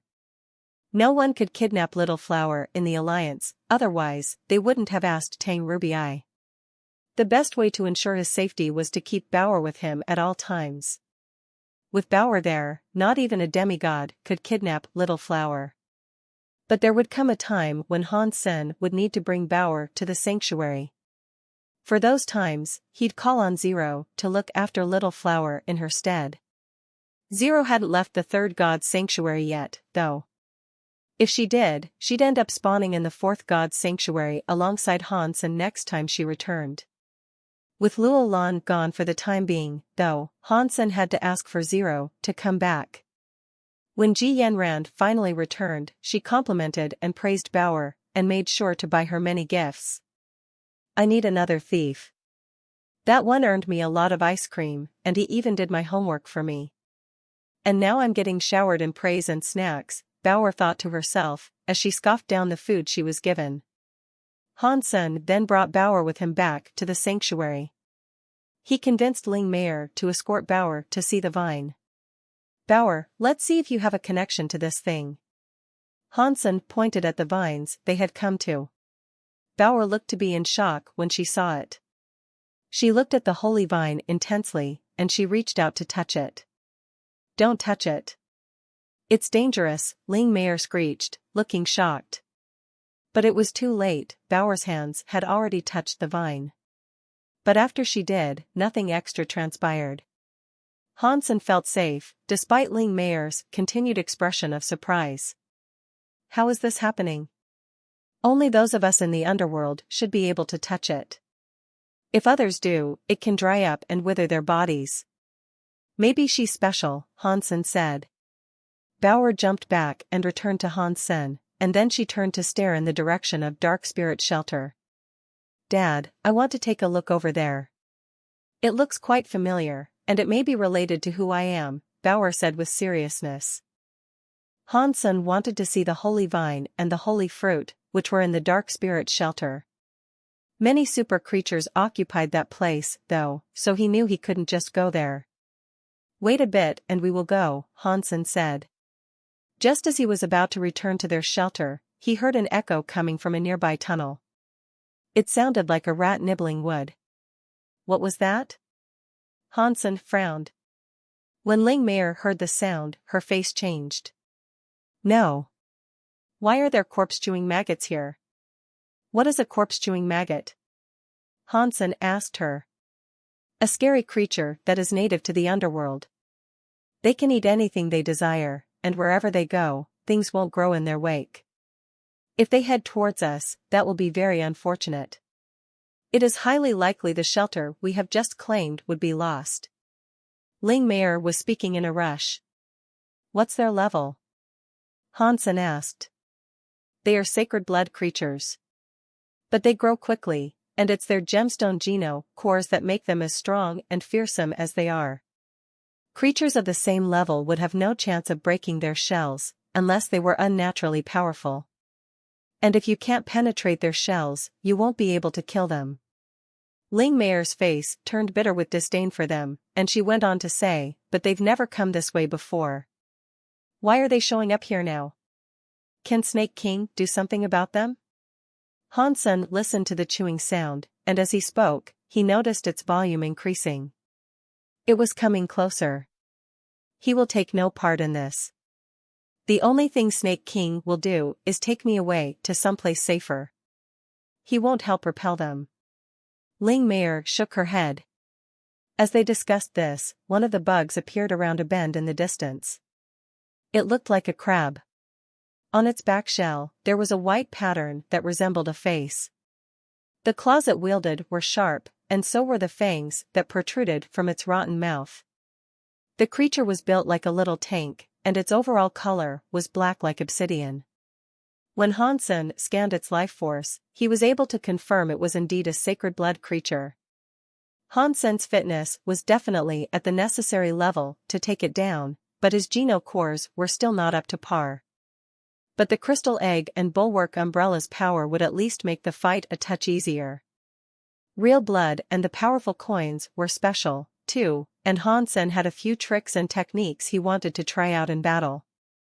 The maggot then started heading their way without hesitation or restraint. Naturally, Hansen rightfully assumed it was coming for them. Without time to mull the situation over, he knew he had to spring into action. So, Hansen took off flying to meet with it. Although Ling Meier was the heir of a super creature, her geno core was incredibly weak. Hansen took to the subterranean skies like a strange bird in flight. He swooped down just past the bug and delivered a mighty strike to its back. He didn't use super spank. His fitness level, combined with the boosts of Super King Spirit mode, were no joke and should have been enough. When Hansen first became a demigod, he had 8,000 fitness. Ordinary geno points boosted that figure up an additional 2,000. Primitive gave him a bonus of 4,000. Mutant points gave him an extra 8,000. Sacred Blood geno points gave him an additional 16,000. Hansen's fitness, in total, had reached 38,000. He was getting close to 40,000. And with Super King Spirit mode, Sacred Blood creatures had no chance of withstanding the devastating blows he could deliver. But just as Hansen punched it, the face upon the maggot's backside began to glow brightly. When his fist came into contact with the shell, it was like bringing a fist to steel. He dealt no damage, and only the loud sound of ringing metal could be heard. Inside a cave, Spirit 13 and his father, Spirit 12, watched Hansen fight. Seeing Hansen punch it, Spirit 12 could not help but laugh. His punch far exceeds that of a sacred blood creature. There is no way Ling Meier tamed such a being, the elder must have given it to her. He is so strong. What if he manages to kill the corpse-chewing maggot? Spirit 13 asked, with worry. Spirit 12 looked disdainful, and he said, even if he can kill sacred blood creatures with ease, he has no hope of defeating a wretch like that. The maggots have a ghost armor Geno core, which provides incredibly high defense. Unless he is an elite of the highest order, he won't be able to break the Geno core. Hansen fought with the creature for a while as those two spoke between each other. Try as he might, though, he had found no success in penetrating the shell. He could tell the shell was its Geno core, however, and that the real bug was inside that hardy carapace. Do you think this measly armor can stop the likes of me? Hansen used Yin Blast, and with his Yin force, he drove a fist right into the middle of the creature's belly. Hansen was left reeling in shock. Not even that punch worked, and there was a chance the creature itself was just as strong as the shell. The claws of the bug ground across the rocks as it moved. It had found itself unable to deal with its primary aggressor, Hansen, and it thought Ling Meier would make a far more viable target. It was going for her. Ling Meier went to hide as the maggots scratched marks into the ground scrambling after her. It then went for mask shelter. The shelter's gate was closed tight, and there were defensive wards in place. But this did not deter the maggot, it simply ran up to the gate and began banging on it like a siege engine. After a big boom, the gate swung open and the warding broke. The creatures Ling Meier had collected were all still inside. The maggot ran in and immediately grabbed a snake creature. Quickly, it began to devour it. Hansen frowned and started to gather power in a coin. He fired it at the bug, which made it move slower. The maggot looked as if it was hauling rocks with its new speed. Hansen wanted to kill the maggot, but all of a sudden, he saw many more of those same creatures appear. There had to be at least a dozen of them.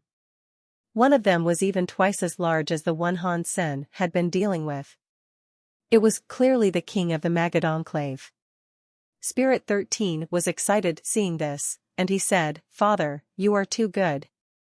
You own this group of maggots. These maggots are not mine. If they were, they'd have my scent. My scent would be picked up by Snake King, and the elder would surely find out it was me behind this," Spirit 12 said coldly. "Then how did you make the bugs attack them?" Spirit 13 asked, with much shock. "It wasn't difficult. I had an insect spray the gates of their shelter with a flowery pheromone. The maggots love it more than anything, and it drew them to the shelter from far away," Spirit 12 explained. "Father, you are the smartest dark spirit," Spirit 13 complimented him. While they spoke to each other, the maggots were almost all inside mask shelter. "There are too many of them, and even the maggot king has come. We should just give this place up and run." Ling Meier was shouting. She was not afraid of getting killed, as the black and white snake would not let her die. But the snake was tasked with protecting Ling Meier and Ling Meier alone. It wouldn't concern itself with Hansen, and that's why she was worried. "You take the others and go. I'll stay and see what I can do." Hansen pointed at each of the maggots, creating bucketing storm clouds of coins above each of them. They were all slowed to a crawl. But it didn't last. The faces on the maggots would frequently glow, and when they did, all the coins would be shaken away. "These things are annoying."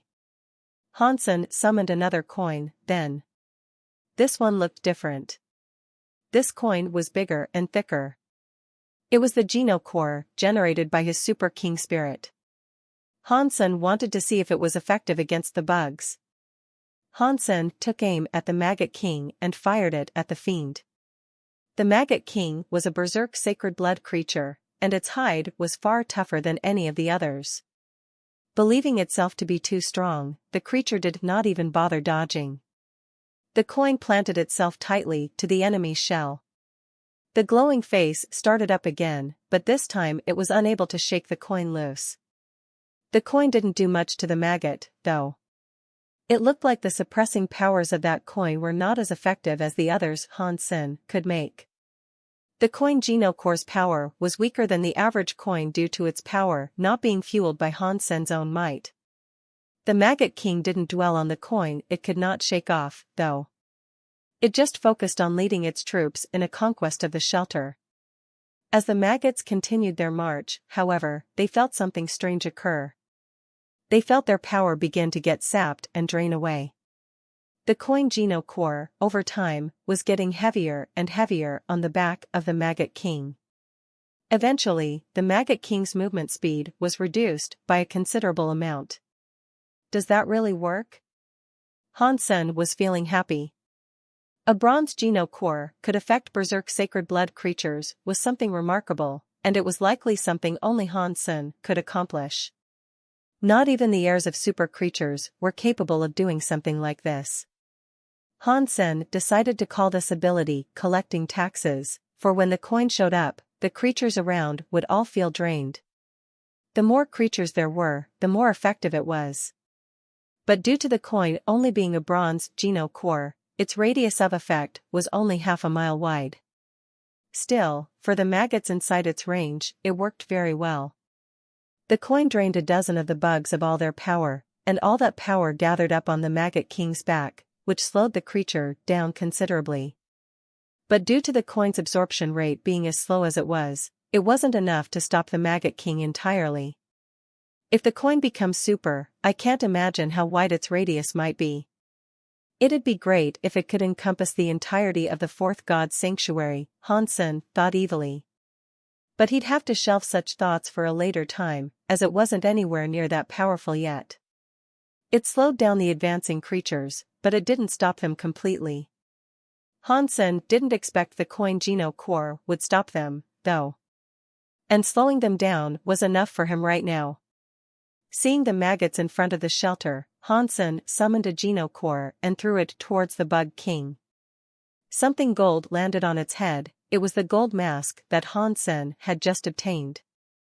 Gold mask was one tier weaker than the foe, but it did tell Hansen it could control sacred blood creatures. It was floating towards the creature slowly, though, and Hansen imagined the average creature could dodge it with ease. That was why Hansen had to use the coin to slow down the Maggot King. He wanted to see if the mask was effective enough to control sacred blood creatures. Again, the Maggot King did not dodge. The mask fell upon its face and molded to its shape for a perfect fit. The Bug King squealed and shook its head violently, as if undergoing some mental battle. The other maggots took notice of this and moved towards it to help, but the closer they went to the Maggot King, the more their power was drained. The Bug King used its pincers to try to rip the mask off its face, but it kept moving up and down shakily. The mask was probably fighting for the control of its claws. After a while, the coin Geno core had amassed a ludicrous amount of power, and it was enough for the gold mask to ensure full control of the king. Before long, the Bug King ceased its resistance. It screamed, and then, the entire enclave of maggots came over to Han Senator. They stood in front of him like an army awaiting his command. Spirit 13 and Spirit 12 could not believe their eyes. Hansen returned the coin Geno core that was still atop the Maggot King, and as soon as it was removed, the creatures all had their powers returned. Perhaps that was one con of the Geno core. It had to be stuck on a creature to collect power, but once it was removed from that creature, the power returned to any creatures it had been absorbed from, and the negative effects that plagued the conduit creature were removed. But for now, Hansen did not need this power. The gold mask had already taken control of the Maggot King, and by extension of their leader, the smaller maggots too. Now, they all bowed before Hansen. "Please issue me a command," the gold mask said, while controlling the Maggot King. It was only a gold Geno core, so the coin must have helped it out a great deal in allowing it to triumph and possess a berserk sacred blood creature. It didn't just possess the Bug King, though. It could absorb and feed off the trapped creature's power and make itself stronger. Hansen looked happily at the 40 maggots in front of him. It appeared that he had just earned himself a legion of hardy meat shields. Spirit 12, on the other hand, looked ill. It had been a difficult task for him to lure them there, and the last thing he expected was Hansen being able to tame them and bring them to heel. He felt as if he had gifted 40 powerful sacred blood creatures to his enemy by mistake. If he wasn't afraid of Snake King, Spirit 12 would have gone over to kill Hansen right then and there. Dad, what do we do? This guy is too strong. He even managed to tame the Maggot King. And what is that gold mask he has? Spirit 13 asked in shock. I cannot believe the Elder favors her that much, and was willing to provide her with such powerful creatures. Spirit 12 looked dim. Does that mean I won't be able to have her? Spirit 13 looked sad. Spirit 12 looked green, and he answered, she will join our family eventually. Her blood may not be pure, but she has all the worthy benefits you require. If you can have sex with her, you'll be granted a powerful baby, I assure you. Dark Spirit was comprised of intelligent people, but they still had an instinct for creating a pure lineage with good blood. They weren't too different from humans, in that way. They chased beautiful people, subconsciously wanting good genes. But the maggots were unable to beat him, and he tamed them instead. What else can we do? Can you do something? Spirit 13 asked. Spirit 12 laughed and said, we will think of something, but for now, let's go back. Ling Meier watched Hansen return to the shelter with the maggots in tow, and she believed herself to be dreaming. She could not believe a berserk sacred blood maggot king had suddenly become a member of her shelter. Hansen asked Gold Mask, why did the maggots come to our shelter? Gold Mask, who had its proverbial fingers in the maggot king's mind, said, they love the smell of Zelluo flowers. They followed its powder here. Zelluo flowers? Hansen frowned. Gold Mask brought the maggot king over to the gate and gave it a sniff. This is the scent. Hansen scanned it with Dongxian aura and picked up traces of a powdery substance on the ground. Hansen scanned the area around and picked up a trail that led through the gates and beyond the shelter. Someone is behind this. It must be Spirit 13, Hansen thought to himself. I am the master of this shelter. Should I do something? Ling Meier asked, with a shy and awkward look. She was supposed to be the master of the shelter, but Hansen had done everything on her behalf. She felt rather embarrassed every now and again. Can you give a good massage? Hansen smiled. What is that? Ling Meier shook her head, having never heard the word massage before. Hansen put on a look of sincerity and explained to her, giving a massage is an ability every great shelter master should have. It can make subordinates very happy and ensure they fight the best they can when the time comes. Do that, and there's a chance we'll end up procuring more shelters. Before Hansen had even finished talking, she said, can you teach me how? I want to be a great shelter master. I can teach you some techniques, but it still depends on whether you have a natural talent or knack for it. Hansen checked her out. Her body was petite, but her boobs were big. At least D-cup. The elder said I'm good. Teach me what you know, and I'll start practicing right away. Ling Meier was ecstatic and rushed in her speech. Okay, I'll teach you a few massaging techniques. But this is my legacy. You cannot teach others this, not even your elder. Promise me you won't mention any of this to anyone else. Hansen looked at her seriously. Ling Meier was dismayed to hear she could not inform her elder of this, but more than anything, she wanted to be a great shelter master. I swear I won't tell a single soul, not even the elder. Very good, then. Now, I will teach you all about massages. Hansen clicked his fingers and looked at her, up and down. A few hours later, Hansen was lying down on an airbed. Ling Meier was on her knees, tapping his body repeatedly. Ling Meier looked rather confused, and she asked, does this massage really work? Yeah, I feel my power increasing already. Go lower and it'll go even higher. Yeah. Harder here. Master, you are so good at this. Has your attacking power increased yet? Ling Meier asked as she performed a Thai massage on Hansen. It is increasing, yes. Keep going. Hansen said, reveling in the comfort provided by the massage above and the airbed below. Bauer, who was near, started to say, "Oh, great shelter master, I want to increase my power, too." Ling Meier moved over to her and then began massaging Bauer. Hansen decided to sit up and ask Ling Meier, "Do you know where Spirit 13's shelter lies?" "Yes, what about it?" Ling Meier inquired, as she was busy massaging Bauer. "According to the Dark Spirit rules, are you allowed to bring down the shelters of others?" Hansen asked. "You are planning on taking down Spirit 13's shelter?" "No, you can't take down a shelter belonging to someone in your own tribe. You either have to claim one that was unclaimed at the time, or conquer a shelter that belongs to another tribe entirely." Ling Meier shook her head. Hansen always liked exacting revenge, and nothing would put him off the concept. This time, though, it sounded like he'd have to do it quietly. "I need to think on this a bit more." Hansen got to devising a way in which he could whack Spirit 13 without arousing suspicion.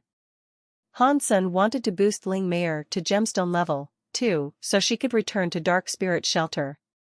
If she could go back, Hansen and Bauer could potentially get a good look at the Holy Vine and its gourd. It would take a while for this, though. And it had been made clear by now that if he didn't get rid of Spirit 13, he'd keep harassing them without stopping. He had already tried to assassinate Hansen, and it would be best if Hansen eliminated Spirit 13 before one of his next attempts actually had a chance of succeeding. Hansen asked Ling Meier about Spirit 13, so he could learn more about the threat he posed and devise a method in which he might succeed in taking him out. The Dark Spirit Elder had 4 children, but some of the children reproduced with sacred blood and others with super creatures. It was because of this, some were weaker than others. Spirit 13 was a descendant of the 4 children, and the eldest was called Spirit 1. Spirit 13 was the 13th generation, and that was why he was so named. The other 3 dark spirits were not like them, though, and Ling Meier was a descendant of the 4th child. After the years that had elapsed, their blood had gradually thinned. When they mated with others of a different kind, there were no sicknesses or ill results. As a result, they were all allowed to mate with different races. Spirit 13 was the weakest. There was a big battle before the 100-tribe deal was hammered out, and it had resulted in many elites perishing. Only Spirit 13 and his father, from their entire lineage, survived. That was why they were in such a rush to produce babies. Spirit 13 was 50 years older than Ling Meier, but he was actually much weaker than she was. Spirit 12 only had a gemstone geno core, to add to that. And due to his blood being what it was, he could not raise it to a super geno core. They were the only lineage that did not have one. It's no wonder they want you so bad. Hansen did not think Spirit 13 had the balls to try to take on Hansen alone, and he imagined his father was in on his plan to take Ling Meier. If Hansen wanted to deal with Spirit 13, that meant he also had to consider what he needed to do with Spirit 12. Spirit 12 was not super, but he was the leader of one of the bloodlines. He had many resources, and he'd be a far more significant threat for Hansen to snuff out. Hansen asked Ling Meier something else, while he mulled how he might deal with that pestering father and son. Hansen was told there was a nearby swamp where a super creature resided. It was 12 miles from the shelter, but it lived alone. Ling Meier told him about that to warn him and make sure he stayed away in case something bad happened to him. Hansen was interested after hearing this, though, and he made sure to ask what sort of powers this creature possessed. Okay, she says Een Dragon has a cold element geno core, and its breath can freeze people. My fitness, combined with jade skin, should be enough for me to resist and adequately combat that cold. I should definitely go give it a shot. Hansen was now thinking about this. Hansen wanted to be able to combat super creatures again. Hansen never gave up an opportunity that allowed him to take down a super creature, but thus far, he hadn't been strong enough to fight one in the 4th God's sanctuary. Hansen found an excuse to return to Shadow Shelter after that. Mask Shelter lacked access to the Geno core storage, and he thought someone had tried to challenge him. Who dares challenge me, huh? Hansen's real blood had been there for a long time, and he was curious to learn who thought they had what it took to take him on, all of a sudden. Rockman read out the challenger's Geno core, and Hansen learned it was called 6 Paths. Which shelter the combatant hailed from, he did not know. Hansen thought it was rather strange. He checked out the leaderboard and recalled that this challenger wasn't in the top 10 last time he was there. Hansen could see it was in second place. It had even pushed down Crystal Core a notch. There were only 2 possibilities that could explain this. Either 6 Paths conducted the test and jumped straight to number 2, or 6 Paths had challenged the person in second place. Crystal Core was number 5 now. He didn't use it anymore, after losing to Ghost Eye. As a result, it had gradually descended the leaderboard. Hansen donned his armor and accepted the challenge. The only thing he didn't do was hide his life force. He didn't want others to piece together that he owned both Crystal Core and real blood. The battleground was still set to the scene of a sand-buried city, lodged in a desert. There was a man in gray, standing on a tower in the distance. He held a black sword. He wasn't facing Hansen to begin with. He only turned around to meet his opponent after Hansen arrived. The enemy looked just like a human, but Hansen could tell it was a spirit from the purple eyes he possessed. My name is 6 Paths. You are the master of real blood, correct? 6 Paths asked. I am real blood. Hansen thought 6 Paths was using a fake name, so he decided to use the Geno core's name for a moniker, as well. 6 Paths went on to say, I thought I could reach number 1. I challenged the core in number 2 and thought it was extremely weak. To prohibit me from taking first place, I wondered what sort of powers real blood possesses. After hearing 6 Paths speak, Hansen thought it sounded like he was confident in his chances of reaching first place. But the placement test had actually put 6 Paths in 5th place. Crystal Core had been in 4th place, and when 6 Paths conducted his test, he could not pass it. Where are you from? Hansen asked. The spirit sounded very confident and full of himself, so he must have had some modicum of proper talent. I am an emperor that was created. I come from pure chaos, I have no parents nor background. There is no need to concern yourself with this. Just fight, 6 Paths said with a cold tone of voice. Hansen smirked. Do you think I was born yesterday? Born emperors start with Emperor Geno cores, you sound like the son of an emperor. 6 Paths looked at Hansen coldly and told him, when I came from chaos, I had an Emperor Geno core. But I didn't like it, and so I killed myself to receive another. Now, I am just like you, starting over with a bronze Geno core. Really? Hansen's eyes opened wide. He didn't expect a spirit would ever give up an Emperor Geno core in exchange for a bronze Geno core. What would I gain by lying? 6 Paths' glum seriousness suggested this really wasn't a joke. Why didn't you like your previous Geno core?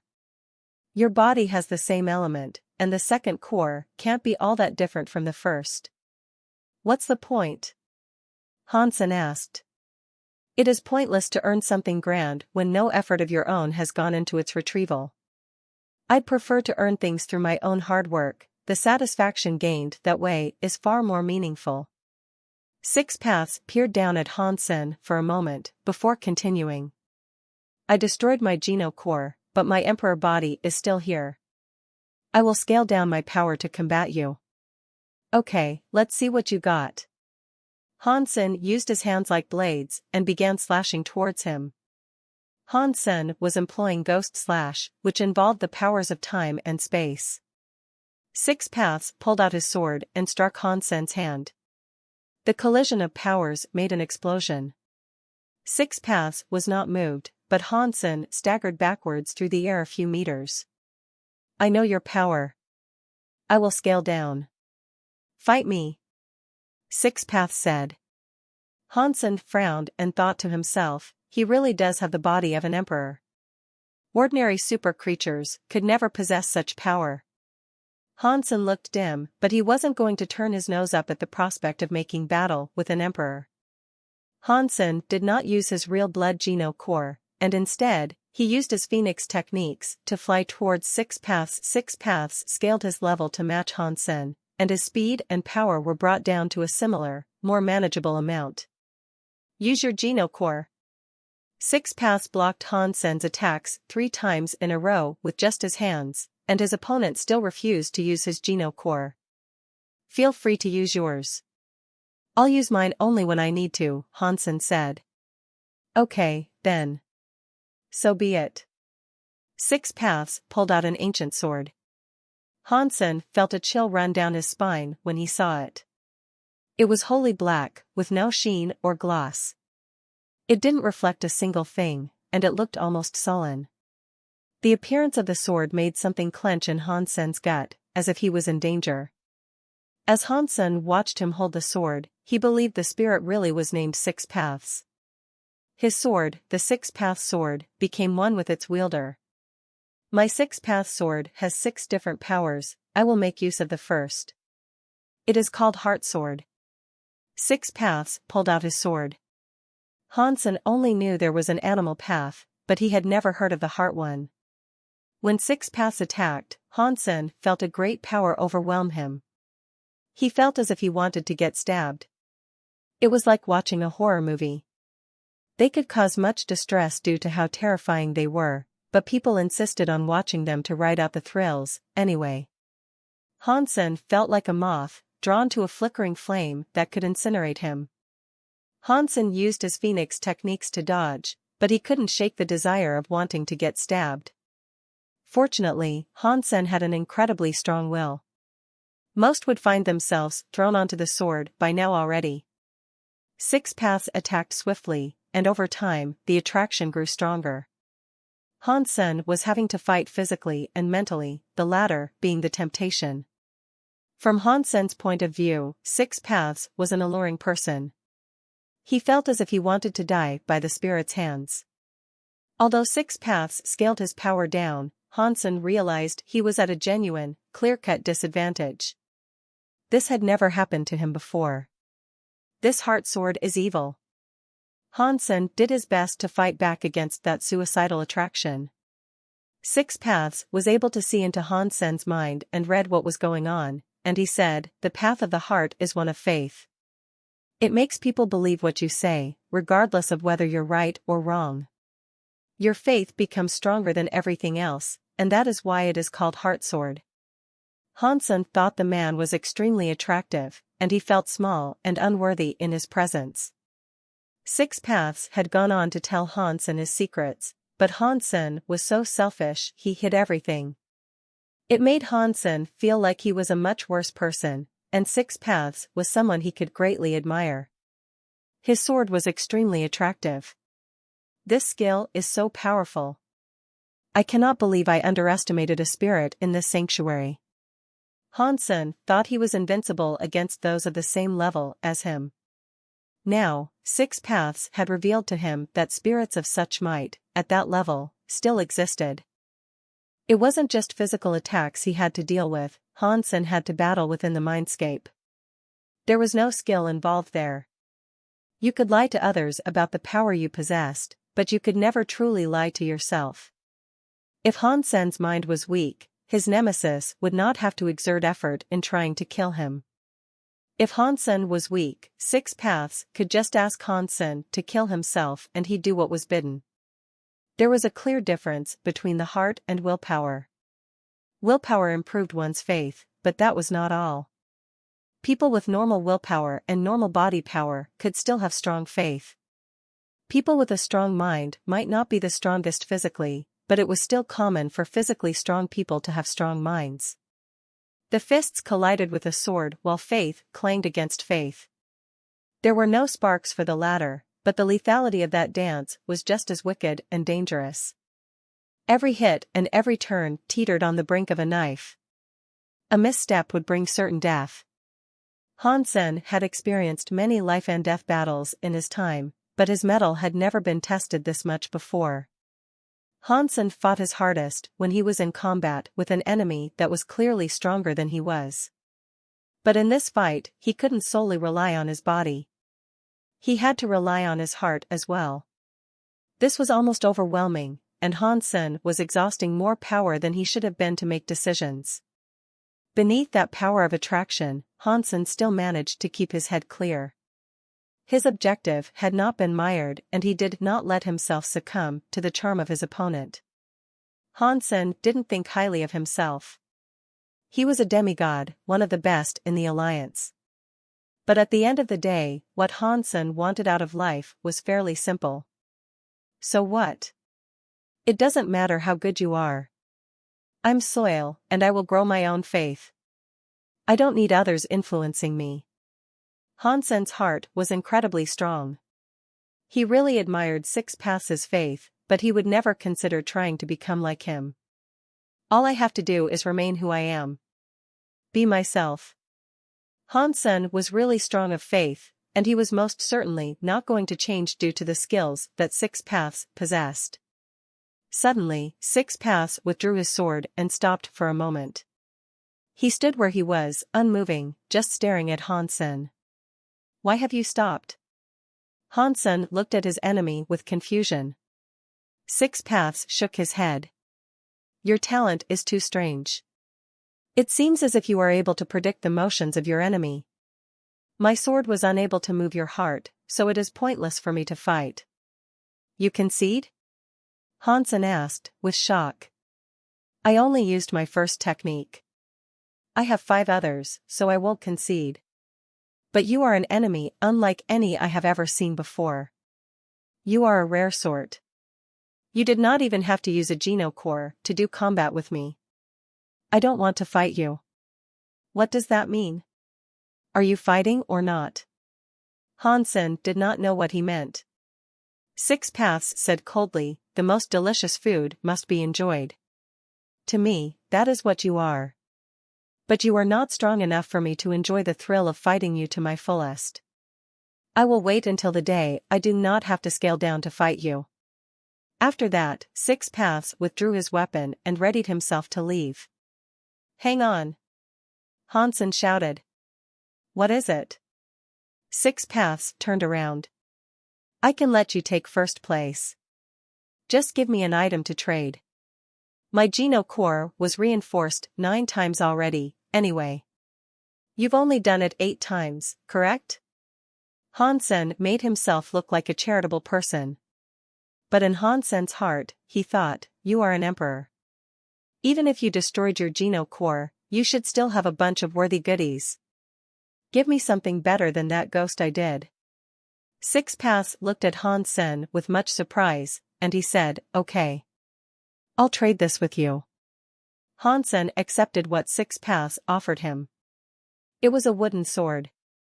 It looked like the Six Paths sword, but it had been crafted from black wood instead. Hansen had no clue what wood it had been made from, but it wasn't a beast soul or a Geno core. It really was just a hunk of wood. I crafted this wooden sword when I was practicing. This is all I have to give, Six Paths said coldly. Okay. Then I'll leave. Hansen said he was going to leave, but his legs did not move. Hansen thought he'd earn a treasure off the man.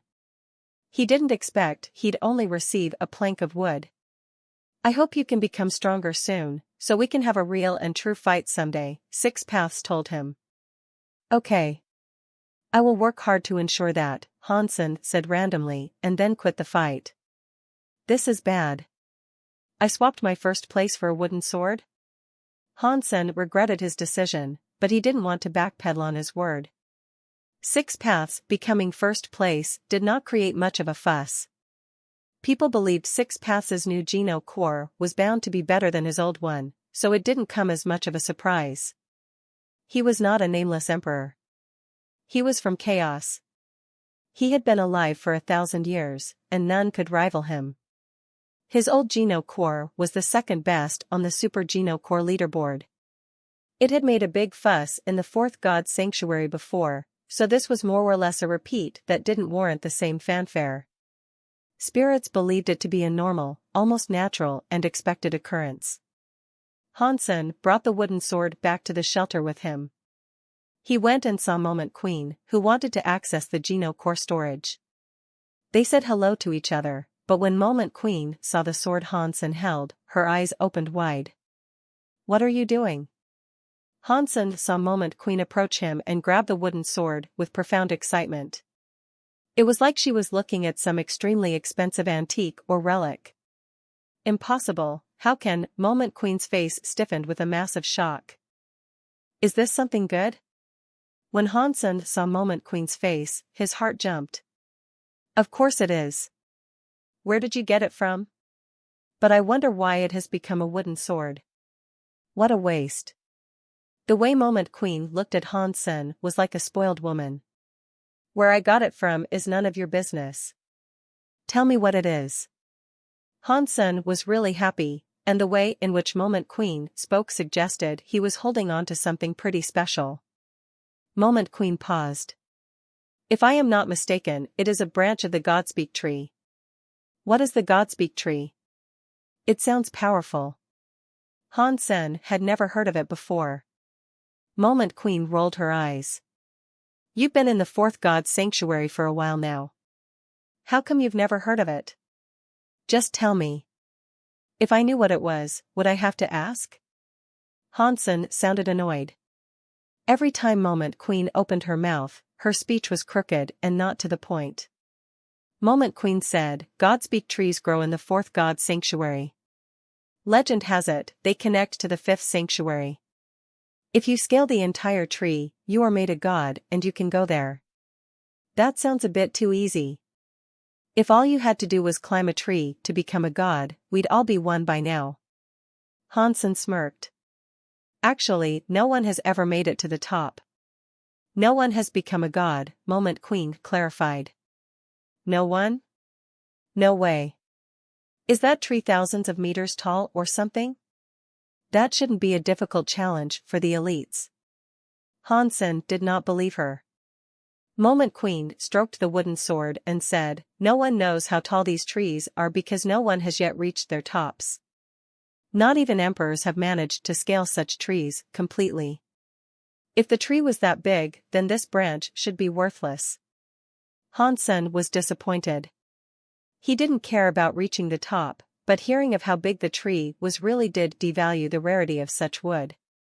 Hansen thought Moment Queen's surprised reaction indicated he was holding something very special, but it turned out to be something rather common and unspectacular.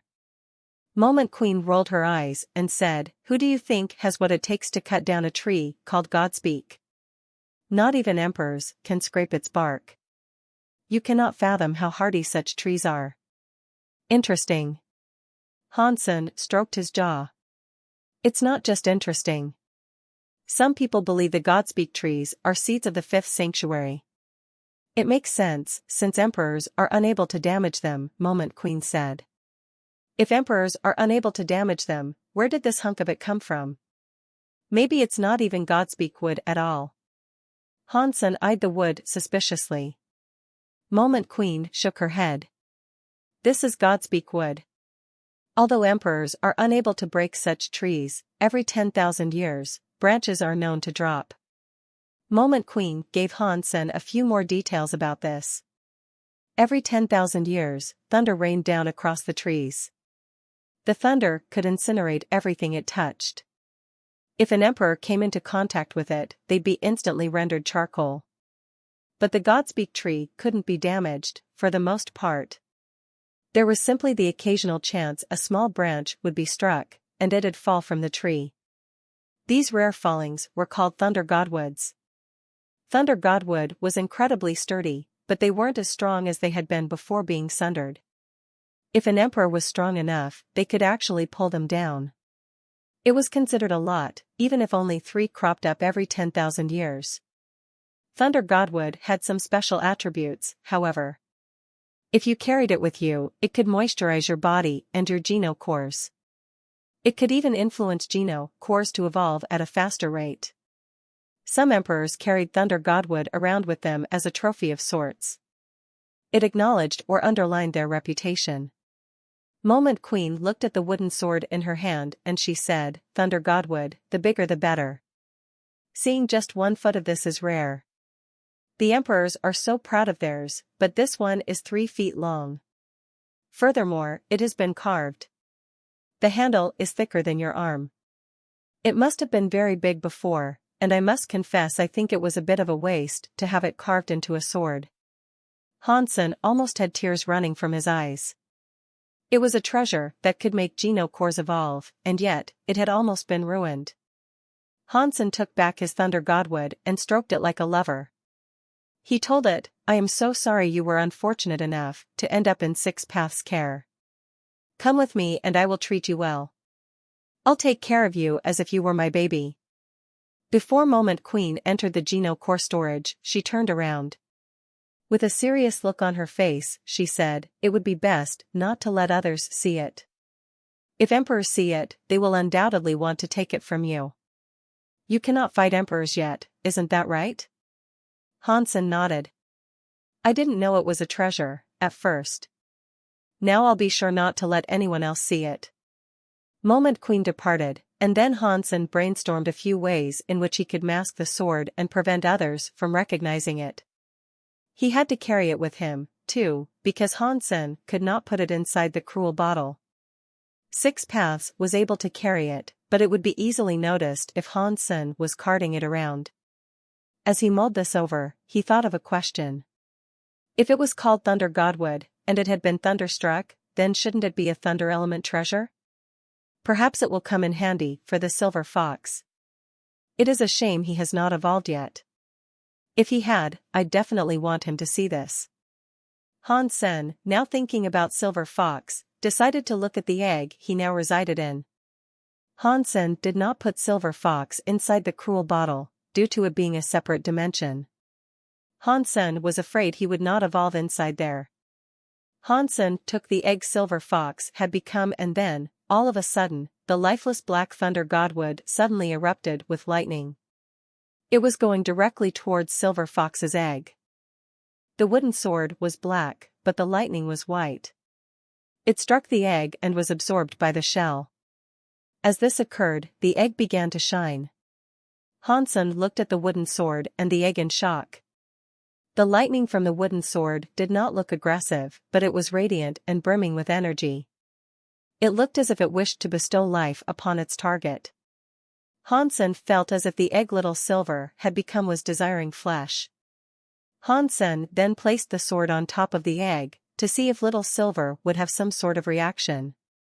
Thunder Godwood was rare, but if it could speed up Little Silver's evolution, Hansen wouldn't mind spending it on him. After all, Little Silver had been with Hansen for a very long time. He had saved Hansen's life many times, as well. As far as Hansen was concerned, Little Silver was a part of the family. When the sword came into contact with the egg, the lightning flowed into the egg like silk. The egg glowed brighter and brighter. Surprisingly, despite the fact that the Thunder Godwood had been shaped into a sword, it began to look lively. Its charcoal body looked as if it had been moisturized, and it was undergoing a change. Not long after, Hansen saw a sprout on the wood. More and more began to pop up across the sword, making it look like some dry fallen log that had submitted to overgrowth. Does this represent the turn of seasons, the coming of spring replacing the winter? Hansen sighed. Lightning continued to pour out of the wood, and the egg's glow made it look like a silver sun. The wooden sword had become a little tree, flourishing with green leaves. This did not last long, though. When the wooden sword was decked in green leaves, the life force it had exhibited began to fade. Slowly, those leaves began to die. And as this occurred, the lightning it generated diminished. Eventually, all the leaves had died and there was no more lightning. After a momentary stillness, pat. The sword crumbled into dust. Hansen felt hurt. It was a treasure one could earn only once every 10,000 years, and it had been procured from an emperor. Now that it had been destroyed, Hansen was unsure if he'd ever get another one. Inside the silver light that still burned before him, Hansen could detect Little Silver's life force becoming stronger. Catcha! Inside the silver sun, there was some noise, then a thunderbolt burst out to beam through the entire hall. But the silver light did not hurt Hans Senator, it made him feel good, as if he was being energized. Inside the silver light, something elegant, decked in silver fur, had appeared. Little Silver. Hansen was so happy that he picked the furry thing up and stroked its head. Little Silver squinted its eyes and looked proud. But above all, it looked happy. The lightning slowly began to fade, and when it did, Little Silver jumped away from Hans Senator. It shook itself, showcasing its extremely smooth hair. "Don't randomly hold a girl," Little Silver said in a mockingly feminine voice. Hansen was shocked, hearing this.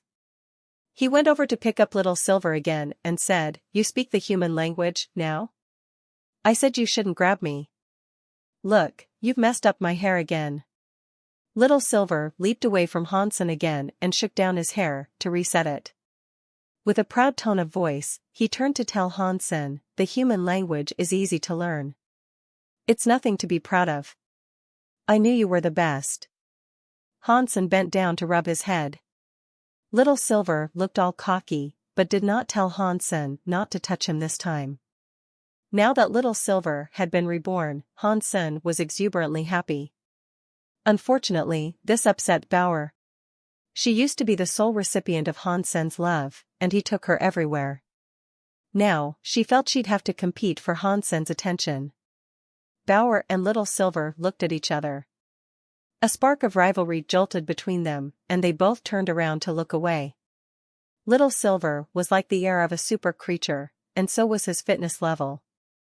Little Silver had received a Geno core, but it was only a bronze one. He'd have to spend much time leveling it up.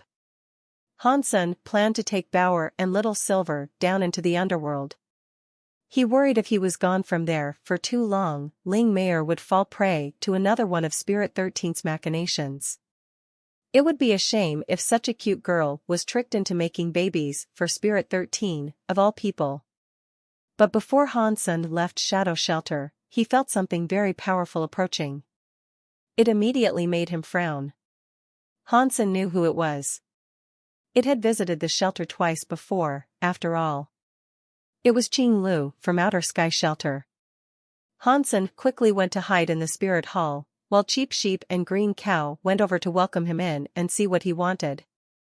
Cheap Sheep and Green Cow commanded a few creatures to open the gates. The sheep smiled as the gates opened and said, "Mr. Qing Lu, welcome. I wonder what business brings you here. Whatever it is, I assure you we will strive for cooperation." Qing Lu looked dim and replied, "From now on, I own this shelter. You are all to follow my command." Qing Lu was in a bad mood. Hansen was the only member of their search party to escape the Mystic Shelter. Qing Lu and Yu Xian had been responsible for recruiting Hansen, so Qing Lu expected a reward of his own. But Hansen did not provide them with useful intel, and they couldn't claim the shelter. The rewards Qing Lu wished to receive did not come. The reward aside, despite the fact that Qing Lu was close with Yu Xian, Yu Miao hated him. He had been forced to patrol this region, but there was nothing at all around. Shadow Shelter was one of the only decent shelters in the vicinity. Plus, he believed Hansen's mind had been damaged. Now, he wanted to occupy the shelter. Hearing him say this, Cheap Sheep and Green Cow's faces changed. "Mister, there is no need for you to control this entire shelter. Just tell us what it is you need, and we will go and fetch it for you," Cheap Sheep said. "Cut the crap. Take me to the spirit hall. I'm your boss now." Qing Lu was very upset, and he had no interest in discussing matters with the sheep. He barged inside the shelter. "Fine. Fine. Fine. This way." Cheap Sheep rolled his eyes and lowered his head as he spoke. "What's going on with Hansen?"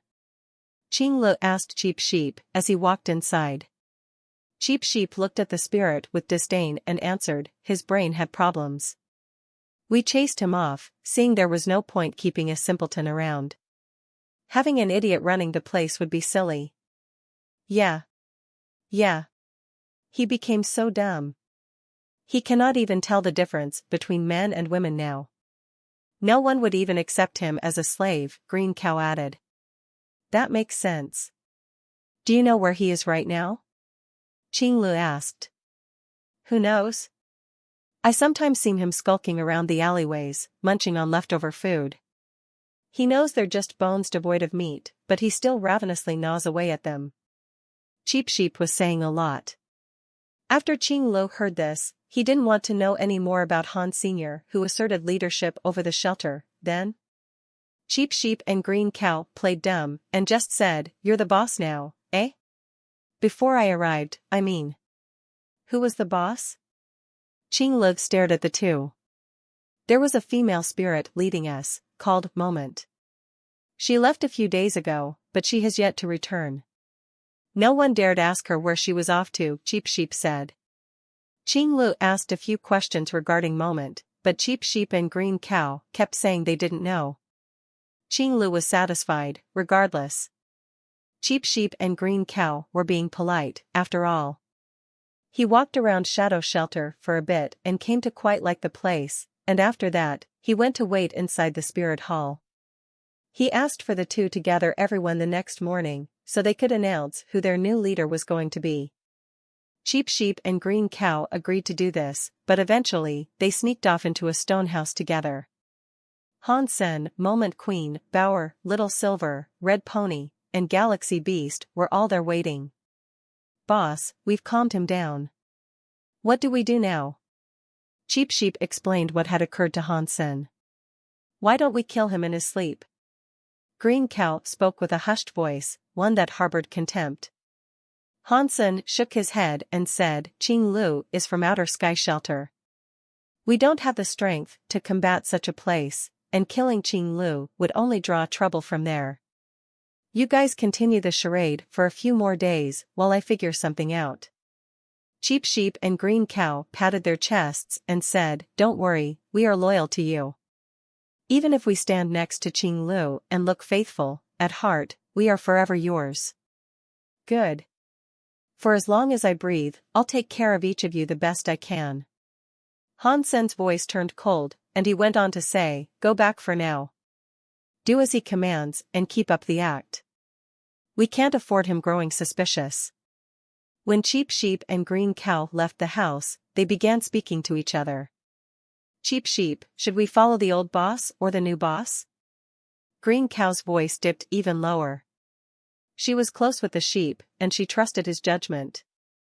Cheap Sheep rolled his eyes and said, We follow the strong one, of course. Does that mean the new boss? He is from Outer Sky Shelter, after all.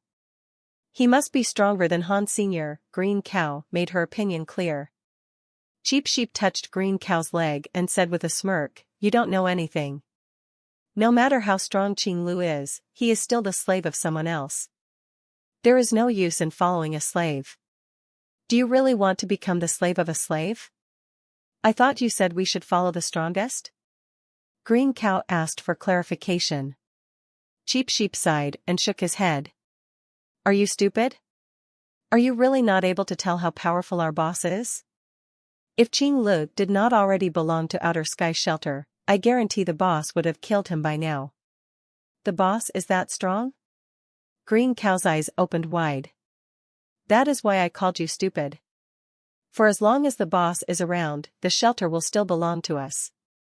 Of course, if you want to pledge a short-lived allegiance to Qinglu, go right ahead. But with your measly power, it won't make a difference once the tables turn. Green Cow said, I suppose you are right.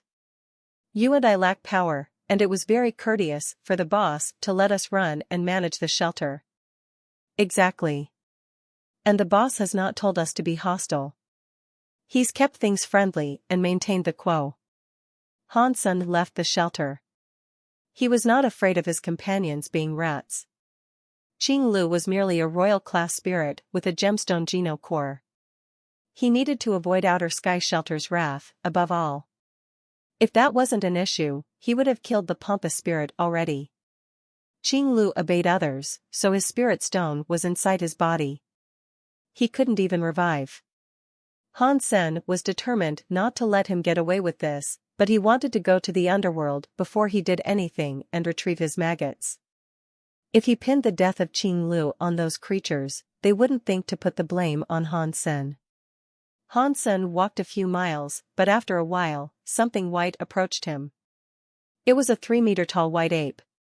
Its muscles were like steel, and the only places not coated with its lustrous fur were its face, hands, and feet.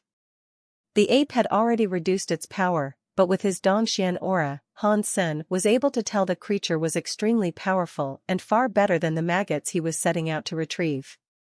Han Sen did not want to fight, though. So, he planned to avoid it.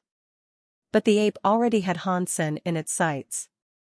It ran towards him like a train, sounding furious, and it bellowed, "Are you from Shadow Shelter?" Han Sen eyed the ape up and down and thought to himself, he must be looking for trouble. Han Sen quickly answered, "I was there, but I just got kicked out." "Good. Take me there and I'll kill the master." "No one will kick you out after that," the ape said coldly. Han Sen felt a chill run down his spine, as he was actually the shelter's master. Wait, the shelter is owned by Qing Lu now, Han Sen realized.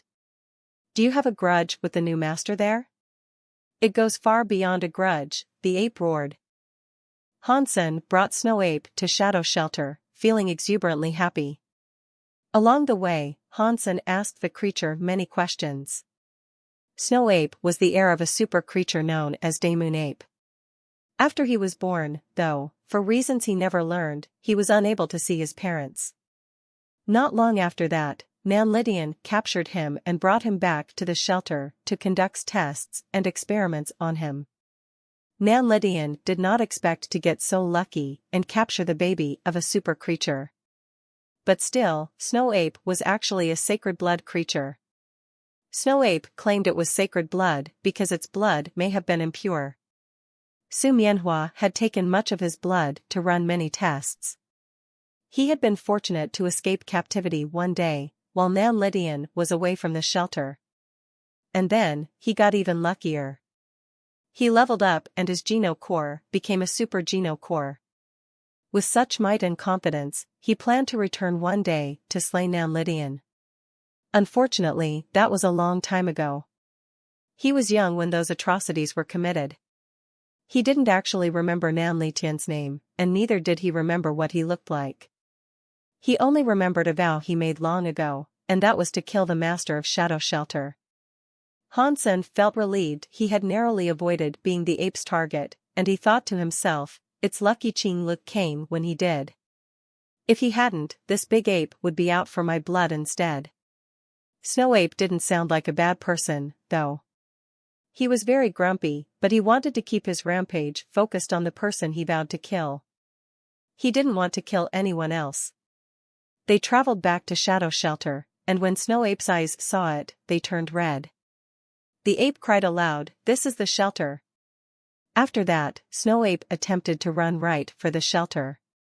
But Han Sen stopped him first and said, "Mister, don't go yet." "Why not?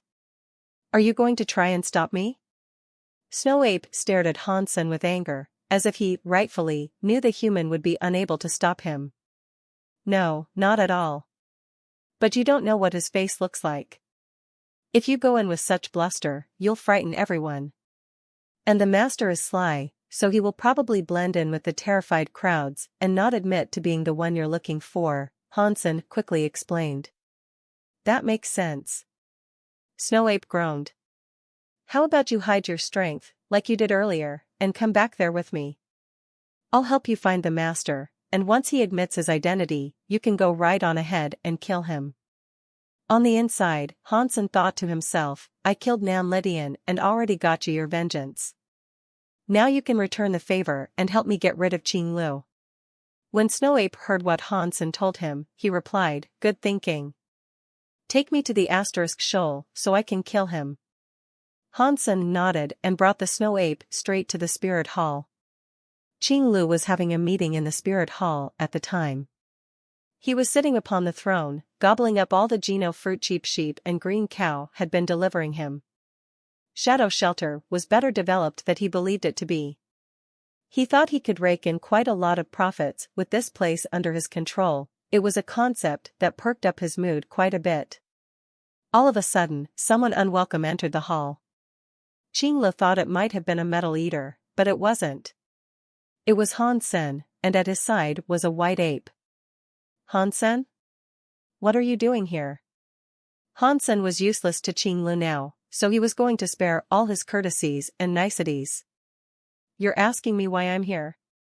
Why are you sitting there? Hansen asked, angrily. Why? Because I am the master of this shelter. Qinglu spoke very cockily, gesturing with his arms that the entire place belonged to him. Those words were perfect. Hansen was delighted to hear him say that, as he expected he'd have to say a lot more to get the spirit to admit it. Qinglu was so arrogant, he jumped right into the admittance. It rendered Hansen's prepared speech useless. You really are the master of this shelter? Snow Ape did not make a move yet, and just tried to suppress his anger. If I'm not, who else is? You? Qinglu did not have Dongxian aura, so he couldn't tell how incredibly strong the Snow Ape really was. Thinking him average, and knowing no other creature there could stop him, he was fearless. When Hansen heard this, he again felt relief. And he thought to himself, Qinglu, you just played yourself. After this answer, Snow Ape kicked up a display of wrath before Qinglu. His gold claws immediately came down on the spirit's head. Qinglu was shocked, and he quickly shouted, Gah! Who are you? The ape snorted and answered, I am the little ape you once captured and drained the blood of. I am here to exact my revenge. Qinglu was confused, but before he could plead his innocence, the snow ape tore the spirit in half.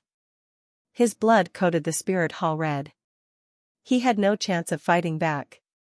Qinglu was a spirit that obeyed outer sky shelter. His spirit stone was a part of his body, just like Moment Queen's.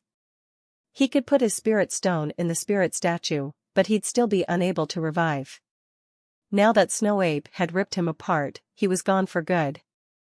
Snow Ape was still extremely angry. He repeatedly pounded the ground and smashed the guts and limbs of the lifeless spirit into mush over and over. Poor guy. How dare you pretend to be Cheap Sheep's boss?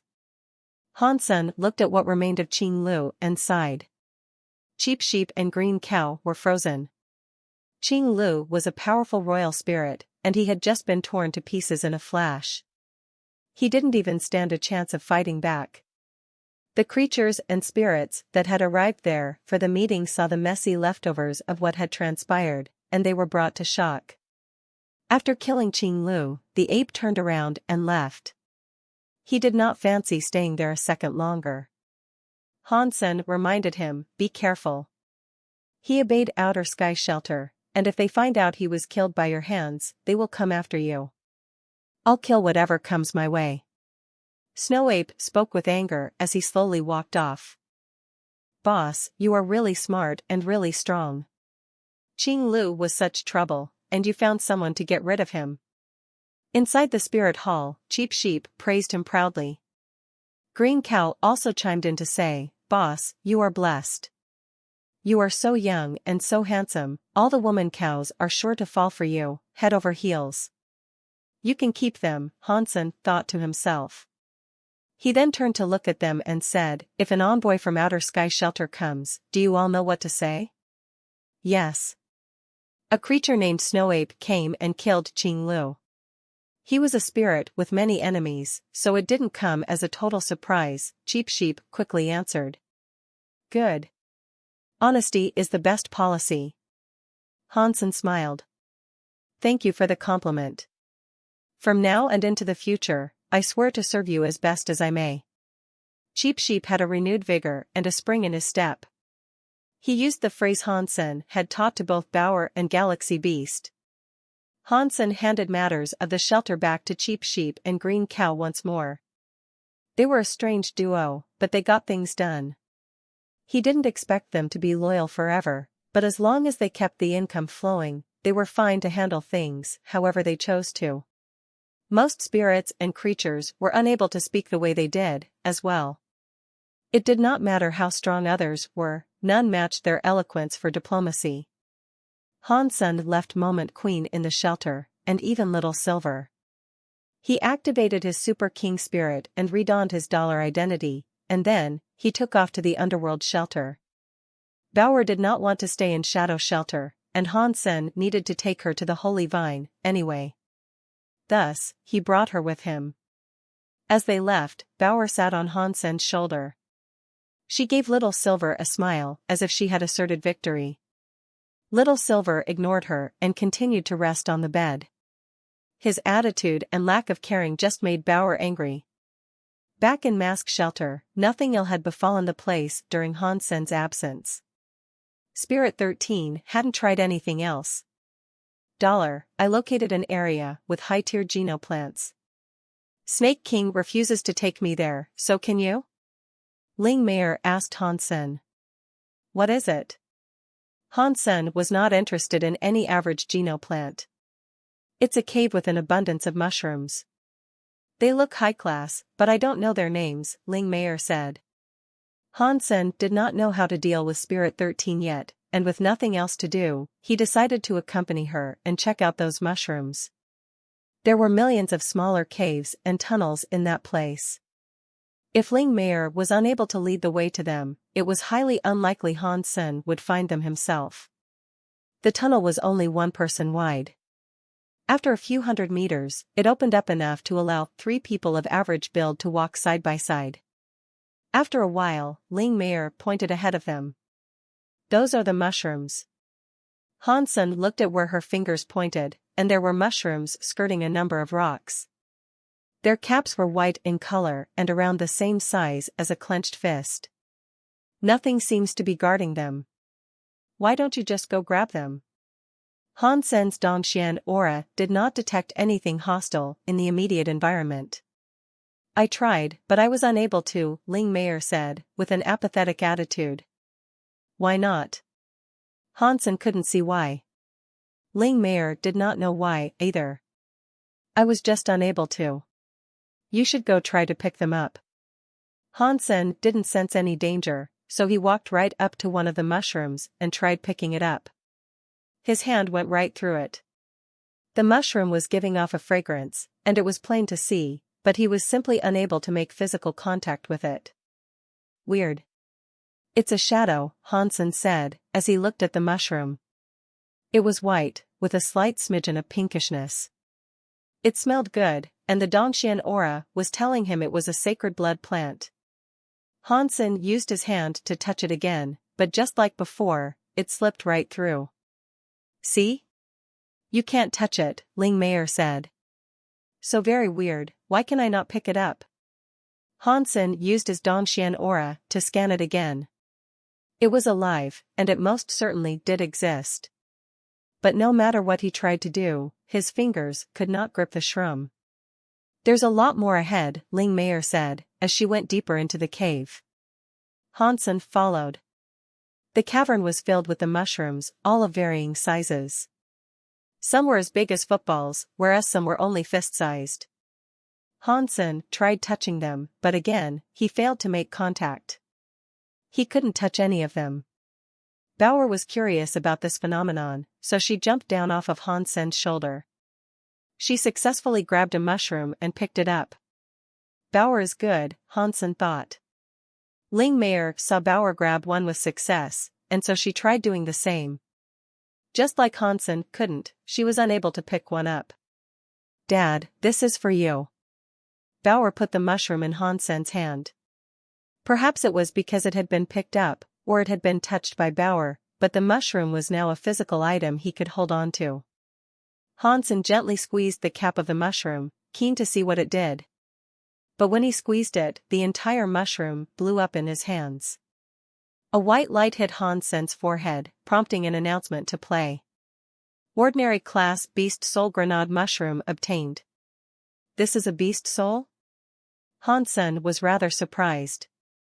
Hansen had a look inside his sea of soul, and there he saw a white grenade mushroom. He checked out its information. Mushroom, ordinary class plant beast soul. What is a plant beast soul? Hansen did not understand. Clearly, plant beast souls did not come from plants. Hansen used to have many beast souls, but he'd never seen this type before. As Hansen mulled this over, Bauer picked up another mushroom. She had seen Hansen break the mushroom, and she decided to squeeze one herself.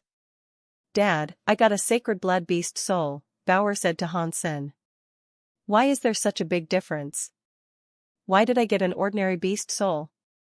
Hansen's eyes were opened wide.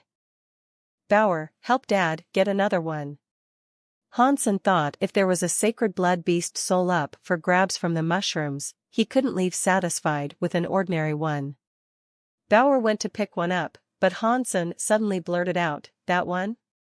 That's only like the size of a fist. Surely it can't have anything good inside it. Instead, grab that big one there." Bauer grabbed it and passed the football-sized mushroom over to Hansen. It was much heavier than the one he last received. It's obvious this is the sort to hold something good. The bigger it is, the more life force it has absorbed. "It must be a few tiers above the rest," Hansen said, and then squeezed it. Pop! The football-sized mushroom was broken. A white light quickly penetrated Hansen's sea of soul. Ordinary beast soul grenade mushroom obtained. **T. Why is it just an ordinary beast soul again? Are the smaller ones better?" Hansen wondered. "Dad. I got another sacred blood beast soul," Bauer happily exclaimed, having squeezed another mushroom. "I must have done it in an incorrect position. Surely, I cannot be that unlucky." Hansen bit down on his own teeth and spoke to Bauer, then. He told her, "Bauer, help me collect another one. This time I would like the smallest one you can find. It seems the big ones aren't compatible with my horoscope." "What is a horoscope?" Bauer looked at Hansen with much confusion. "You don't need to know. Go get me a small one," Hansen said hurriedly. Bauer complied and picked up a small mushroom. Then, she tossed it to Hansen. Hansen caught the mushroom. Before he squeezed it, he knelt to pray. He closed his eyes and said, "Buddha, God, Mary, please let me have a sacred blood beast soul. I will pray to you every day if you give me one." After Hansen said his prayer, he was going to break the mushroom. But before he did, he suddenly turned around and chose what he deemed to be a lucky spot to pop it in. Ordinary beast soul grenade mushroom obtained. **CK. The RNG of these shrooms must be broken. It's not that my luck is bad, this cave is just wonky, with skewed probabilities. I just need to break a few more and I'm sure to get what I need." Hansen put aside his superstitions and faith, and this time took stock in science. "Dad, I got a sacred blood beast soul." "What did you get?" Bauer gleefully said. "Something similar. Collect me a few more, would you?" Hansen coughed. Bauer did as she was told and picked up a few more for him. He accepted the mushrooms and took a deep breath. Those gods are useless. Science is where it's at. Ordinary beast soul grenade mushroom obtained. "Dad, I got another sacred blood beast soul." Ordinary beast soul grenade mushroom obtained. Boring. Is sacred blood the only thing I can get? Ordinary beast soul grenade mushroom obtained. Dad. I got a super beast soul. Blurg. Hansen almost coughed up blood, and his hands trembled hearing this. Although he had many more mushrooms, he was afraid of wasting them all. But Hansen thought to himself, Bauer sure is different. She always manages to get high-class beast souls. Maybe my luck is average and these are the common results. What are you guys doing? What are those mushrooms for? Ling Mayer had been watching for a while, but she didn't understand. Hansen's eyes darted her way. He provided her one of his mushrooms and said, "Break this for me." In the first 3 sanctuaries, if spirits did not obey a human, they could not use beast souls. He wasn't sure if that's how things worked here or not. If spirits could not obtain a beast soul, he wondered what she'd get when she broke it. Hansen was excited to see the result. Surely she wouldn't receive absolutely nothing, even if she couldn't make use of beast souls. When Ling Meier watched Hansen and Bauer compete in breaking the mushrooms, she wanted to join in on the fun. Now that she had been given one, she broke it quickly. Pop! A white light exited the mushroom and flew into Ling Meier's forehead. Ling Meier looked surprised and said, "I got a primitive beast soul." Hansen felt frightened. Although it was only a primitive beast soul, it was better than what he had managed to get. Hansen gave the two he had left to Ling Meier, and she managed to obtain another primitive beast soul and a mutant beast soul. What a piece of crap. Back in the day, I used to get loads of high-class beast souls, the number of which could circle the alliance 3 times. Who cares about these stupid beast souls that you don't even have to fight to obtain? I don't need them. Hansen's eyes twitched as he wrought a painful smirk. Bauer walked into the mushrooms and picked up more, merry as ever. "Dad, they are for you," Bauer said, trying to hand over a few more mushrooms to him. "I don't want them." "Squeeze them yourself, if you want." Hansen thought it was a waste for him to break them. There were around 100 beast souls in that cave, and at least if Bauer broke them all, they'd each earn a bunch of sacred blood beast souls. Still, Hansen was interested in learning what the grenade mushroom beast souls were capable of. They were all the same, just of different levels. Hansen had never seen a plant beast soul before, so he summoned one of his ordinary grenade mushrooms. A white mushroom appeared in Hansen's hand, and he was quite surprised to see that it looked no different than the mushrooms he had broken to obtain it. "Can I use this like a grenade?" Hansen threw the grenade out. Pang! The grenade mushroom hit the floor, and a couple of seconds later, detonated. The explosion was in the shape of a mushroom cloud, and it devastated the rocks around where it blew up. **T. I really can use it like a grenade. If the ordinary class grenades are this strong, I wonder how powerful the sacred blood and super ones are." Hansen was rather excited. It's a shame it is a one-time use only beast soul, though, Hansen thought, eyeing the rest greedily. Suddenly, a scream echoed through the cave. Something was approaching them. See. Hansen looked towards the deeper recesses of the cave. A red light was quickly approaching them. When Hansen saw it more clearly, he was quickly relieved. It was not a red light, it was, in fact, a red-headed cricket. The felon was 1 meter in length, its body was like steel, and its wings had gold markings emblazoned on them. It was skittering towards them on its 6 legs. The 4 up front were small, whereas the 2 in the back were large. The head and the back of the creature possessed 2 beard-like whips, and the head itself glowed brightly like a shining ruby.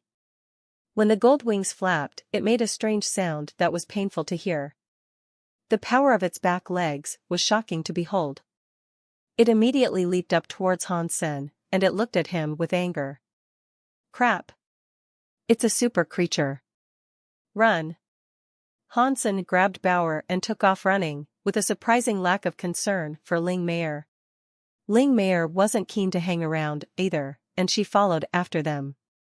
But she was slow, and she quickly found herself falling behind Hansenator. The monster would be sure to catch her.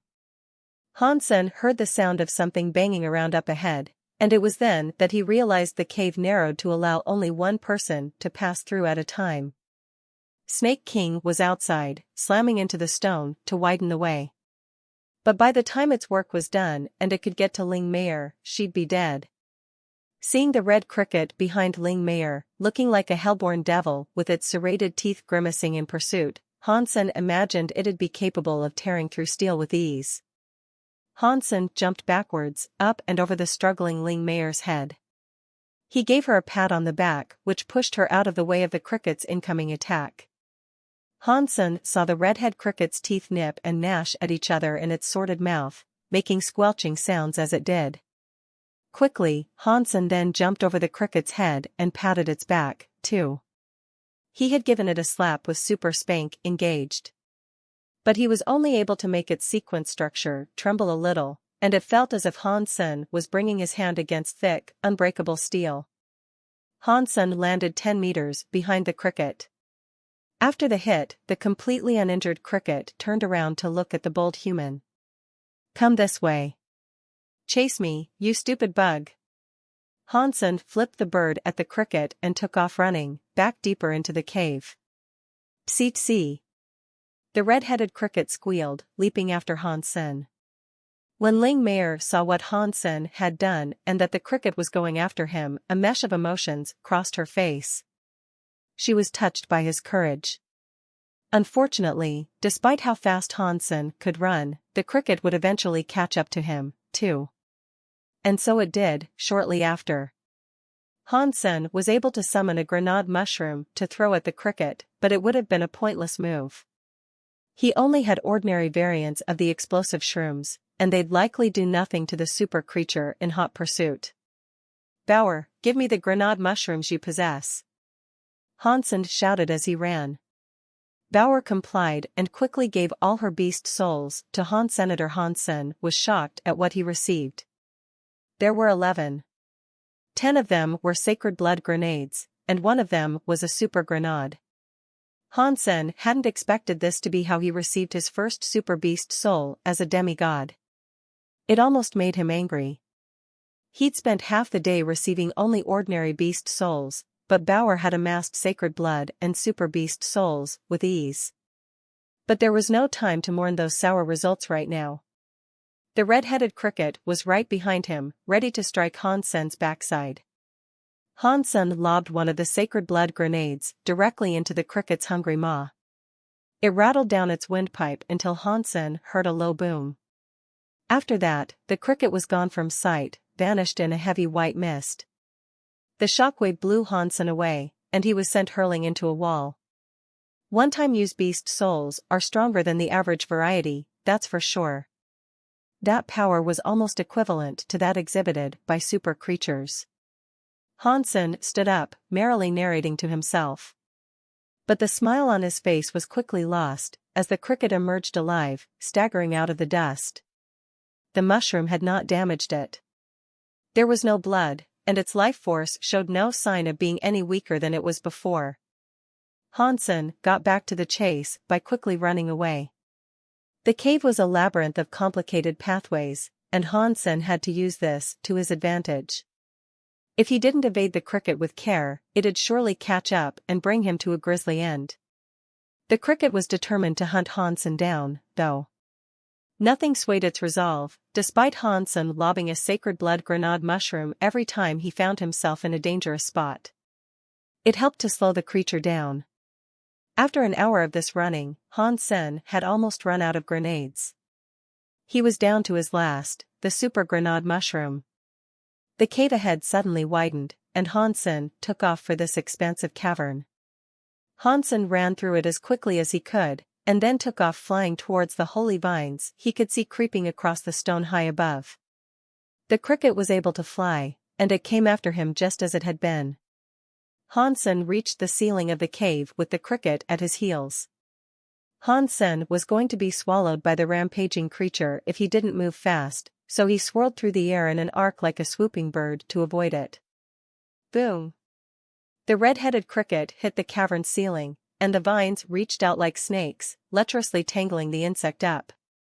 Hansen didn't want to stick around, as he was unsure whether or not he was immune to the holy vine's aggression like Bauer was.